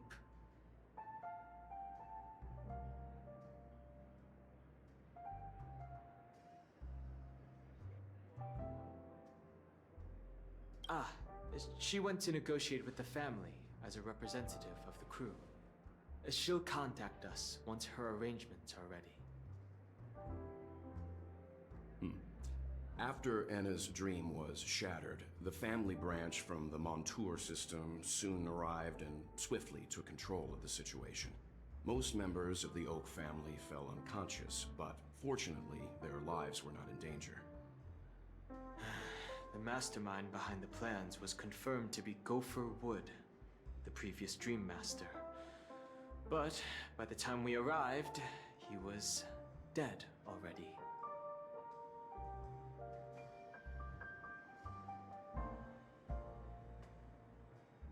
He'll face a trial. As for further details, the family would rather not disclose them. Ultimately, the public perceived the incident as an attack by evil forces targeting the Charmony Festival. They believe the family failed to safeguard the sweet dream, significantly eroding their credibility in the process. While quite different from the truth, this appears to be the outcome with the least impact. After all, you don't know who's awake and who's pretending to be asleep. Well, they'll open their eyes in the face of danger. Once the danger subsides, they'll embrace the sweet dream again. Here's a toast, with 3 glasses of glory of the Trailblaze to all of you. Yeah, it's good to see you all again. Although we might be saying goodbye again after this reunion. When will the Astral Express leave Penacony? We'll stay a bit longer, but not too long. So, this is our final meeting then? If this is a farewell, then it seems to be missing something. Music? Atmosphere? Ah, maybe a special drink to honor those who are not here. Let's see. The mixed drink should be solemn, dignified, and unique, as we'll use it to pay respect to those fallen heroes. To the nameless, resting in peace, and to Gallagher.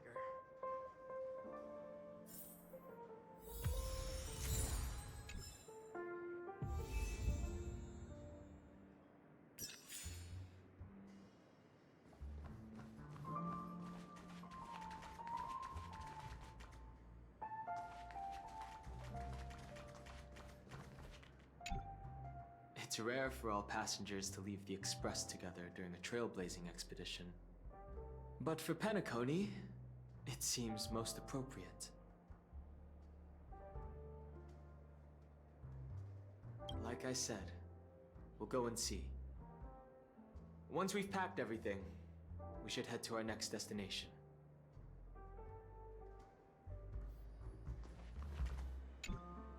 This trailblazing expedition has been thrilling and memorable. Hopefully we've all gained insights about ideals, paranoia, clarity, and dreams from the experiences we've had. The conclusion of a journey can often be sorrowful. All we can do is to try to make sure it ends on a happy note.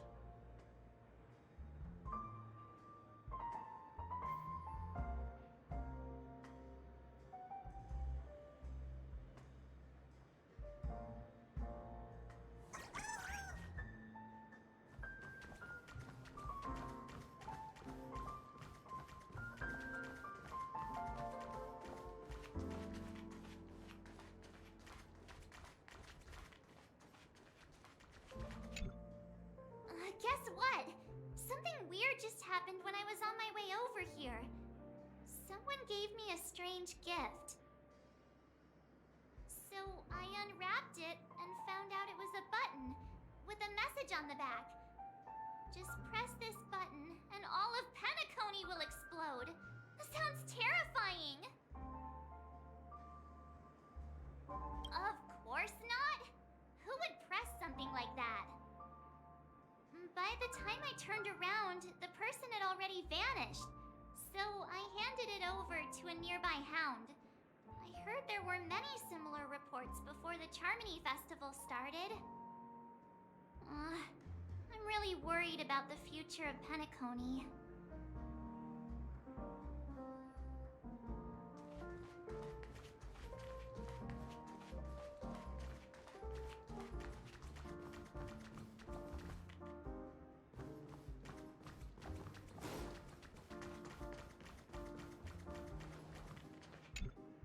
Ready to mix your drink?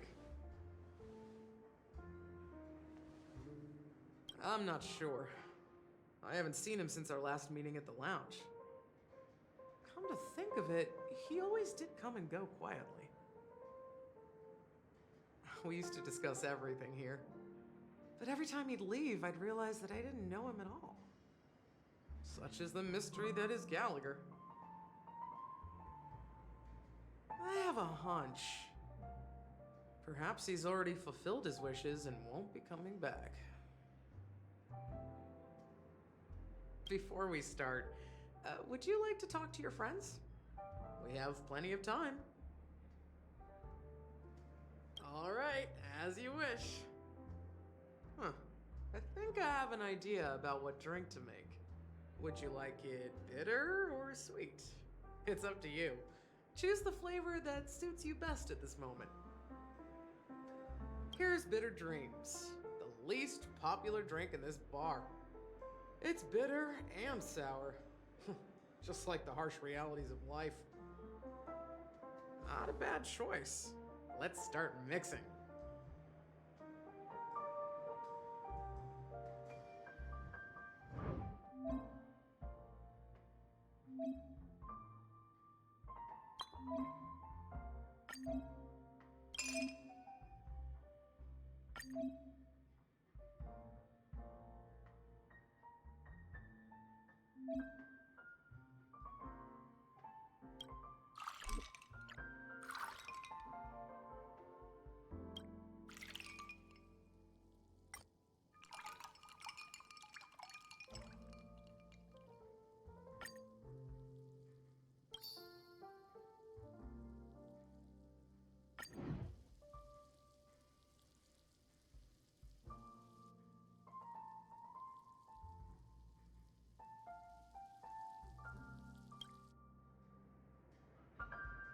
Words always fall short.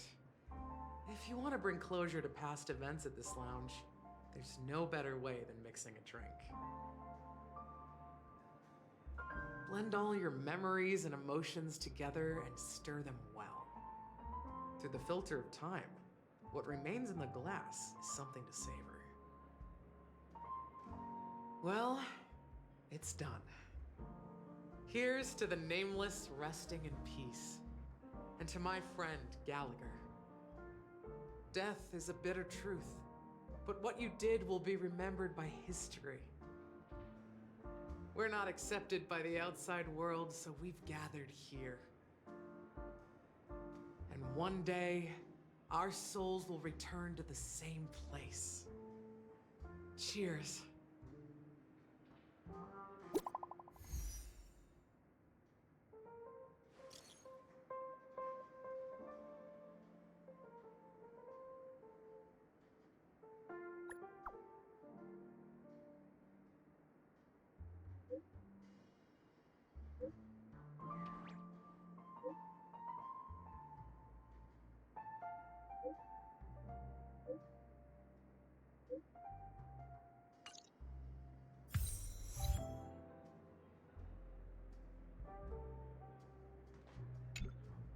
Oh, are you leaving? Well, then take this with you. I've mixed more of this last special drink for you. The past shouldn't be forgotten. So I hope it brings back the flavors of Penacony. Thank you. I'm sure it'll leave a lasting impression. If you happen to run into Gallagher, make sure he has a sip too. I know his tastes, and he'll be thrilled. Alright, enough with the heavy stuff. You guys have important things to take care of, so let's not dwell on things. Whether it's the Astral Express or Penacony, there's still a long journey ahead. So let's lift our spirits, guys! And embark towards our tomorrows.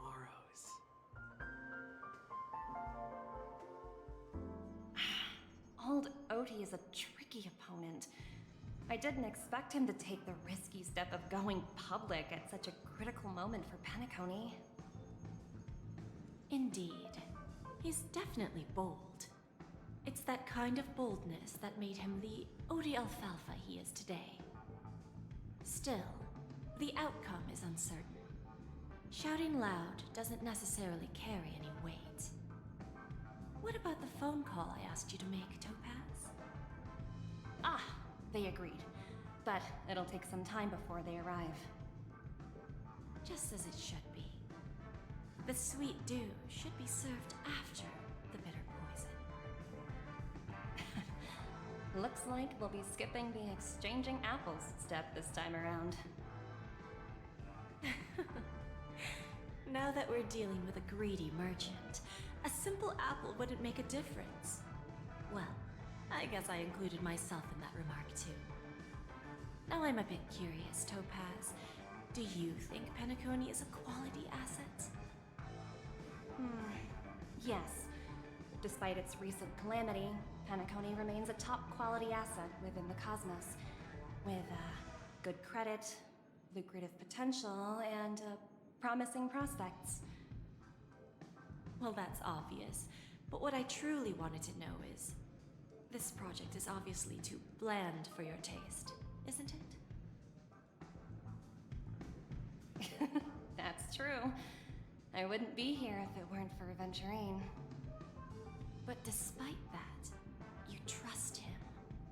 You even entrusted him with a cornerstone. Something as precious as life itself to finish this gamble. Are you not in the same boat, Miss Jade?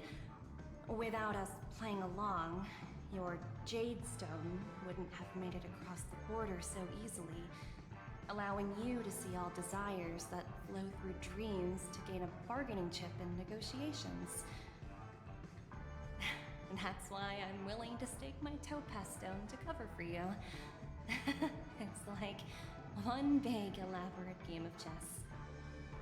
Once that kid sets his mind to something, nothing can stop him. Not even fate. Well, at least he's still alive, and that's the best outcome. Looks like we've strayed off topic, Miss Jade. Should we discuss our next steps? No need. I'll go it alone. Meanwhile, you can go greet our honored guest and wait for my message. Okay. Is that Robin? Huh. She's also here on the Radiant Feldspar.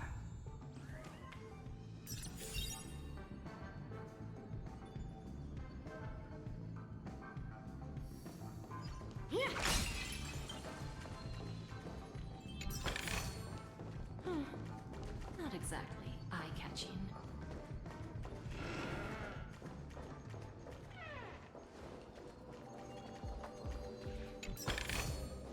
Is that all? Hardly worth the bother.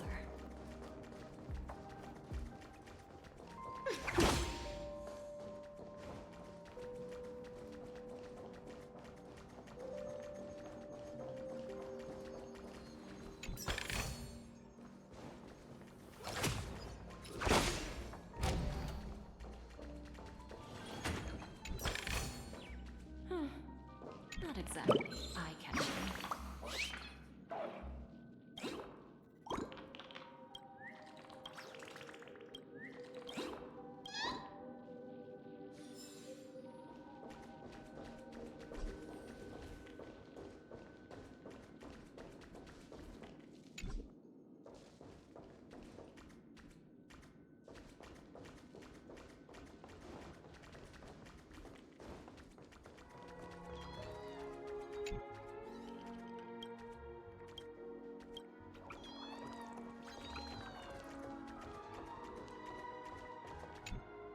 Greetings, Miss Robin.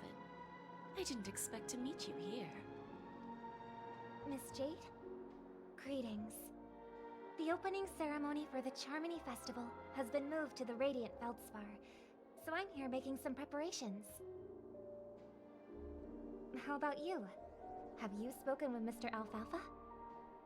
I'm actually on my way to meet him right now. Do you know him well, Miss Robin? Unfortunately, I've never met him. I've only heard a few comments from the former head of the Oak family. Mr. Alfalfa is respectable when it comes to business. But in other respects, I can't say the same. Where do you think the future of the planet of festivities is headed? I believe the sweet dream will see its rebirth, just like the Radiant Feldspar resumed its voyage. The Harmony needs a new direction. Only by bidding farewell to the past can we actually sail into the future. There are no permanent allies or everlasting enemies. So let's both take what we need from this deal. Naturally. I'm looking forward to your performance. See you at the festival. See you later, Miss Jade.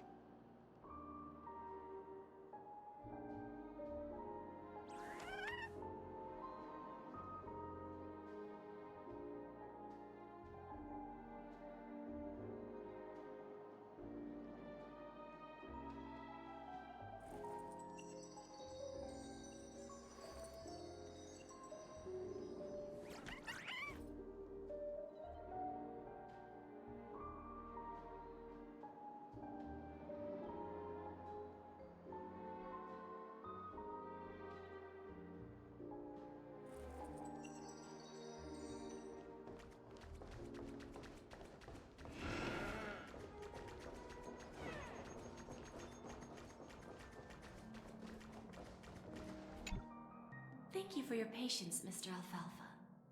Let's continue our discussion. Figured out something already, Miss Jade? But where is Miss Topaz? Topaz has something else to take care of. You'll be seeing her later. Talks can still continue between the two of us. Is it just me, miss? Your tone sounds very different now. I need to set a good example for my junior. It's not a good habit to be too loose-lipped during negotiations, right? Now we can speak frankly and openly. Do you believe what I said, Odie? You're not the only merchant who has seen the changes in the cosmic market over the past 10 Amber Eras. Interesting. Now that's interesting. Good. It's good to be straightforward. Openness and transparency are my things. So, tell me, what's your next move? Unfortunately, I'd like to speak the harsh truth before laying out my plan. Let's cut to the chase. First, your plan won't work. Penacony has no way of sidestepping the IPC and going public. Second, you can't stop the IPC from entering Penacony. We've got all the time and connections in the world to find a way in. We'll keep tearing down and rebuilding this place until the Asdana system gets used to the IPC's ways again. Now, I'm repeating your words exactly. If you don't want to be a laughingstock and have everyone gunning for you at the official conference, you'd better drop your little pie-in-the-sky plan. Oh, interesting. Indeed. You surely have a way with words. Now, I'm curious to know what you have up your sleeve.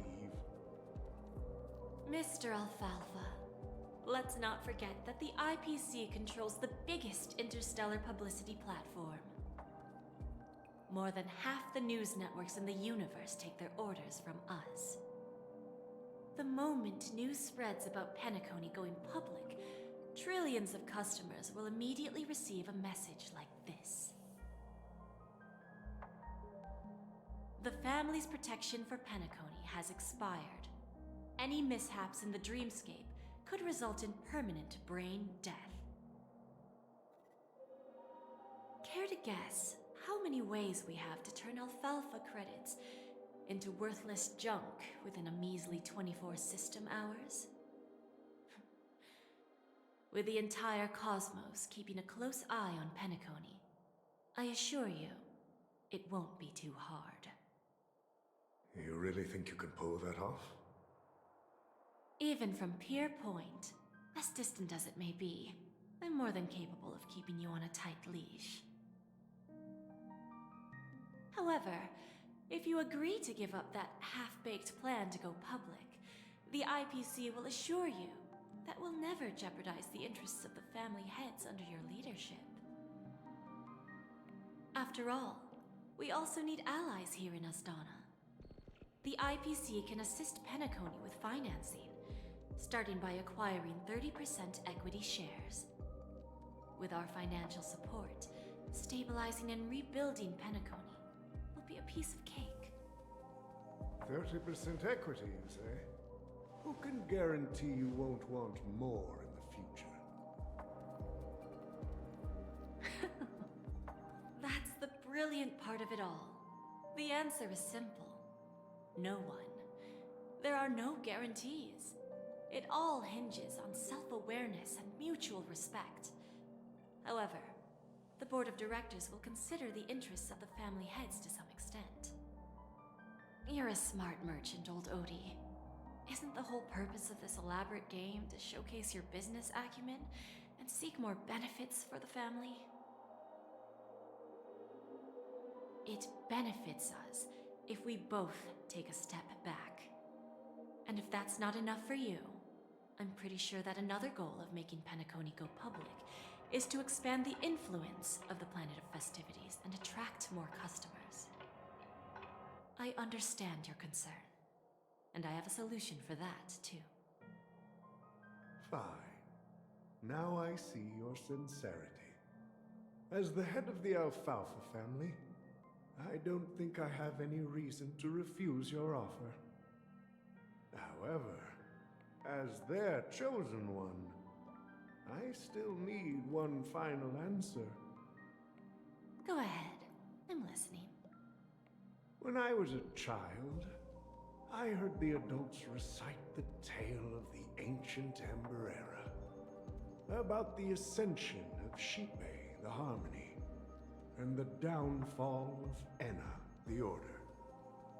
The Order and the Preservation used to be close in ancient times. So, why does the IPC, as a follower of the Amber Lord, seek collaboration with the family instead of aligning with the Order? The answer is simpler than you think. It's all about credits.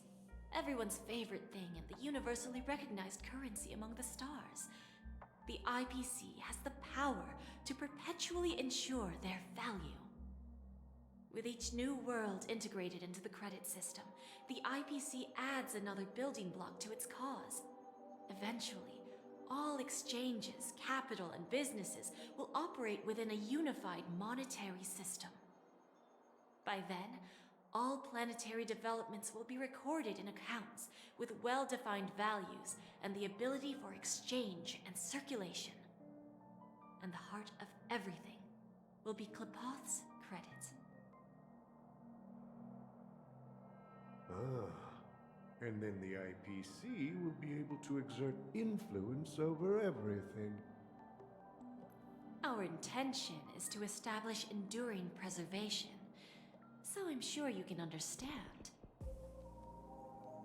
This universe doesn't need two types of order.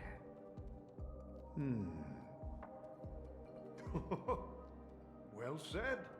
Now you've convinced me. All right. Tell me your solution. Let's see if we're thinking the same thing. Then let's continue our conversation. Please, Topaz, invite Sweet Dew to join us at the table.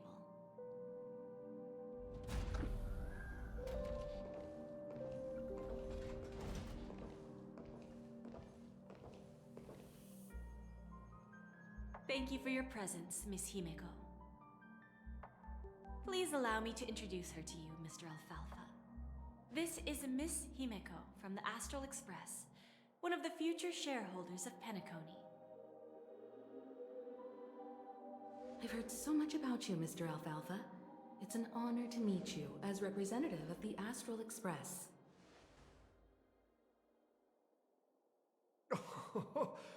This stunning lady is the navigator of the Astral Express? It's a pleasure to meet you. I believe everyone here is familiar with the general contents of the proposal. After this round of financing, the IPC is expected to hold 30% of Penacony's shares. Then, the IPC will transfer 5% of that stake to the Astral Express and recommend Miss Himeko as an independent director to honor the sacrifices and contributions made by the former Nameless to the land of the dreams. While this decision isn't finalized yet, we are honored that everyone here recognizes the way of the Trailblaze. While the Nameless didn't embark on their journeys for fame or fortune, if this is the wish of both the family and the IPC, I will represent the Astral Express and fulfill my duty as a member of the board of directors. The entire crew has agreed to assist in the reconstruction of Penacony. Beyond that, in our future travels, we are committed to bringing the beautiful dreams of the planet of festivities to more worlds. Of course, all cooperation is based on one premise. The path of harmony in Penacony must not be distorted again, and such a tragedy must never recur.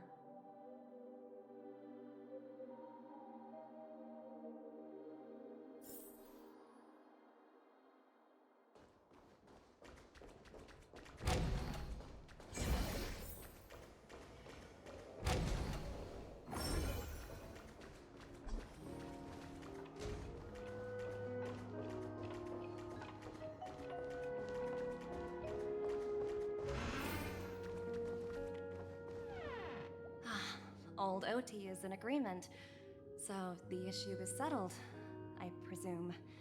What about the remaining family heads?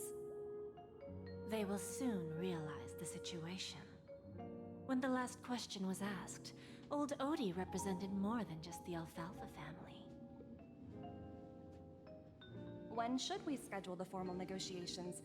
I'll handle the arrangements. It's all up to you. I'll step back and let you handle the negotiations and takeover. I won't be involved. But Miss Jade, this is... Aventurine initiated this case, and you were his project partner. If that kid hadn't overplayed his hand, I wouldn't have been pushed to the forefront. I came here today to help you sort out the toughest issue. I trust you'll be able to wrap things up quite nicely, little Yelena. Of course, there won't be any problems. And please, give Diamond my assurance. Don't worry. Diamond has always trusted us. I'll put in a good word for you, and you'll have your P-45 position back in no time. Radiant Feldspar. What a fantastic ship. Now that my business is done, it's time for me to indulge in my own little hobby. Ah, you want to open a Bon and Jade exchange branch on this ship too? Opportunities like this don't come around often. Just look at the guests on this ship. They're surely holding a wealth of valuable treasures. Well, I'll take my leave. A pawn shop can't run without a boss. See you around, Topaz. I have one more question for you, Miss Jade. Go ahead. That dose of bitter poison. I'm curious as to how you found this information. I didn't find the information. It came to me. It was from a lady concerned with the future of the Harmony. In return, I've agreed to help her with something, but that's for later. We can deal with it after we leave Penacony. You see, that's what investment is all about. The seeds of opportunity are already sown. They only need a little bit of nourishment to take root. And then after, all we need to do is wait patiently. Like right now, for example. It's just about time my final guest boarded the ship.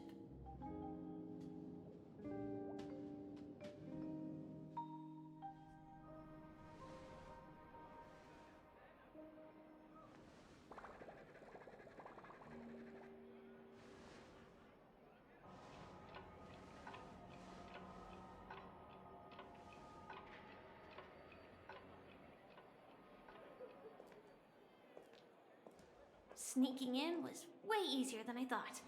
The family's security is as lax as ever. So, this is the Radiant Feldspar. So luxurious. A pawn shop that grants wishes. Is there really a place like that on the ship? I'll find out for myself if the rumors are true or not.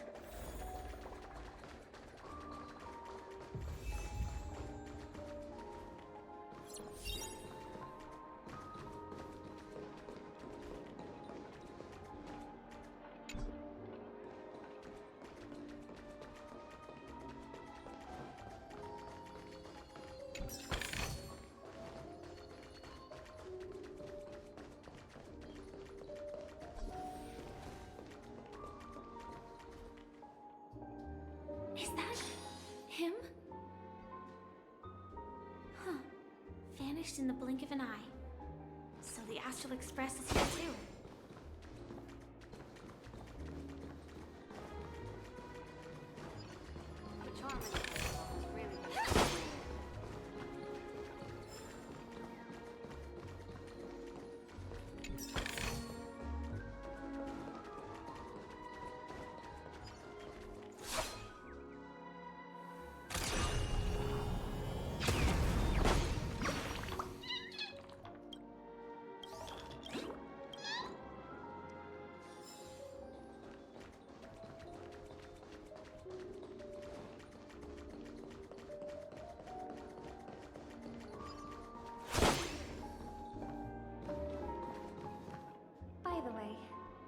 one more thing. Mr. Alfalfa and I discussed it. I'll present a gift to the Astral Express on behalf of the family as a token of gratitude for the Nameless's contributions to Penacony.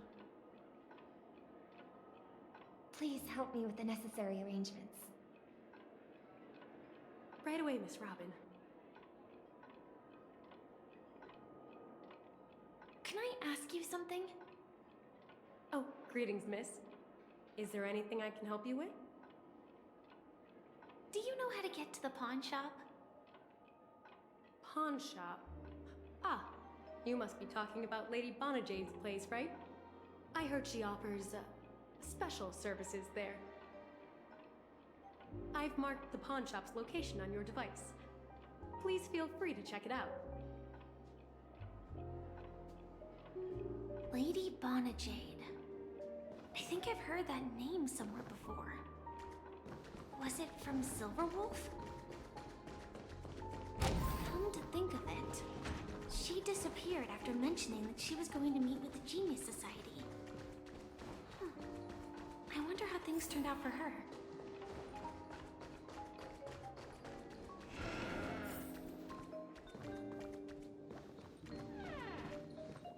Welcome to Bonajade Exchange, Radiant Feldspar branch. How should I address you, dear lady? Just call me Samuel. Samuel. Nice name. So what do you need, Miss Samuel? And what are you willing to give up in return? I want to keep on living. And for that, I'm willing to give up everything I have. Everything you have? That's right. Everything. Miss Samuel, I think you'd best turn around. It seems you're not quite familiar with the term pawn. What do you mean? I mean it literally. I sense your burning desire to live, but unfortunately, you don't have anything of equal value to offer. Okay. A pawn shop that grants wishes. I see. It's just a marketing gimmick. Well, that's quite a harsh accusation. I understand you may not fully comprehend what I mean, but don't worry. I'll help you understand. Go and talk to these people. They're all customers of my pawn shop. See for yourself if their wishes have come true. Once you've done that, come back to me. I'll help you understand the true meaning of pawn and make you realize what you're missing. That Lady Bonajade feels more like a moneylender rather than the owner of a pawn shop. Well, I've got nothing better to do anyway. I'll do as she says and see what happens.